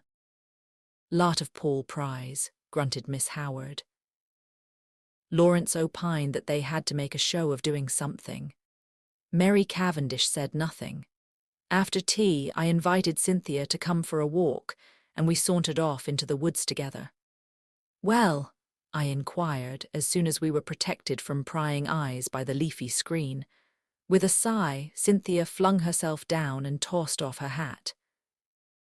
The sunlight, piercing through the branches, turned the auburn of her hair to quivering gold. "Mr. Hastings, you are always so kind, and you know such a lot." It struck me at this moment that Cynthia was really a very charming girl, much more charming than Mary, who never said things of that kind. "Well," I asked benignantly as she hesitated, "I want to ask your advice. What shall I do?" "Do?" "Yes, you see, Aunt Emily always told me I should be provided for. I suppose she forgot or didn't think she was likely to die. Anyway, I am not provided for, and I don't know what to do. Do you think I ought to go away from here at once?" "Good heavens, no, they don't want to part with you, I'm sure." Cynthia hesitated a moment, plucking up the grass with her tiny hands. Then she said, "Mrs. Cavendish does. She hates me." "Hates you?" I cried, astonished. Cynthia nodded. "Yes, I don't know why, but she can't bear me, and he can't either." "There, I know you're wrong," I said warmly. "On the contrary, John is very fond of you." "Oh, yes, John." I meant Lawrence. Not, of course, that I care whether Lawrence hates me or not. Still, it's rather horrid when no one loves you, isn't it? "But they do, Cynthia dear," I said earnestly. "I'm sure you are mistaken. Look, there is John and Miss Howard." Cynthia nodded rather gloomily. "Yes, John likes me, I think, and of course Evie, for all her gruff ways, wouldn't be unkind to a fly. But Lawrence never speaks to me if he can help it, and Mary can hardly bring herself to be civil to me. She wants Evie to stay on, is begging her to, but she doesn't want me, and I don't know what to do." Suddenly, the poor child burst out crying.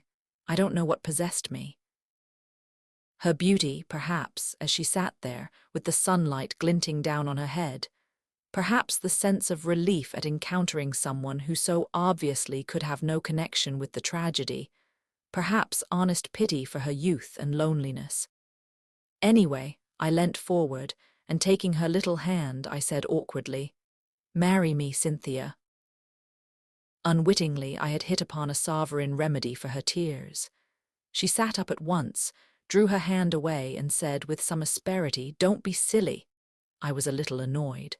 "I'm not being silly. I am asking you to do me the honor of becoming my wife." To my intense surprise, Cynthia burst out laughing and called me a funny dear. "It's perfectly sweet of you," she said, "but you know you don't want to." "Yes, I do. I've got." "Never mind what you've got. You don't really want to, and I don't either." "Well, of course, that settles it," I said stiffly, "but I don't see anything to laugh at. There's nothing funny about a proposal." "No, indeed," said Cynthia. "Somebody might accept you next time. Goodbye, you've cheered me up very much." And with a final, uncontrollable burst of merriment, she vanished through the trees. Thinking over the interview, it struck me as being profoundly unsatisfactory. It occurred to me suddenly that I would go down to the village and look up Bauerstein. Somebody ought to be keeping an eye on the fellow. At the same time, it would be wise to allay any suspicions he might have as to his being suspected. I remembered how Poirot had relied on my diplomacy. Accordingly, I went to the little house with the apartments card inserted in the window, where I knew he lodged, and tapped on the door. An old woman came and opened it. "Good afternoon," I said pleasantly. "Is Dr. Bauerstein in?" She stared at me. "Haven't you heard?" "Heard what?" "About him." "What about him?" "He's took." "Took? Dead?" "No, took by the police." "By the police?" I gasped. "Do you mean they've arrested him?" "Yes, that's it, and—" I waited to hear no more, but tore up the village to find Poirot. Chapter 10. To my extreme annoyance, Poirot was not in, and the old Belgian who answered my knock informed me that he believed he had gone to London. I was dumbfounded. What on earth could Poirot be doing in London? Was it a sudden decision on his part, or had he already made up his mind when he parted from me a few hours earlier? I retraced my steps to Styles in some annoyance. With Poirot away, I was uncertain how to act. Had he foreseen this arrest? Had he not, in all probability, been the cause of it? Those questions I could not resolve. But in the meantime, what was I to do? Should I announce the arrest openly at Styles or not?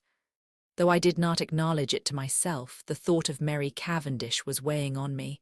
Would it not be a terrible shock to her? For the moment, I set aside utterly any suspicions of her. She could not be implicated, otherwise I should have heard some hint of it. Of course, there was no possibility of being able permanently to conceal Dr. Bauerstein's arrest from her.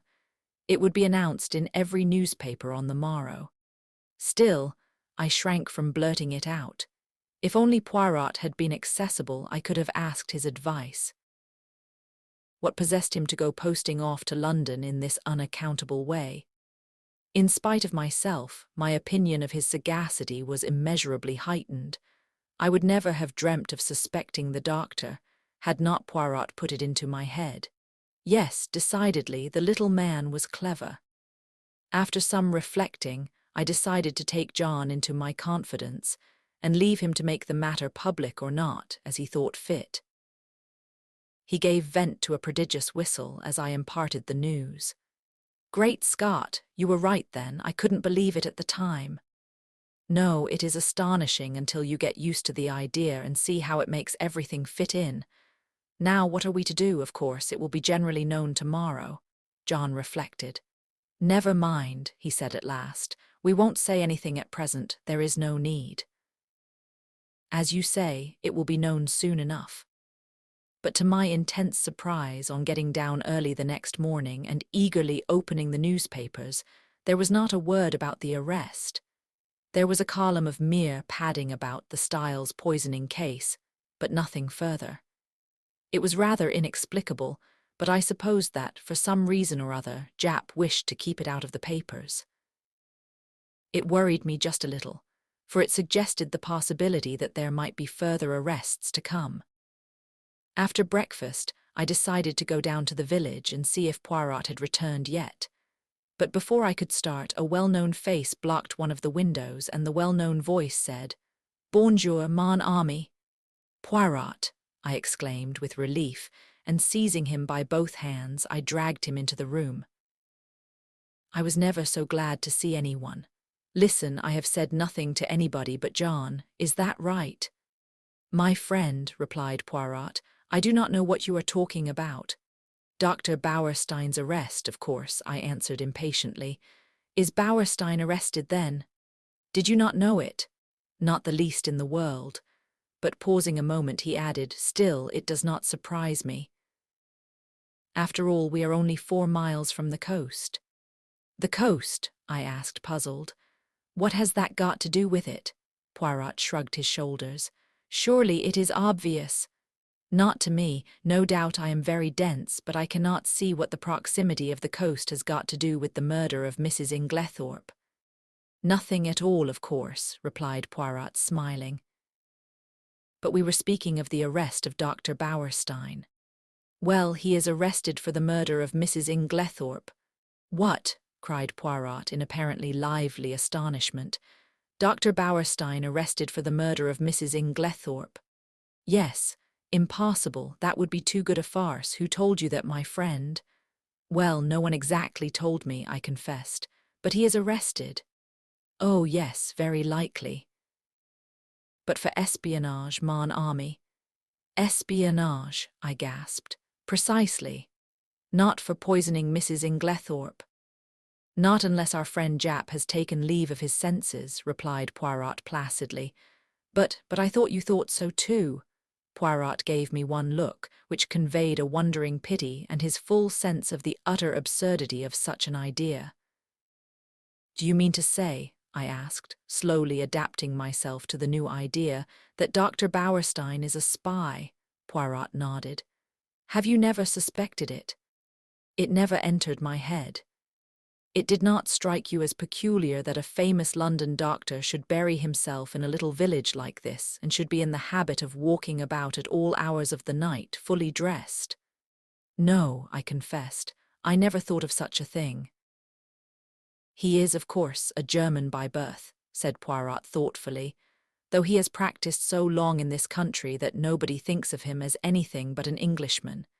He was naturalized about 15 years ago. A very clever man, a Jew, of course." "The blackguard," I cried indignantly. "Not at all. He is, on the contrary, a patriot. Think what he stands to lose. I admire the man myself." But I could not look at it in Poirot's philosophical way. "And this is the man with whom Mrs. Cavendish has been wandering about all over the country?" I cried indignantly. "Yes, I should fancy he had found her very useful," remarked Poirot. "So long as gossip busied itself in coupling their names together, any other vagaries of the doctor's passed unobserved." "Then you think he never really cared for her?" I asked eagerly, rather too eagerly, perhaps, under the circumstances. "That, of course, I cannot say, but shall I tell you my own private opinion, Hastings?" "Yes." "Well, it is this, that Mrs. Cavendish does not care and never has cared one little jot about Dr. Bauerstein." "Do you really think so?" I could not disguise my pleasure. "I'm quite sure of it, and I will tell you why." "Yes, because she cares for someone else, mon ami." Oh, what did he mean? In spite of myself, an agreeable warmth spread over me. I am not a vain man where women are concerned, but I remembered certain evidences, too lightly thought of at the time, perhaps, but which certainly seemed to indicate. My pleasing thoughts were interrupted by the sudden entrance of Miss Howard. She glanced round hastily to make sure there was no one else in the room, and quickly produced an old sheet of brown paper. This she handed to Poirot, murmuring as she did so the cryptic words "on top of the wardrobe." Then she hurriedly left the room. Poirot unfolded the sheet of paper eagerly and uttered an exclamation of satisfaction. He spread it out on the table. "Come here, Hastings. Now tell me, what is that initial, J or L?" It was a medium-sized sheet of paper, rather dusty, as though it had lain by for some time. But it was the label that was attracting Poirot's attention. At the top, it bore the printed stamp of Messrs. Parksons, the well-known theatrical costumiers, and it was addressed to the debatable initial Cavendish-esque, Styles Court, Styles St. Mary, Essex. It might be T or it might be L, I said after studying the thing for a minute or two. It certainly isn't a J. Good, replied Poirot, folding up the paper again. I also am of your way of thinking. It is an L, depend upon it. Where did it come from? I asked curiously. Is it important? Moderately so. It confirms a surmise of mine. Having deduced its existence, I set Miss Howard to search for it, and as you see, she has been successful. What did she mean by on the top of the wardrobe? She meant, replied Poirot promptly, that she found it on top of a wardrobe. A funny place for a piece of brown paper, I mused. Not at all. The top of a wardrobe is an excellent place for brown paper and cardboard boxes. I have kept them there myself. Neatly arranged, there is nothing to offend the eye. Poirot, I asked earnestly, have you made up your mind about this crime? Yes, that is to say, I believe I know how it was committed. Ah, unfortunately, I have no proof beyond my surmise unless— With sudden energy, he caught me by the arm and whirled me down the hall, calling out in French in his excitement, Mademoiselle Dorcas, un moment, est-il vous plate? Dorcas, quite flurried by the noise, came hurrying out of the pantry. My good Dorcas, I have an idea, a little idea, if it should prove justified, what magnificent chance. Tell me on Monday, not Tuesday. Dorcas, but Monday, the day before the tragedy, did anything go wrong with Mrs. Inglethorp's bell? Dorcas looked very surprised. Yes, sir, now you mention it, it did, though I don't know how you came to hear of it. A mouse or some such must have nibbled the wire through. The man came and put it right on Tuesday morning. With a long-drawn exclamation of ecstasy, Poirot led the way back to the morning room. See you, one should not ask for outside proof. No reason should be enough. But the flesh is weak. It is consolation to find that one is on the right track. Ah, my friend, I am like a giant refreshed. I run, I leap. And in very truth, run and leap he did, gambolling wildly down the stretch of lawn outside the long window. What is your remarkable little friend doing? Asked a voice behind me, and I turned to find Mary Cavendish at my elbow. She smiled, and so did I. What is it all about? Really, I can't tell you. He asked Dorcas some question about a bell and appeared so delighted with her answer that he is capering about as you see. Mary laughed. How ridiculous. He's going out of the gate. Isn't he coming back today? I don't know. I've given up trying to guess what he'll do next. Is he quite mad, Mr. Hastings? I honestly don't know. Sometimes I feel sure he is as mad as a hatter, and then, just as he is at his maddest, I find there is method in his madness. I see. In spite of her laugh, Mary was looking thoughtful this morning. She seemed grave, almost sad. It occurred to me that it would be a good opportunity to tackle her on the subject of Cynthia. I began rather tactfully, I thought, but I had not gone far before she stopped me authoritatively. You are an excellent advocate, I have no doubt, Mr. Hastings, but in this case your talents are quite thrown away. Cynthia will run no risk of encountering any unkindness from me. I began to stammer feebly that I hoped she hadn't thought, but again she stopped me, and her words were so unexpected that they quite drove Cynthia and her troubles out of my mind. Mr. Hastings, she said, do you think I and my husband are happy together? I was considerably taken aback and murmured something about its not being my business to think anything of the sort. Well, she said quietly, whether it is your business or not, I will tell you that we are not happy. I said nothing, for I saw that she had not finished. She began slowly, walking up and down the room, her head a little bent, and that slim, supple figure of hers swaying gently as she walked. She stopped suddenly and looked up at me. You don't know anything about me, do you? She asked. Where I come from, who I was before I married John, anything, in fact. Well, I will tell you, I will make a father confessor of you. You are kind, I think. Yes, I am sure you are kind. Somehow I was not quite as elated as I might have been. I remembered that Cynthia had begun her confidences in much the same way. Besides, a father confessor should be elderly. It is not at all the role for a young man. My father was English, said Mrs. Cavendish, but my mother was a Russian. Ah, I said, now I understand. Understand what? A hint of something foreign, different that there has always been about you. My mother was very beautiful, I believe. I don't know, because I never saw her. She died when I was quite a little child. I believe there was some tragedy connected with her death. She took an overdose of some sleeping draught by mistake. However that may be, my father was broken-hearted. Shortly afterwards, he went into the consular service. Everywhere he went, I went with him. When I was 23, I had been nearly all over the world. It was a splendid life. I loved it. There was a smile on her face, and her head was thrown back.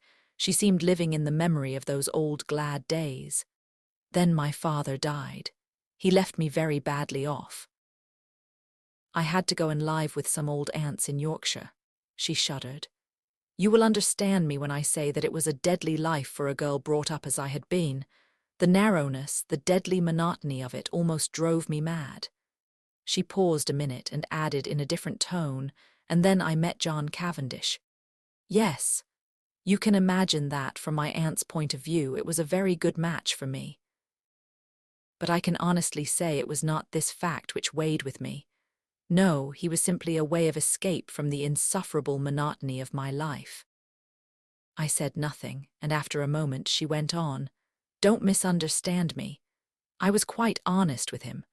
I told him what was true, that I liked him very much, that I hoped to come to like him more, but that I was not in any way what the world calls in love with him. He declared that that satisfied him, and so we were married. She waited a long time. A little frown had gathered on her forehead. She seemed to be looking back earnestly into those past days. I am sure, he cared for me at first, but I suppose we were not well matched. Almost at once we drifted apart. It is not a pleasing thing for my pride, but it is the truth, tired of me very soon. I must have made some murmur of dissent, for she went on quickly. Oh yes, he did. Not that it matters now that we've come to the parting of the ways. What do you mean? She answered quietly. I mean that I am not going to remain at Styles. You and John are not going to live here. John may live here, but I shall not. You are going to leave him. Yes, but why? She paused a long time and said at last, perhaps because I want to be free. And as she spoke, I had a sudden vision of broad spaces, virgin tracts of forests, untrodden lands, and a realization of what freedom would mean to such a nature as Mary Cavendish. I seemed to see her for a moment as she was, a proud, wild creature, as untamed by civilization as some shy bird of the hills. A little cry broke from her lips. You don't know how this hateful place has been prison to me. I understand, I said, but don't do anything rash. Oh, rash, her voice mocked at my prudence. Then suddenly I said a thing I could have bitten out my tongue for. You know that Dr. Bauerstein has been arrested. An instant coldness passed like a mask over her face, blotting out all expression. John was so kind as to break that to me this morning. Well, what do you think? I asked feebly. Of what? Of the arrest. What should I think? Apparently he is a German spy, so the gardener had told John. Her face and voice were absolutely cold and expressionless. Did she care or did she not? She moved away a step or two and fingered one of the flower vases. These are quite dead. I must do them again. Would you mind moving? Thank you, Mr. Hastings. And she walked quietly past me out of the window with a cool little nod of dismissal. No, surely she could not care for Bauerstein. No woman could act her part with that icy unconcern. Poirot did not make his appearance the following morning, and there was no sign of the Scotland Yard men. But, at lunch-time, there arrived a new piece of evidence, or rather lack of evidence. We had vainly tried to trace the fourth letter, which Mrs. Inglethorp had written on the evening preceding her death. Our efforts having been in vain, we had abandoned the matter, hoping that it might turn up of itself one day. And this is just what did happen in the shape of a communication, which arrived by the second post from a firm of French music publishers, acknowledging Mrs. Inglethorp's cheque, and regretting they had been unable to trace a certain series of Russian folk songs. So the last hope of solving the mystery by means of Mrs. Inglethorp's correspondence on the fatal evening had to be abandoned. Just before tea I strolled down to tell Poirot of the new disappointment, but found to my annoyance that he was once more out. Gone to London again. Oh no, monsieur, he has but taken the train to Tadminster. To see a young ladies' dispensary, he said. Silly ass, I ejaculated. I told him Wednesday was the one day she wasn't there. Well, tell him to look us up tomorrow morning, will you? Certainly, monsieur. But on the following day, no sign of Poirot. I was getting angry. He was really treating us in the most cavalier fashion. After lunch, Lawrence drew me aside and asked if I was going down to see him. No, I don't think I shall. He can come up here if he wants to see us. Oh, Lawrence looked indeterminate. Something unusually nervous and excited in his manner roused my curiosity. What is it? I asked. I could go if there's anything special. It's nothing much, but well, if you are going, will you tell him? He dropped his voice to a whisper. I think I've found the extra coffee cup. I had almost forgotten that enigmatical message of Poirot's, but now my curiosity was aroused afresh. Lawrence would say no more, so I decided that I would descend from my high horse and once more seek out Poirot at Leastways Cottage. This time I was received with a smile. Monsieur Poirot was within. Would I mount? I mounted accordingly. Poirot was sitting by the table, his head buried in his hands. He sprang up at my entrance. What is it? I asked solicitously. You are not ill, I trust. No, not ill, but I decide an affair of great moment. Whether to catch the criminal or not, I asked facetiously, but to my great surprise, Poirot nodded gravely. To speak or not to speak, as your so great Shakespeare says, that is the question. I did not trouble to correct the quotation. You are not serious, Poirot. I am of the most serious, for the most serious of all things hangs in the balance. And that is a woman's happiness, mon ami, he said gravely. I did not quite know what to say. The moment has come, said Poirot thoughtfully, and I do not know what to do, for see you, it is a big stake for which I play. No one but I, Hercule Poirot, would attempt it. And he tapped himself proudly on the breast. After pausing a few minutes respectfully, so as not to spoil his effect, I gave him Lawrence's message. Aha, he cried. So he has found the extra coffee cup. That is good. He has more intelligence than would appear, this long-faced Monsieur Lawrence of yours. I did not myself think very highly of Lawrence's intelligence, but I forbore to contradict Poirot, and gently took him to task for forgetting my instructions as to which were Cynthia's days off. It is true, I have the head of a sieve.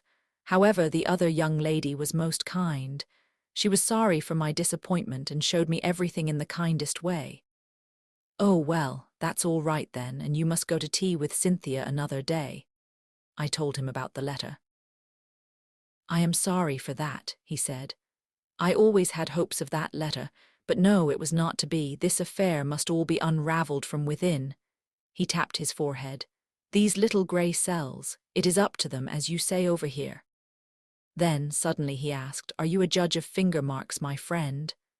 No, I said, rather surprised. I know that there are no two finger marks alike, but that's as far as my science goes. Exactly. He unlocked a little drawer and took out some photographs which he laid on the table. I have numbered them, 1, 2, 3. Will you describe them to me? I studied the proofs attentively. All greatly magnified, I see. No, 1, I should say, are a man's finger prints, thumb and first finger. No, 2 are a lady's, they are much smaller and quite different in every way. No, 3. I paused for some time. There seemed to be a lot of confused finger marks, but here very distinctly are no ones, overlapping the others. Yes, you recognize them beyond fail. Oh yes, they are identical, Poirot nodded and gently taking the photographs from me locked them up again. I suppose, I said, that as usual you are not going to explain. On the contrary. No. One were the fingerprints of Monsieur Lawrence. No, 2 were those of Mademoiselle Cynthia. They are not important, I merely obtained them for comparison. No, 3 is a little more complicated. Yes. It is, as you see, highly magnified. You may have noticed a sort of blur extending all across the picture. I will not describe to you the special apparatus, dusting powder, etc., which I used. It is a well-known process to the police, and by means of it, you can obtain a photograph of the fingerprints of any object in a very short space of time. Well, my friend, you have seen the finger marks. It remains to tell you the particular object on which they had been left. Go on, I am really excited. A by N, photo no. 3 represents the highly magnified surface of a tiny bottle in the top poison cupboard of the dispensary in the Red Cross Hospital at Tadminster, which sounds like the house that Jack built. Good heavens, I exclaimed. But what were Lawrence Cavendish's finger marks doing on it? He never went near the poison cupboard the day we were there. Oh, yes, he did. Impossible, we were all together the whole time. Poirot shook his head. No, my friend, there was a moment when you were not all together. There was a moment when you could not have been all together, or it would not have been necessary to call to Monsieur Lawrence to come and join you on the balcony. I'd forgotten that, I admitted, but it was only for a moment. Long enough. Long enough for what? Poirot's smile became rather enigmatical. Long enough for a gentleman who had once studied medicine to gratify a very natural interest and curiosity.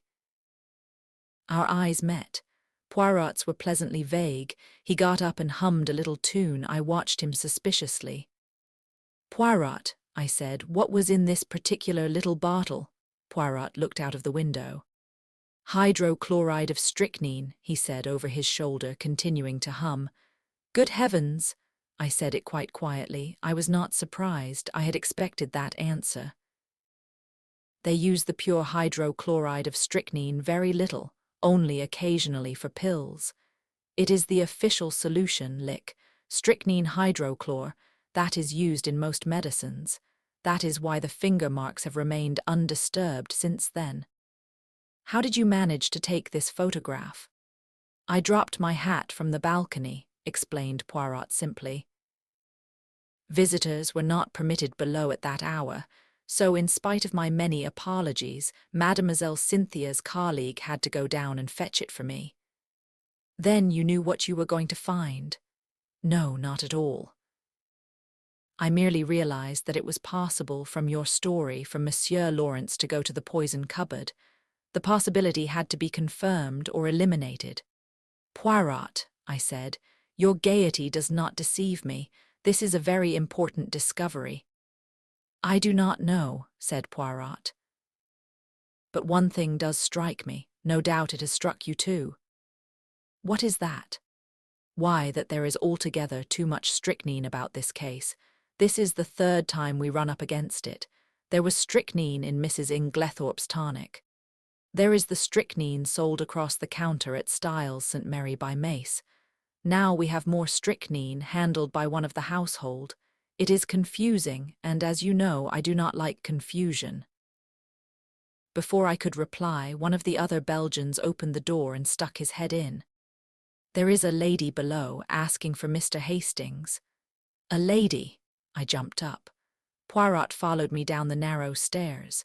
Mary Cavendish was standing in the doorway.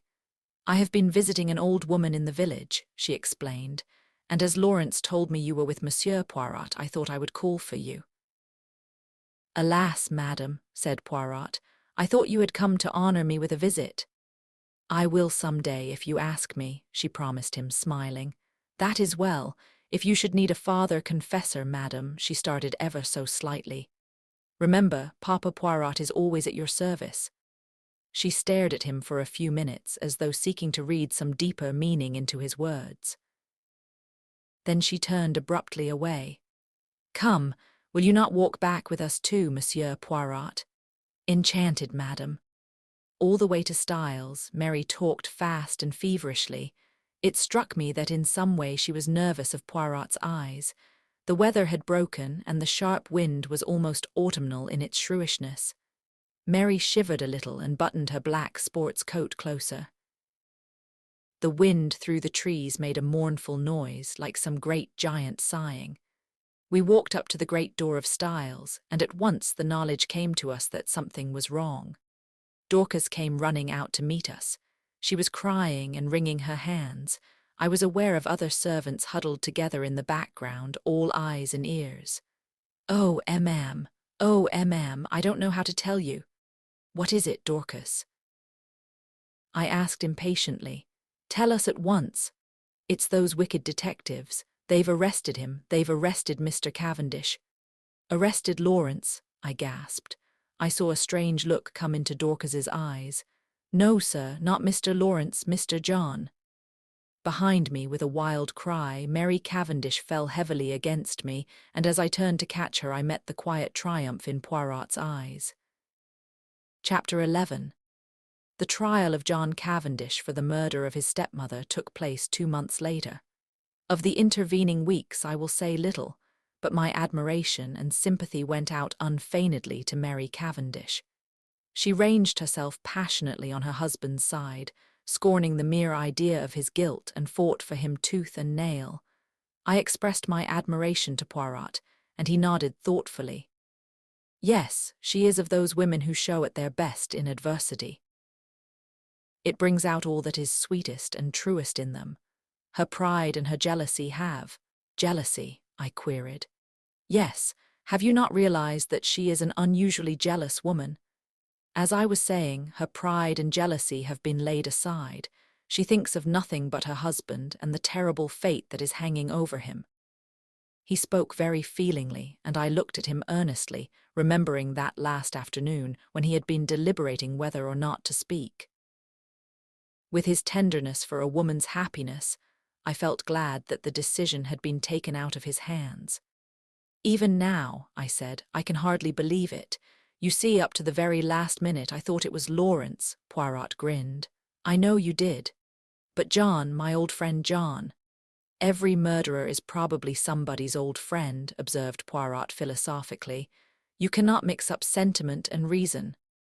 I must say I think you might have given me a hint. Perhaps, mon ami, I did not do so, just because he was your old friend. I was rather disconcerted by this, remembering how I had busily passed on to John what I believed to be Poirot's views concerning Bauerstein. He, by the way, had been acquitted of the charge brought against him. Nevertheless, although he had been too clever for them this time, and the charge of espionage could not be brought home to him, his wings were pretty well clipped for the future. I asked Poirot whether he thought John would be condemned.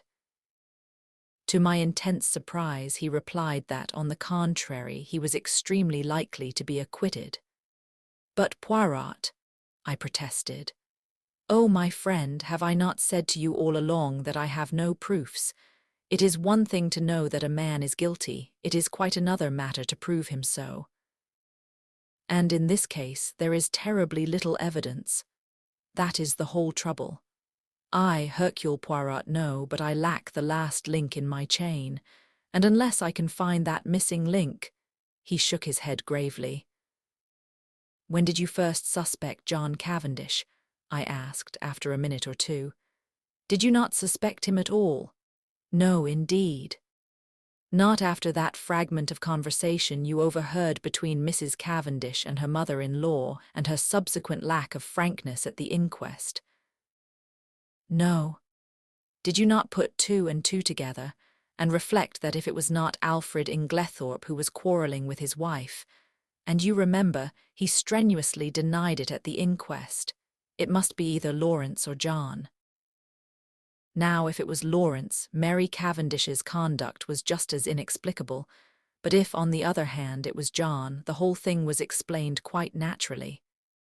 "So," I cried, a light breaking in upon me, "it was John who quarrelled with his mother that afternoon." "Exactly. And you have known this all along." "Certainly, Mrs. Cavendish's behaviour could only be explained that way."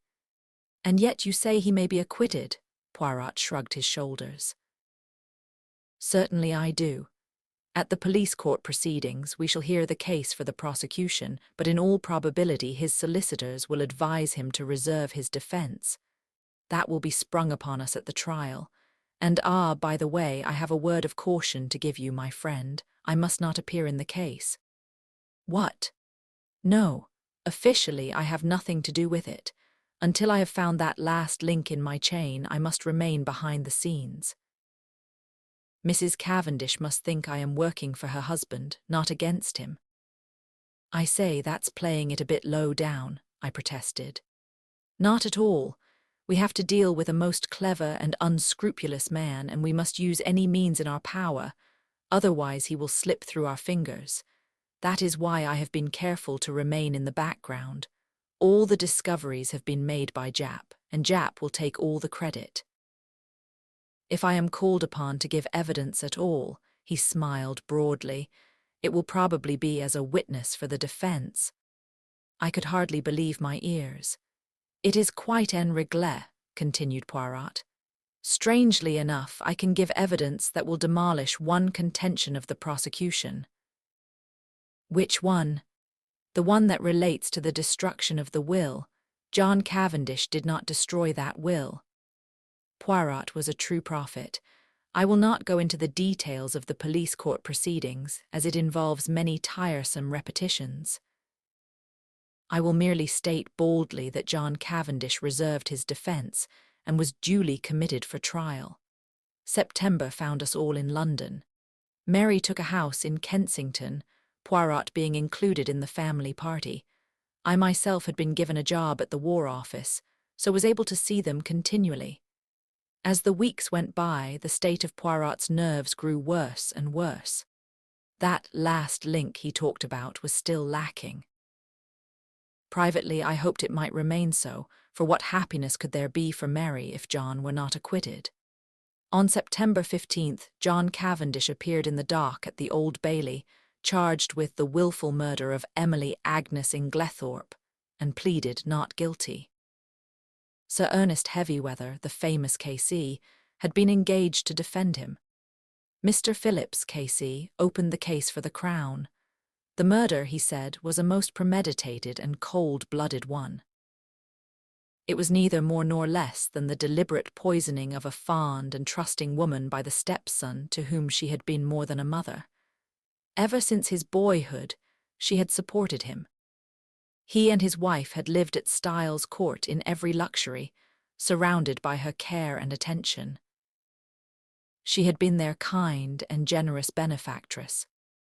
He proposed to call witnesses to show how the prisoner, a profligate and spendthrift, had been at the end of his financial tether, and had also been carrying on an intrigue with a certain Mrs. Raikes, a neighbouring farmer's wife.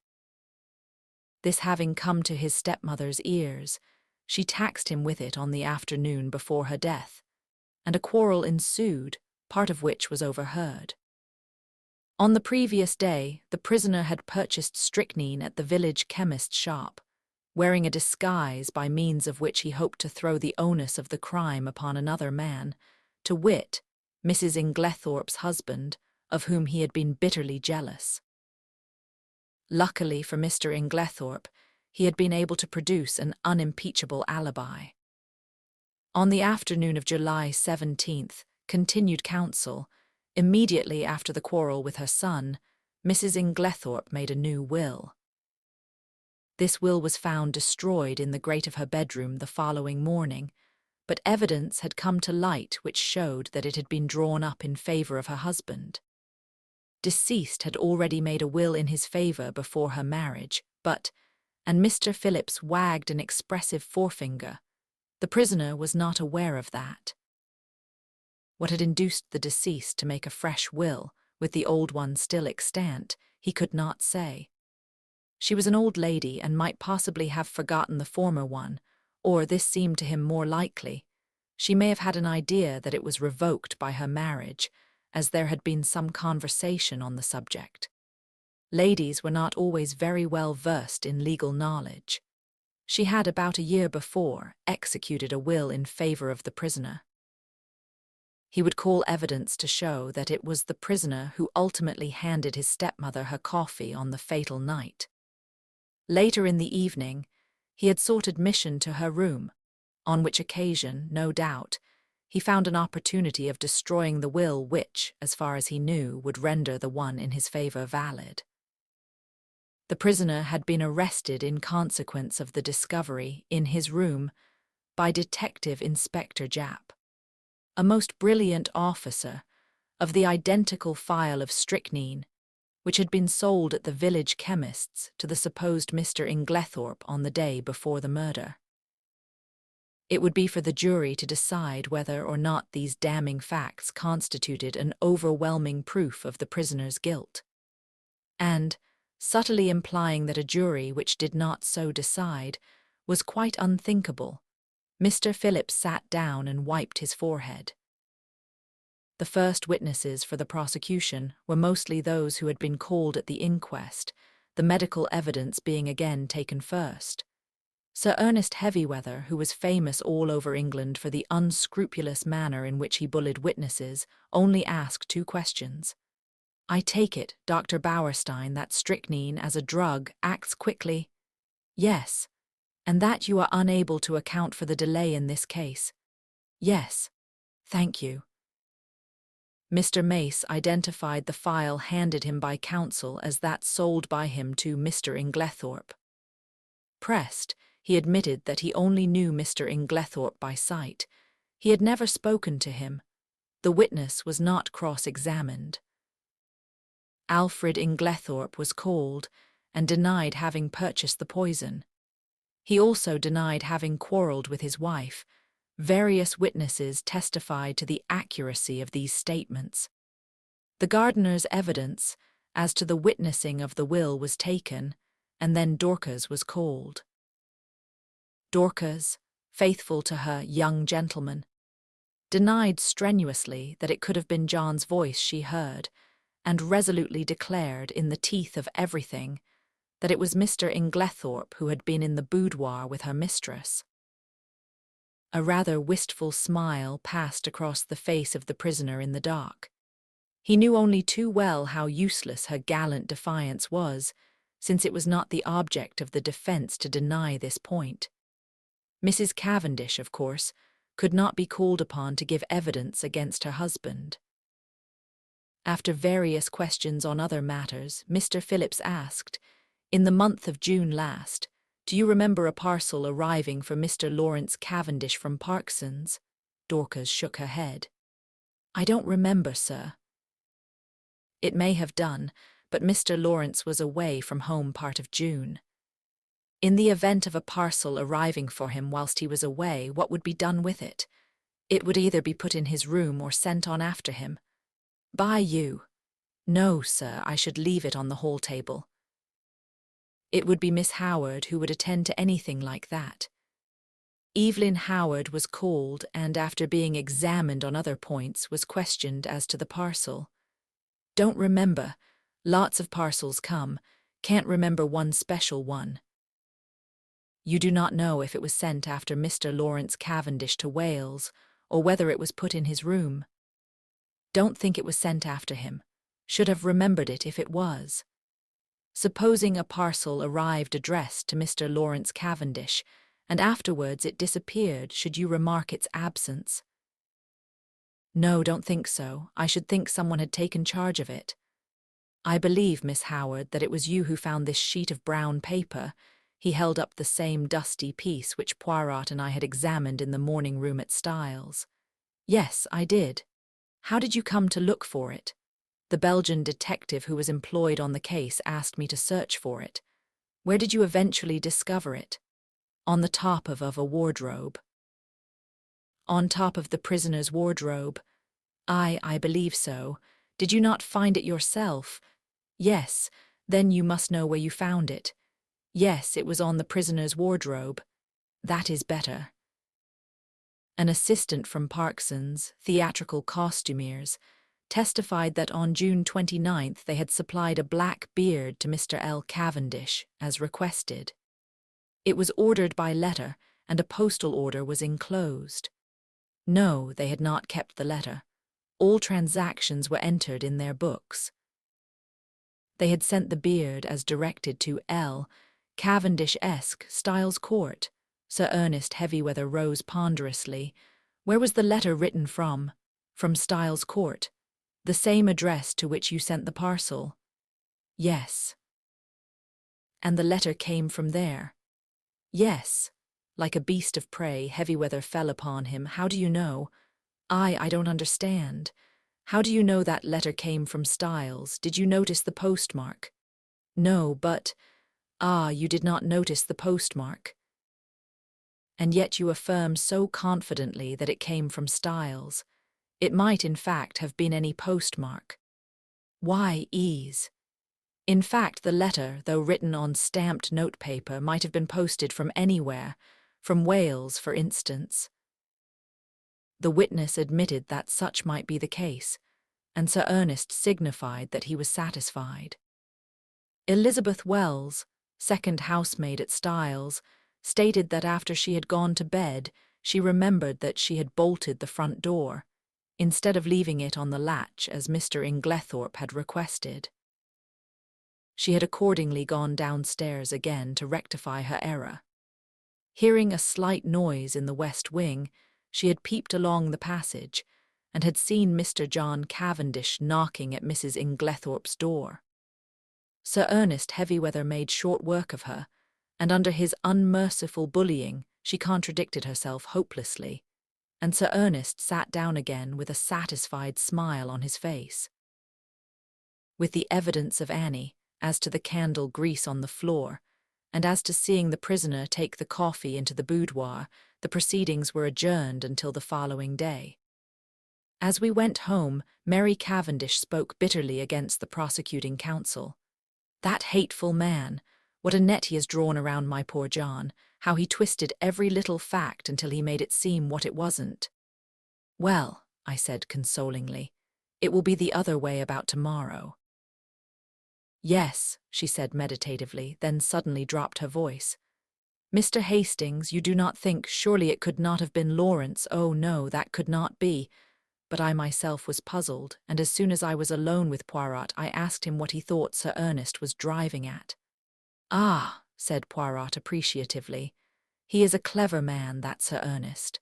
Do you think he believes Lawrence guilty? I do not think he believes or cares anything. No, what he is trying for is to create such confusion in the minds of the jury that they are divided in their opinion as to which brother did it. He is endeavouring to make out that there is quite as much evidence against Lawrence as against John, and I am not at all sure that he will not succeed. Detective Inspector Japp was the first witness called when the trial was reopened, and gave his evidence succinctly and briefly. After relating the earlier events, he proceeded. Acting on information received, Superintendent Summerhay and myself searched the prisoner's room during his temporary absence from the house. In his chest of drawers, hidden beneath some underclothing, we found first a pair of gold-rimmed pince-nez similar to those worn by Mr. Inglethorp. These were exhibited. Secondly, this file. The file was that already recognized by the chemist's assistant, a tiny bottle of blue glass, containing a few grains of a white crystalline powder and labelled strychnine hydrochloride, poison. A fresh piece of evidence discovered by the detectives since the police court proceedings was a long, almost new piece of blotting paper. It had been found in Mrs. Inglethorpe's cheque-book, and on being reversed at a mirror, showed clearly the words, "Everything of which I die possessed I leave to my beloved husband Alfred Ing." This placed beyond question the fact that the destroyed will had been in favour of the deceased lady's husband. Japp then produced the charred fragment of paper recovered from the grate, and this, with the discovery of the beard in the attic, completed his evidence. But Sir Ernest's cross-examination was yet to come. What day was it when you searched the prisoner's room? Tuesday, the 24th of July. Exactly a week after the tragedy.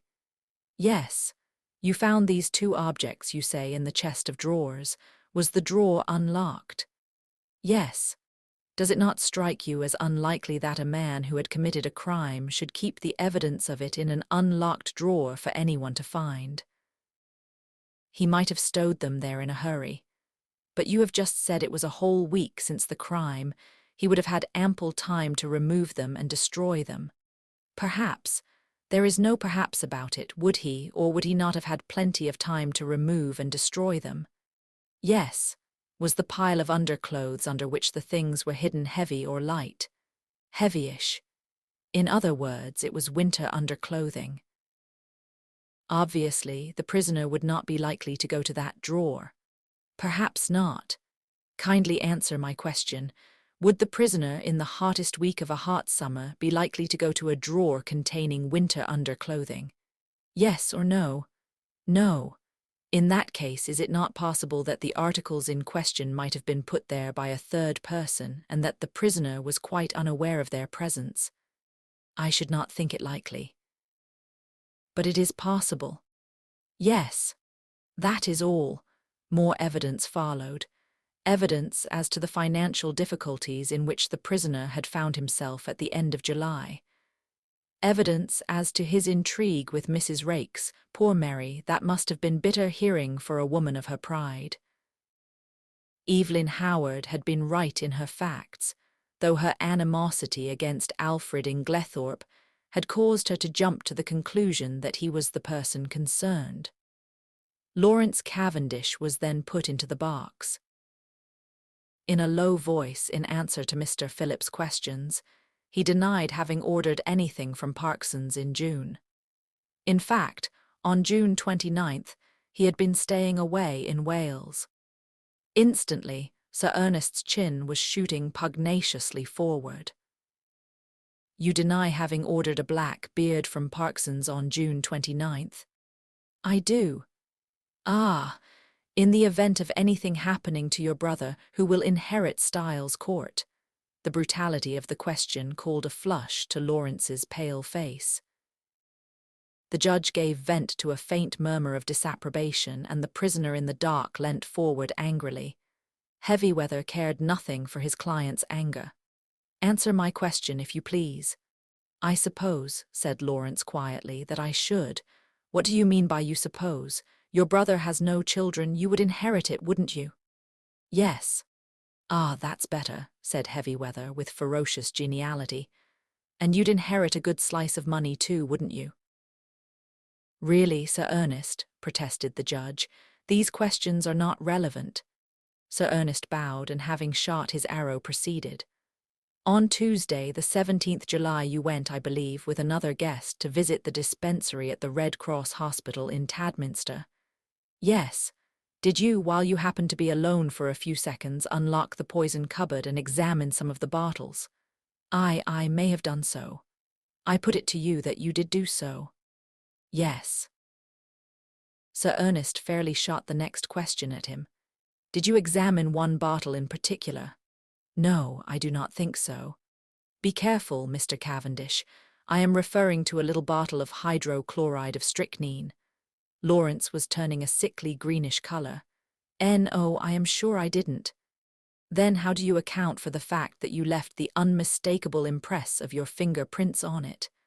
The bullying manner was highly efficacious with a nervous disposition. I suppose I must have taken up the bottle. I suppose so too. Did you abstract any of the contents of the bottle? Certainly not. Then why did you take it up? I once studied to be a doctor. Such things naturally interest me. Ah. So poisons naturally interest you, do they? Still, you waited to be alone before gratifying that interest of yours. That was pure chance. If the others had been there, I should have done just the same. Still, as it happens, the others were not there.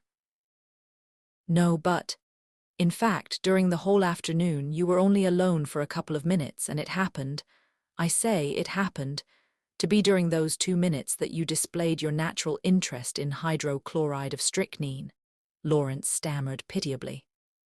Aye, with a satisfied and expressive countenance, Sir Ernest observed, I have nothing more to ask you, Mr. Cavendish. This bit of cross-examination had caused great excitement in court. The heads of the many fashionably attired women present were busily laid together, and their whispers became so loud that the judge angrily threatened to have the court cleared if there was not immediate silence.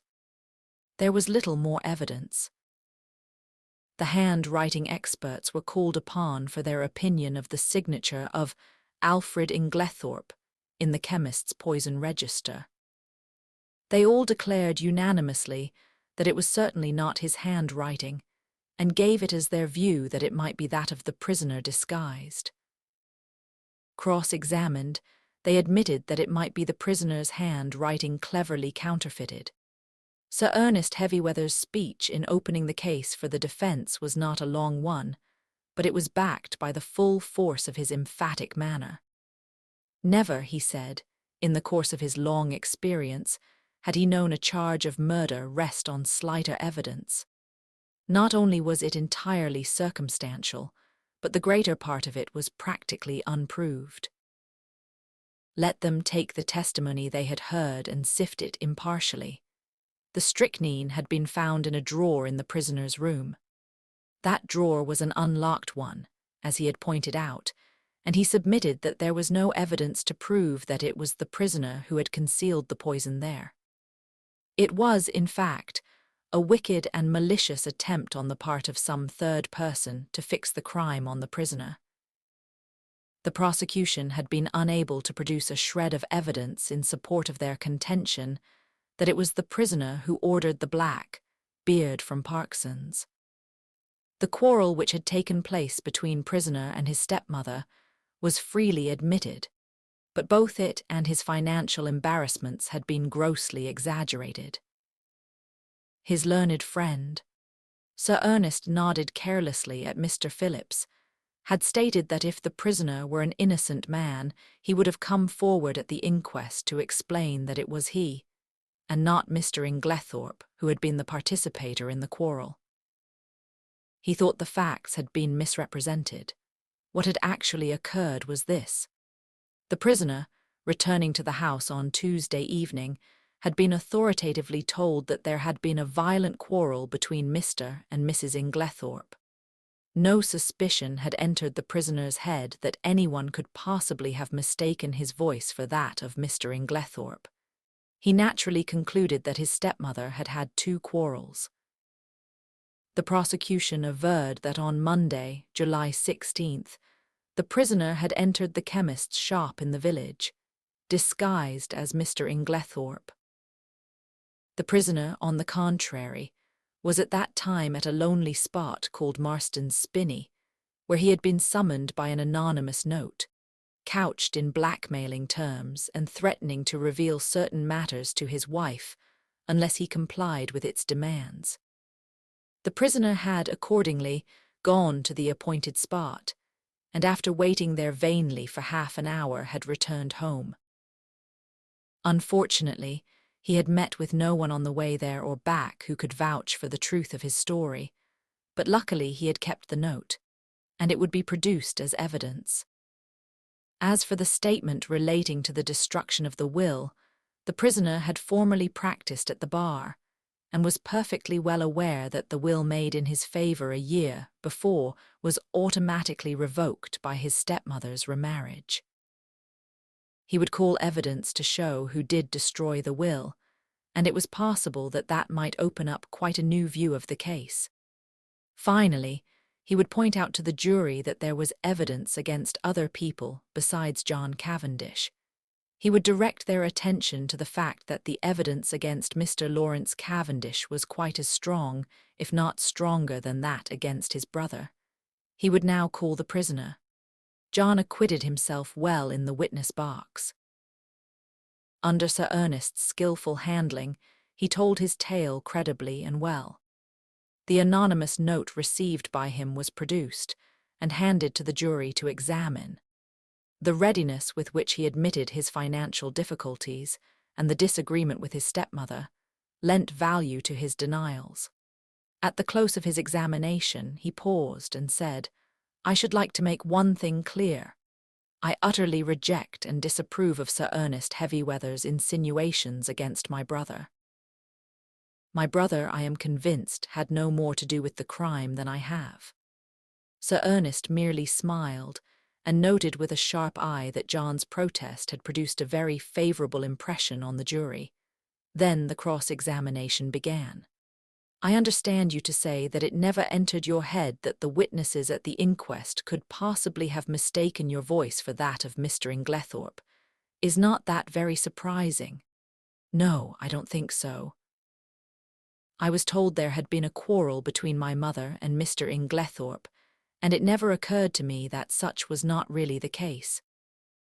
Not when the servant Dorcas repeated certain fragments of the conversation, fragments which you must have recognized."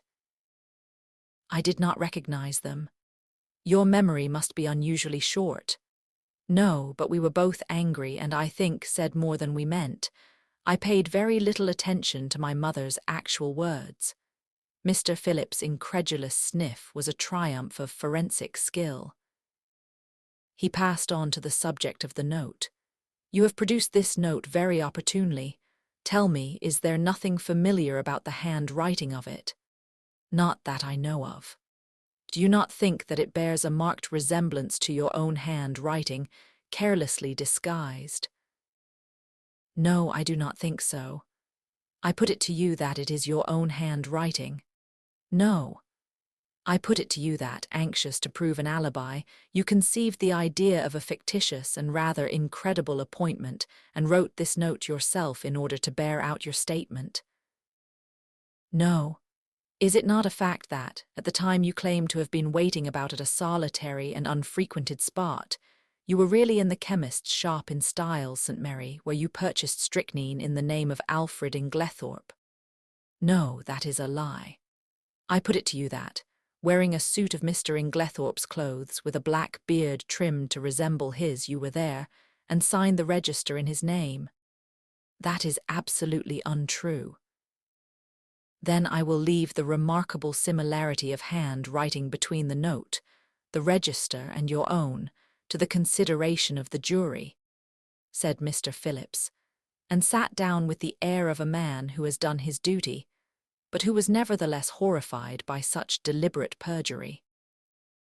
After this, as it was growing late, the case was adjourned till Monday. Poirot, I noticed, was looking profoundly discouraged. He had that little frown between the eyes that I knew so well. "What is it, Poirot?" I inquired.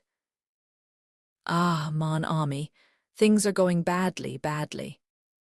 In spite of myself, my heart gave a leap of relief. Evidently, there was a likelihood of John Cavendish being acquitted. When we reached the house, my little friend waved aside Mary's offer of tea. "No, I thank you, madam. I will mount to my room." I followed him. Still frowning, he went across to the desk and took out a small pack of patience cards. Then he drew up a chair to the table and, to my utter amazement, began solemnly to build card houses. My jaw dropped involuntarily, and he said at once, "No, mon ami, I am not in my second childhood. I steady my nerves, that is all. This employment requires precision of the fingers. With precision of the fingers goes precision of the brain. And never have I needed that more than now." "What is the trouble?" I asked. With a great thump on the table, Poirot demolished his carefully built-up edifice. "It is this, mon ami, that I can build card houses 7 stories high, but I cannot, thump, find, thump, that last link of which I spoke to you." I could not quite tell what to say, so I held my peace, and he began slowly building up the cards again, speaking in jerks as he did so. "It is done so, by placing one card on another with mathematical precision." I watched the card house rising under his hands, story by story. He never hesitated or faltered. It was really almost like a conjuring trick. "What a steady hand you've got," I remarked. "I believe I've only seen your hand shake once." "On an occasion when I was enraged, without doubt," observed Poirot with great placidity.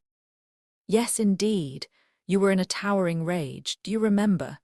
It was when you discovered that the lock of the dispatch case in Mrs. Inglethorp's bedroom had been forced. You stood by the mantelpiece, twiddling the things on it in your usual fashion, and your hand shook like a leaf, I must say." But I stopped suddenly. For Poirot, uttering a hoarse and inarticulate cry, again annihilated his masterpiece of cards and putting his hands over his eyes swayed backwards and forwards, apparently suffering the keenest agony. "Good heavens, Poirot," I cried. "What is the matter? Are you taken ill?" "No, no," he gasped. It is that I have an idea." "Oh," I exclaimed, much relieved. "One of your little ideas." "Ah, ma foi, no," replied Poirot frankly.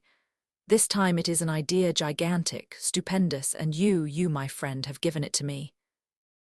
Suddenly clasping me in his arms, he kissed me warmly on both cheeks, and before I had recovered from my surprise, ran headlong from the room. Mary Cavendish entered at that moment. "What is the matter with Monsieur Poirot?" He rushed past me crying out, "A garage." "For the love of heaven, direct me to a garage, madam," and before I could answer, he had dashed out into the street. I hurried to the window. True enough, there he was, tearing down the street, hatless and gesticulating as he went. I turned to Mary with a gesture of despair. "He'll be stopped by a policeman in another minute. There he goes round the corner." Our eyes met, and we stared helplessly at one another. "What can be the matter?" I shook my head. "I don't know. He was building card houses when suddenly he said he had an idea and rushed off as you saw." "Well," said Mary, "I expect he will be back before dinner." But night fell, and Poirot had not returned. Chapter 12. Poirot's abrupt departure had intrigued us all greatly. Sunday morning wore away, and still he did not reappear. But about 3 o'clock a ferocious and prolonged hooting outside drove us to the window to see Poirot alighting from a car, accompanied by Jap and Summerhay. The little man was transformed. He radiated an absurd complacency. He bowed with exaggerated respect to Mary Cavendish. "Madam, I have your permission to hold a little reunion in the salon." "It is necessary for everyone to attend." Mary smiled sadly. "You know, Monsieur Poirot, that you have carte blanche in every way." "You are too amiable, madam." Still beaming, Poirot marshalled us all into the drawing-room, bringing forward chairs as he did so. "Miss Howard, here, Mademoiselle Cynthia, Monsieur Lawrence, the good Dorcas, and Annie, by N. We must delay our proceedings a few minutes until Mr. Inglethorp arrives. I have sent him a note." Miss Howard rose immediately from her seat. "If that man comes into the house, I leave it." "No, no." Poirot went up to her and pleaded in a low voice. Finally, Miss Howard consented to return to her chair. A few minutes later Alfred Inglethorp entered the room. The company once assembled, Poirot rose from his seat with the air of a popular lecturer and bowed politely to his audience. "Messieurs, mesdames, as you all know, I was called in by Monsieur John Cavendish to investigate this case. I at once examined the bedroom of the deceased which, by the advice of the doctors, had been kept locked, and was consequently exactly as it had been when the tragedy occurred. I found, first, a fragment of green material. Second, a stain on the carpet near the window, still damp. Thirdly, an empty box of bromide powders. To take the fragment of green material first, I found it caught in the bolt of the communicating door between that room and the adjoining one occupied by Mademoiselle Cynthia. I handed the fragment over to the police, who did not consider it of much importance. Nor did they recognize it for what it was, a piece torn from a Greenland armlet. There was a little stir of excitement. Now there was only one person at Styles who worked on the land, Mrs. Cavendish. Therefore it must have been Mrs. Cavendish who entered the deceased's room through the door communicating with Mademoiselle Cynthia's room. "But that door was bolted on the inside," I cried. "When I examined the room, yes. But in the first place, we have only her word for it, since it was she who tried that particular door and reported it fastened. In the ensuing confusion, she would have had ample opportunity to shoot the bolt across. I took an early opportunity of verifying my conjectures. To begin with, the fragment corresponds exactly with a tear in Mrs. Cavendish's armlet. Also, at the inquest, Mrs. Cavendish declared that she had heard from her own room the fall of the table by the bed. I took an early opportunity of testing that statement by stationing my friend Monsieur Hastings in the left wing of the building, just outside Mrs. Cavendish's door. I myself, in company with the police, went to the deceased's room, and whilst their eye, apparently accidentally, knocked over the table in question, but found that, as I had expected, Monsieur Hastings had heard no sound at all. This confirmed my belief that Mrs. Cavendish was not speaking the truth when she declared that she had been dressing in her room at the time of the tragedy. In fact, I was convinced that, far from having been in her own room, Mrs. Cavendish was actually in the deceased's room when the alarm was given. I shot a quick glance at Mary. She was very pale but smiling. I proceeded to reason on that assumption. Mrs. Cavendish is in her mother-in-law's room. We will say that she is seeking for something and has not yet found it. Suddenly, Mrs. Inglethorp awakens and is seized with an alarming paroxysm. She flings out her arm, overturning the bed table, and then pulls desperately at the bell. Mrs. Cavendish, startled, drops her candle, scattering the grease on the carpet. She picks it up and retreats quickly to Mademoiselle Cynthia's room, closing the door behind her. She hurries out into the passage, for the servants must not find her where she is. But it is too late. Already footsteps are echoing along the gallery which connects the two wings. What can she do? Quick as thought, she hurries back to the young girl's room and starts shaking her awake. The hastily aroused household come trooping down the passage. They are all busily battering at Mrs. Inglethorp's door. It occurs to nobody that Mrs. Cavendish has not arrived with the rest, but, and this is significant, I can find no one who saw her come from the other wing. He looked at Mary Cavendish. "Am I right, madam?" She bowed her head. "Quite right, monsieur. You understand that if I had thought I would do my husband any good by revealing these facts, I would have done so. But it did not seem to me to bear upon the question of his guilt or innocence. In a sense, that is correct, madam, but it cleared my mind of many misconceptions and left me free to see other facts in their true significance." "The will," cried Lawrence. "Then it was you, Mary, who destroyed the will." She shook her head, and Poirot shook his also. "No," he said quietly. "There is only one person who could possibly have destroyed that will, Mrs. Inglethorp herself." "Impossible," I exclaimed. "She had only made it out that very afternoon." "Nevertheless, mon ami, it was Mrs. Inglethorp, because in no other way can you account for the fact that, on one of the hottest days of the year, Mrs. Inglethorp ordered a fire to be lighted in her room." I gave a gasp. What idiots we had been never to think of that fire as being incongruous. Poirot was continuing. "The temperature on that day, messieurs, was 80 degrees in the shade. Yet Mrs. Inglethorp ordered a fire. Why? Because she wished to destroy something and could think of no other way. You will remember that, in consequence of the war economics practiced at Styles, no waste paper was thrown away. There was therefore no means of destroying a thick document such as a will. The moment I heard of a fire being lighted in Mrs. Inglethorp's room, I leaped to the conclusion that it was to destroy some important document. possibly a will.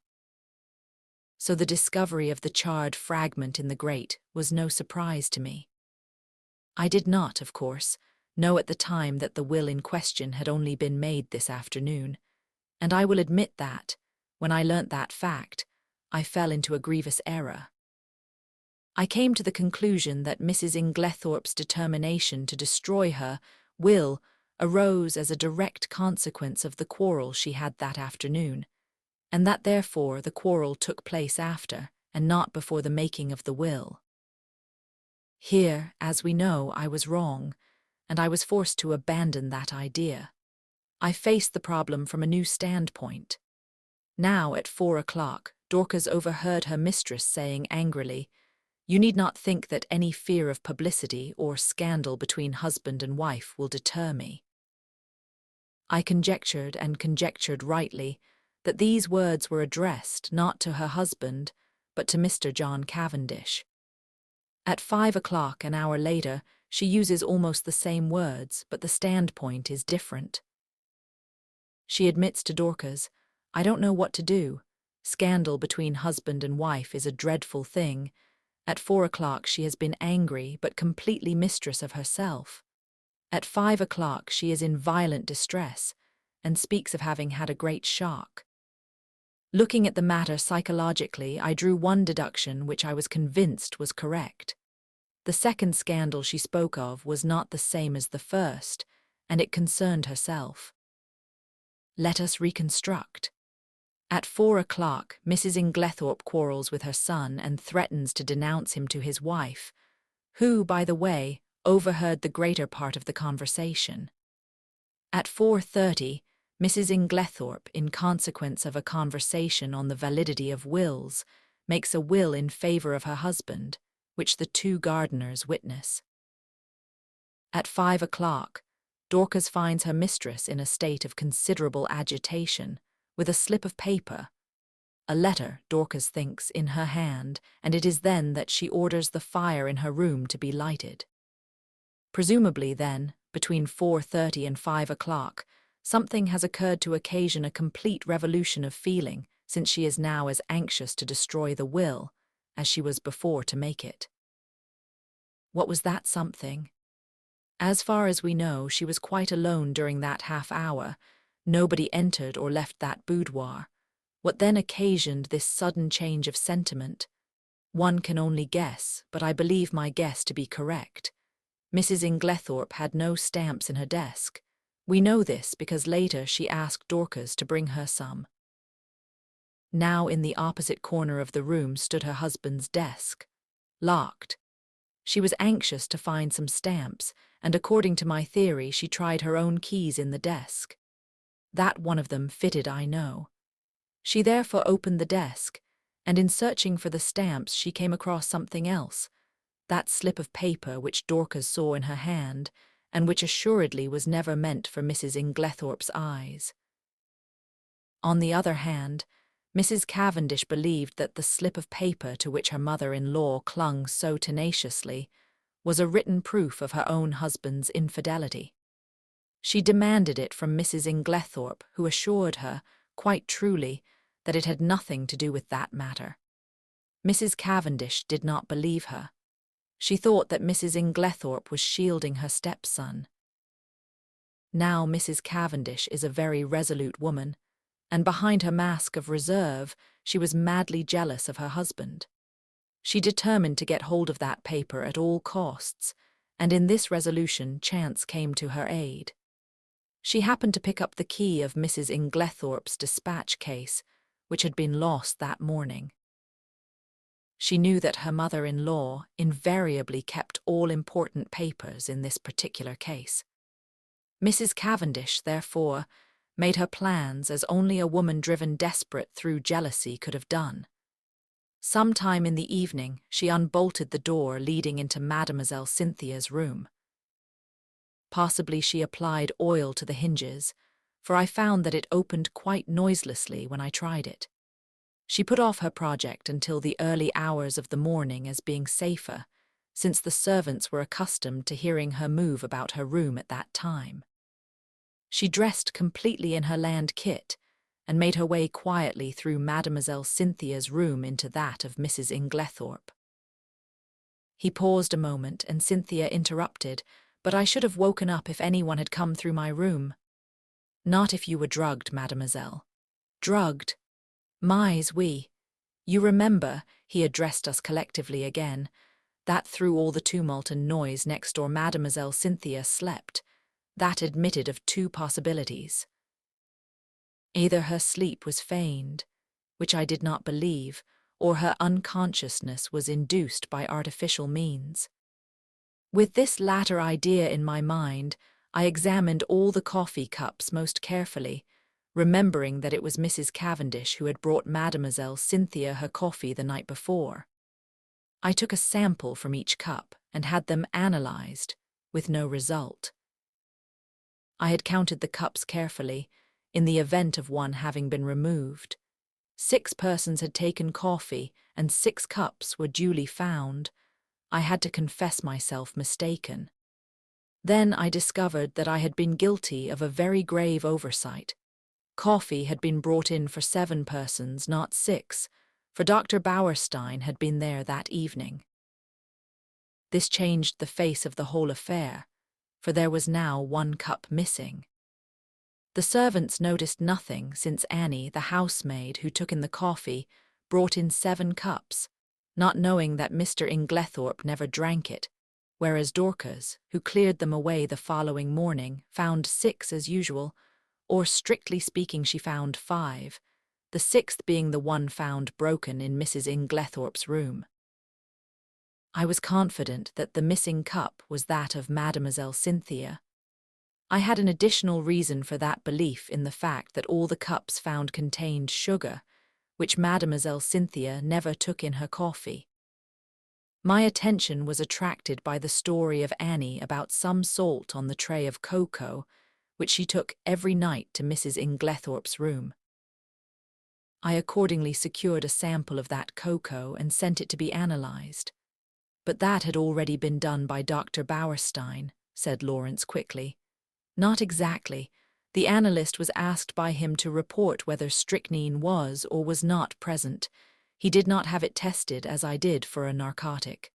"For a narcotic?" "Yes, here is the analyst's report." Mrs. Cavendish administered a safe, but effectual, narcotic to both Mrs. Inglethorp and Mademoiselle Cynthia, and it is possible that she had a mauvaise quart de Jura in consequence. Imagine her feelings when her mother-in-law is suddenly taken ill and dies, and immediately after she hears the word poison. She has believed that the sleeping draught she administered was perfectly harmless, but there is no doubt that for one terrible moment she must have feared that Mrs. Inglethorp's death lay at her door. She is seized with panic, and under its influence she hurries downstairs, and quickly drops the coffee cup and saucer used by Mademoiselle Cynthia into a large brass vase, where it is discovered later by Monsieur Lawrence. The remains of the cocoa she dare not touch. Too many eyes are upon her.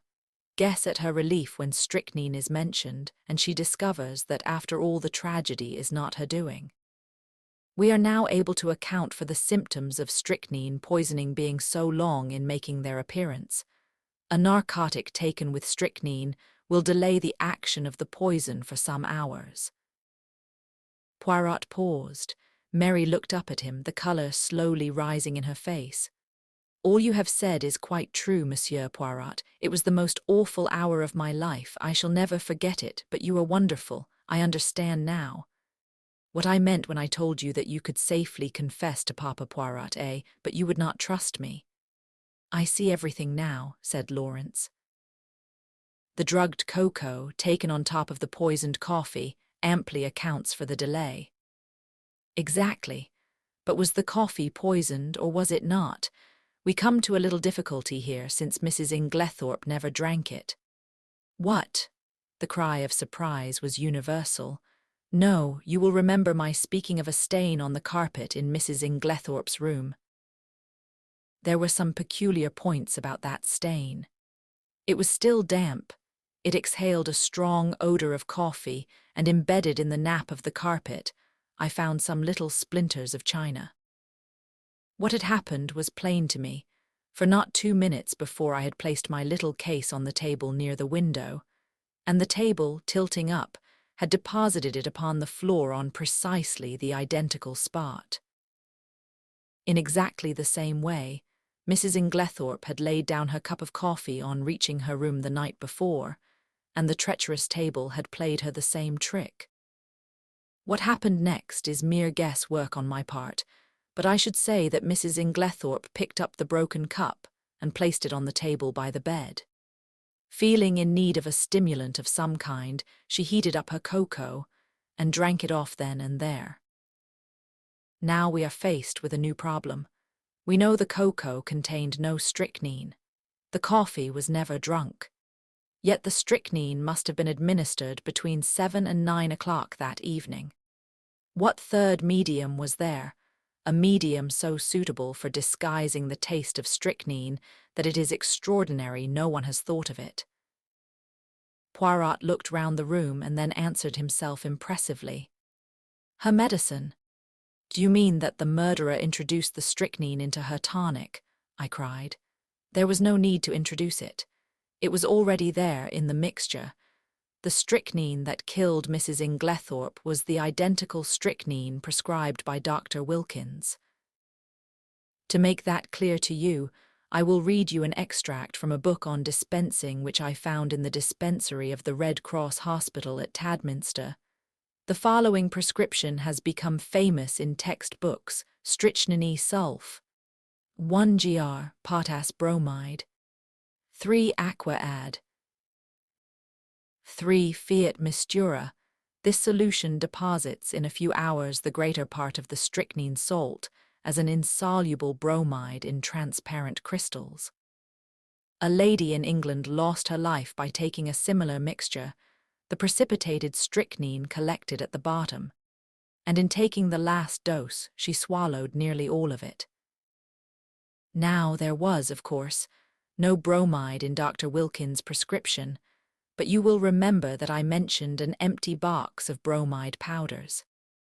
1 or 2 of those powders introduced into the full bottle of medicine would effectually precipitate the strychnine, as the book describes, and cause it to be taken in the last dose. You will learn later that the person who usually poured out Mrs. Inglethorp's medicine was always extremely careful not to shake the bottle, but to leave the sediment at the bottom of it undisturbed. Throughout the case, there have been evidences that the tragedy was intended to take place on Monday evening. On that day, Mrs. Inglethorp's bell wire was neatly cut, and on Monday evening Mademoiselle Cynthia was spending the night with friends, so that Mrs. Inglethorp would have been quite alone in the right wing, completely shut off from help of any kind, and would have died, in all probability, before medical aid could have been summoned. But in her hurry to be in time for the village entertainment, Mrs. Inglethorp forgot to take her medicine, and the next day she lunched away from home, so that the last, and fatal, dose was actually taken 24 hours later than had been anticipated by the murderer, and it is owing to that delay that the final proof, the last link of the chain, is now in my hands. Amid breathless excitement, he held out 3 thin strips of paper. A letter in the murderer's own hand, writing, Mess Armies. Had it been a little clearer in its terms, it is possible that Mrs. Inglethorp, warned in time, would have escaped. As it was, she realized her danger, but not the manner of it.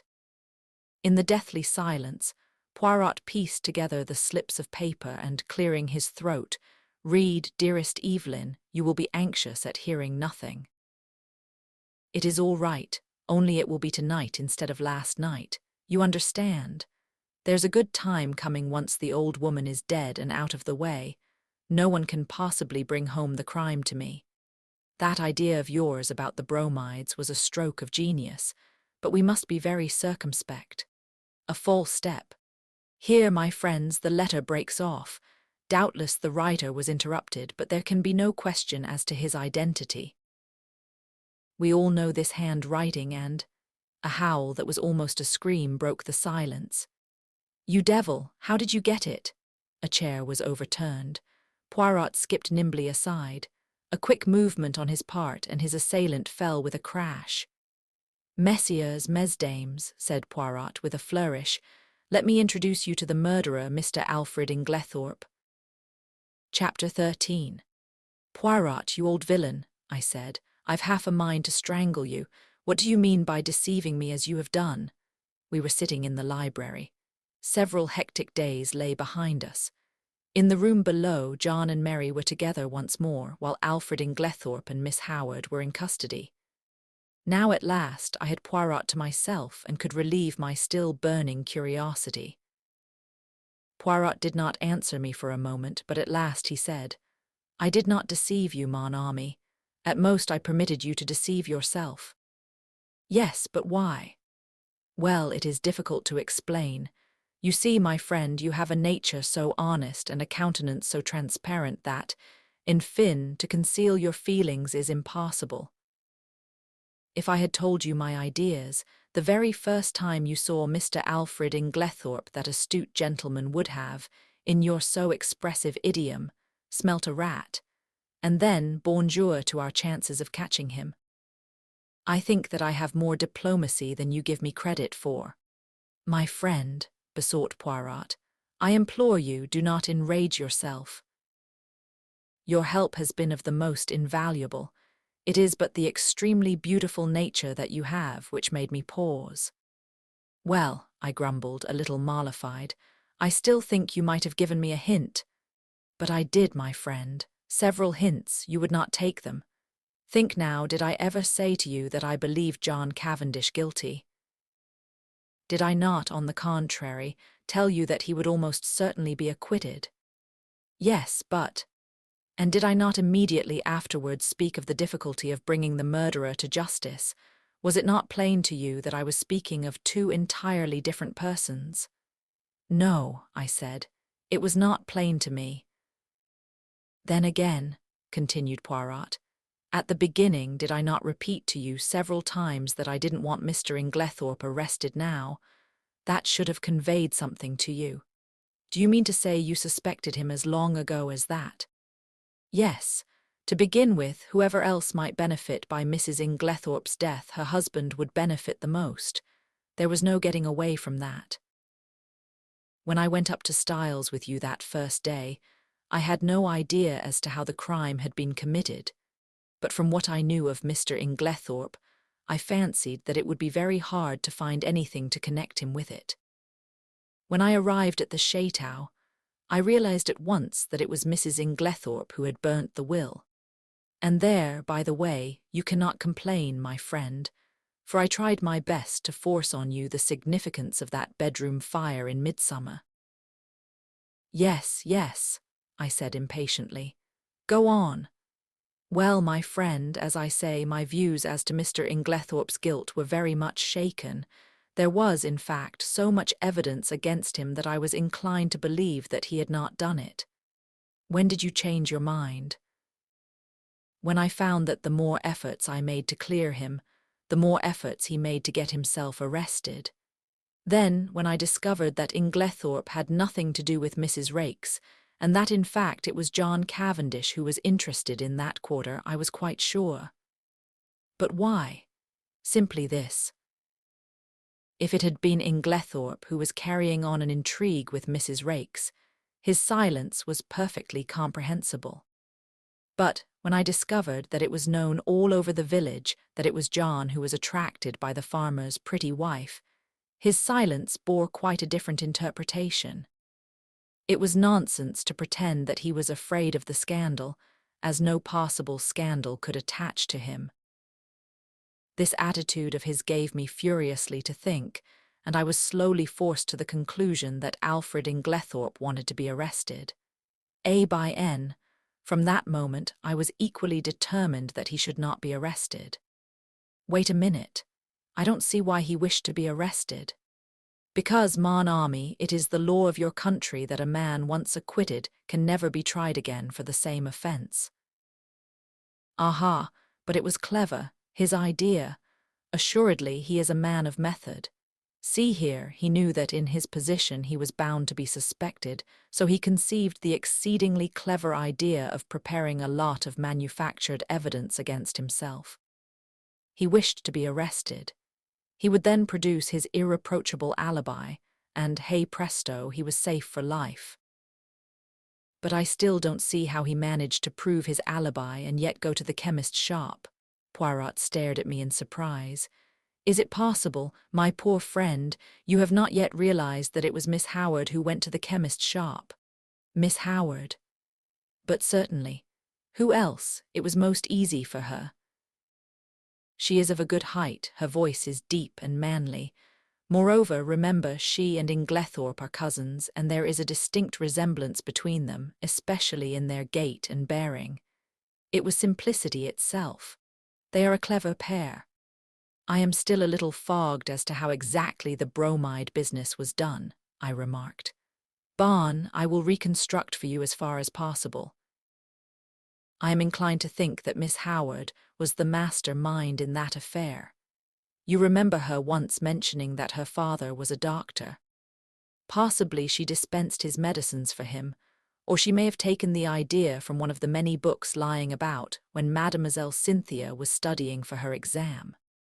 Anyway, she was familiar with the fact that the addition of a bromide to a mixture containing strychnine would cause the precipitation of the latter. Probably the idea came to her quite suddenly. Mrs. Inglethorp had a box of bromide powders, which she occasionally took at night. What could be easier than quietly to dissolve one or more of those powders in Mrs. Inglethorp's large-sized bottle of medicine when it came from Coots? The risk is practically nil. The tragedy will not take place until nearly a fortnight later. If anyone has seen either of them touching the medicine, they will have forgotten it by that time.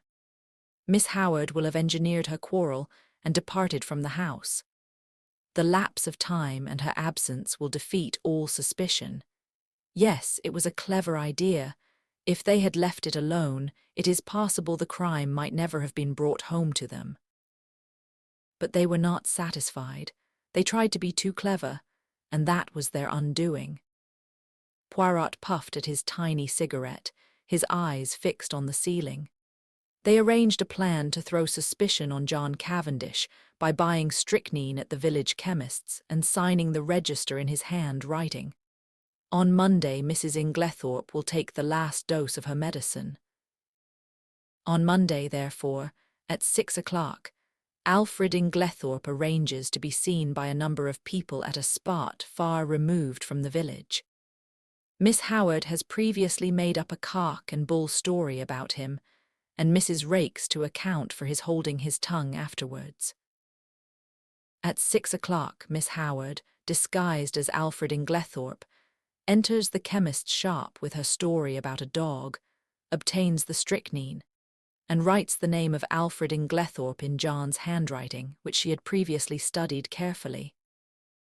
But, as it will never do if John, too, can prove an alibi, she writes him an anonymous note, still copying his handwriting, which takes him to a remote spot where it is exceedingly unlikely that anyone will see him. So far, all goes well. Miss Howard goes back to Midlingham. Alfred Inglethorp returns to Styles. There is nothing that can compromise him in any way, since it is Miss Howard who has the strychnine, which, after all, is only wanted as a blind to throw suspicion on John Cavendish. But now a hitch occurs. Mrs. Inglethorp does not take her medicine that night. The broken bell, Cynthia's absence, arranged by Inglethorp through his wife, all these are wasted. And then he makes his slip. Mrs. Inglethorp is out, and he sits down to write to his accomplice, who, he fears, may be in a panic at the non-success of their plan. It is probable that Mrs. Inglethorp returned earlier than he expected. Caught in the act, and somewhat flurried, he hastily shuts and locks his desk. He fears that if he remains in the room he may have to open it again, and that Mrs. Inglethorp might catch sight of the letter before he could snatch it up. So he goes out and walks in the woods, little dreaming that Mrs. Inglethorp will open his desk and discover the incriminating document. But this, as we know, is what happened. Mrs. Inglethorp reads it and becomes aware of the perfidy of her husband and Evelyn Howard, though, unfortunately, the sentence about the bromides conveys no warning to her mind. She knows that she is in danger, but is ignorant of where the danger lies. She decides to say nothing to her husband, but sits down and writes to her solicitor, asking him to come on the morrow, and she also determines to destroy immediately the will which she has just made. She keeps the fatal letter. It was to discover that letter, then, that her husband forced the lock of the dispatch case. Yes, and from the enormous risk he ran, we can see how fully he realized its importance. That letter accepted, there was absolutely nothing to connect him with the crime. There's only one thing I can't make out. Why didn't he destroy it at once when he got hold of it? Because he did not dare take the biggest risk of all, that of keeping it on his own person. I don't understand. Look at it from his point of view. I have discovered that there were only 5 short minutes in which he could have taken it, the 5 minutes immediately before our own arrival on the scene, for before that time, Annie was brushing the stairs and would have seen anyone who passed going to the right wing. Figure to yourself the scene. He enters the room, unlocking the door by means of one of the other door keys. They were all much alike. He hurries to the dispatch case. It is locked, and the keys are nowhere to be seen. That is a terrible blow to him, for it means that his presence in the room cannot be concealed as he had hoped. But he sees clearly that everything must be risked for the sake of that damning piece of evidence. Quickly he forces the lock with a penknife and turns over the papers until he finds what he is looking for. But now a fresh dilemma arises. He dare not keep that piece of paper on him. He may be seen leaving the room. He may be searched. If the paper is found on him, it is certain doom. Probably at this minute, too, he hears the sounds below of Mr. Wells and John leaving the boudoir. He must act quickly. Where can he hide this terrible slip of paper? The contents of the waste paper basket are kept and in any case are sure to be examined. There are no means of destroying it, and he dare not keep it. He looks round and he sees, what do you think, mon ami? I shook my head. In a moment, he has torn the letter into long, thin strips, and rolling them up into spills, he thrusts them hurriedly in amongst the other spills in the vase on the mantelpiece. I uttered an exclamation. No one would think of looking there, Poirot continued, and he will be able at his leisure to come back and destroy this solitary piece of evidence against him. Then all the time it was in the spill vase in Mrs. Inglethorp's bedroom under our very noses, I cried. Poirot nodded. Yes, my friend, that is where I discovered my last link, and I owe that very fortunate discovery to you. To me. Yes, do you remember telling me that my hand shook as I was straightening the ornaments on the mantelpiece? Yes, but I don't see. No, but I saw. Do you know, my friend, I remembered that earlier in the morning when we had been there together, I had straightened all the objects on the mantelpiece. And if they were already straightened, there would be no need to straighten them again, unless in the meantime someone else had touched them. Dear me, I murmured, so that is the explanation of your extraordinary behavior. You rushed down to Styles and found it still there. Yes, and it was a race for time. But I still can't understand why Inglethorp was such a fool as to leave it there when he had plenty of opportunity to destroy it. Ah, but he had no opportunity, I saw to that. You? Yes. Do you remember reproving me for taking the household into my confidence on the subject? Yes. Well, my friend, I saw there was just one chance. I was not sure then if Inglethorp was the criminal or not, but if he was, I reasoned that he would not have the paper on him, but would have hidden it somewhere, and by enlisting the sympathy of the household I could effectually prevent his destroying it. He was already under suspicion, and by making the matter public, I secured the services of about 10 amateur detectives who would be watching him unceasingly, and being himself aware of their watchfulness, he would not dare seek further to destroy the document. He was therefore forced to depart from the house, leaving it in the spill vase. But surely Miss Howard had ample opportunities of aiding him. Yes, but Miss Howard did not know of the paper's existence. In accordance with their prearranged plan, she never spoke to Alfred Inglethorp. They were supposed to be deadly enemies, and until John Cavendish was safely convicted, they neither of them dared risk a meeting. Of course, I had a watch kept on Mr. Inglethorp, hoping that sooner or later he would lead me to the hiding place. But he was too clever to take any chances.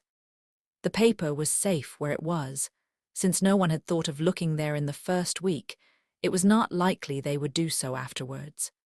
But for your lucky remark, we might never have been able to bring him to justice. I understand that now, but when did you first begin to suspect Miss Howard? When I discovered that she had told a lie at the inquest about the letter she had received from Mrs. Inglethorp. Why, what was there to lie about? You saw that letter. Do you recall its general appearance?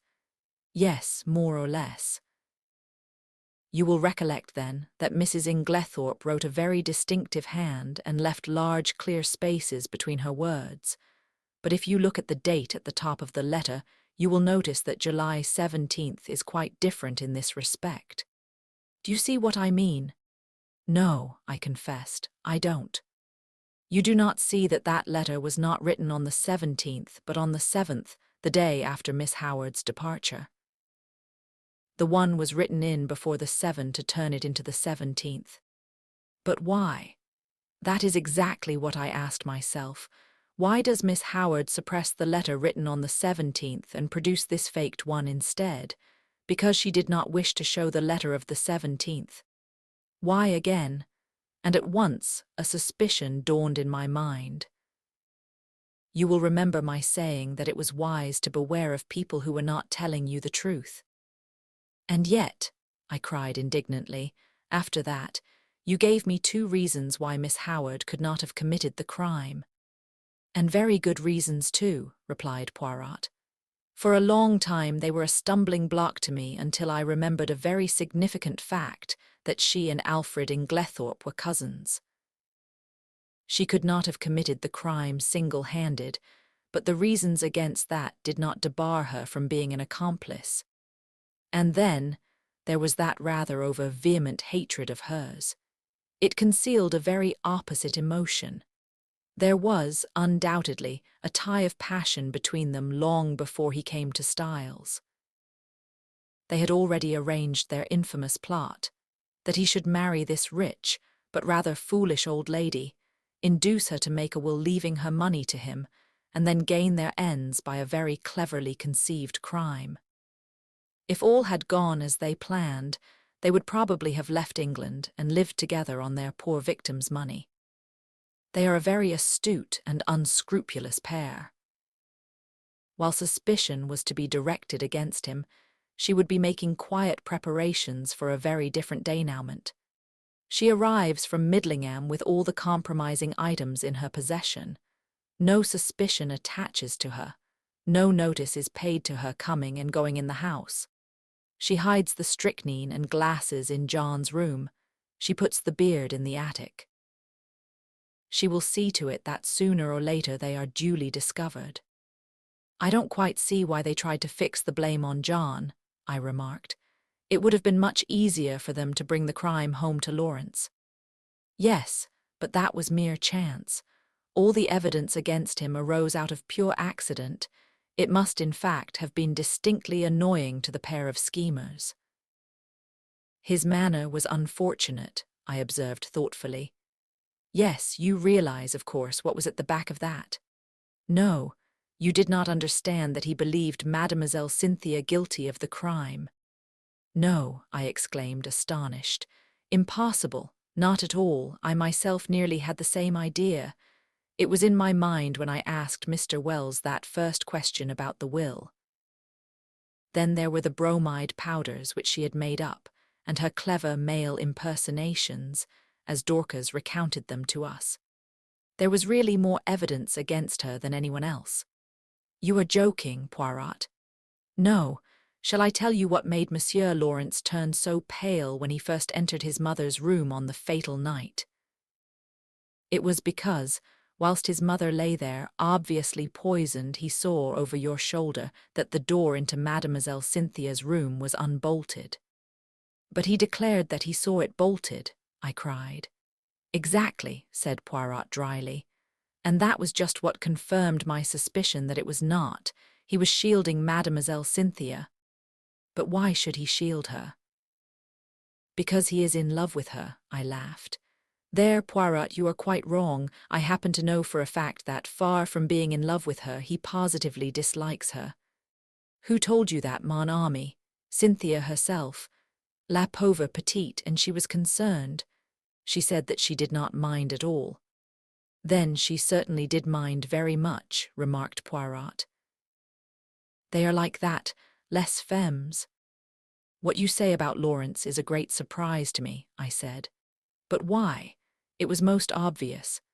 Did not Monsieur Lawrence make the sour face every time Mademoiselle Cynthia spoke and laughed with his brother?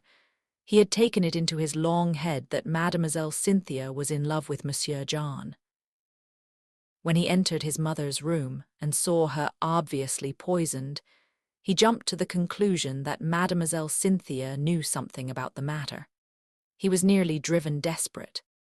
First he crushed the coffee cup to powder under his feet, remembering that she had gone up with his mother the night before, and he determined that there should be no chance of testing its contents.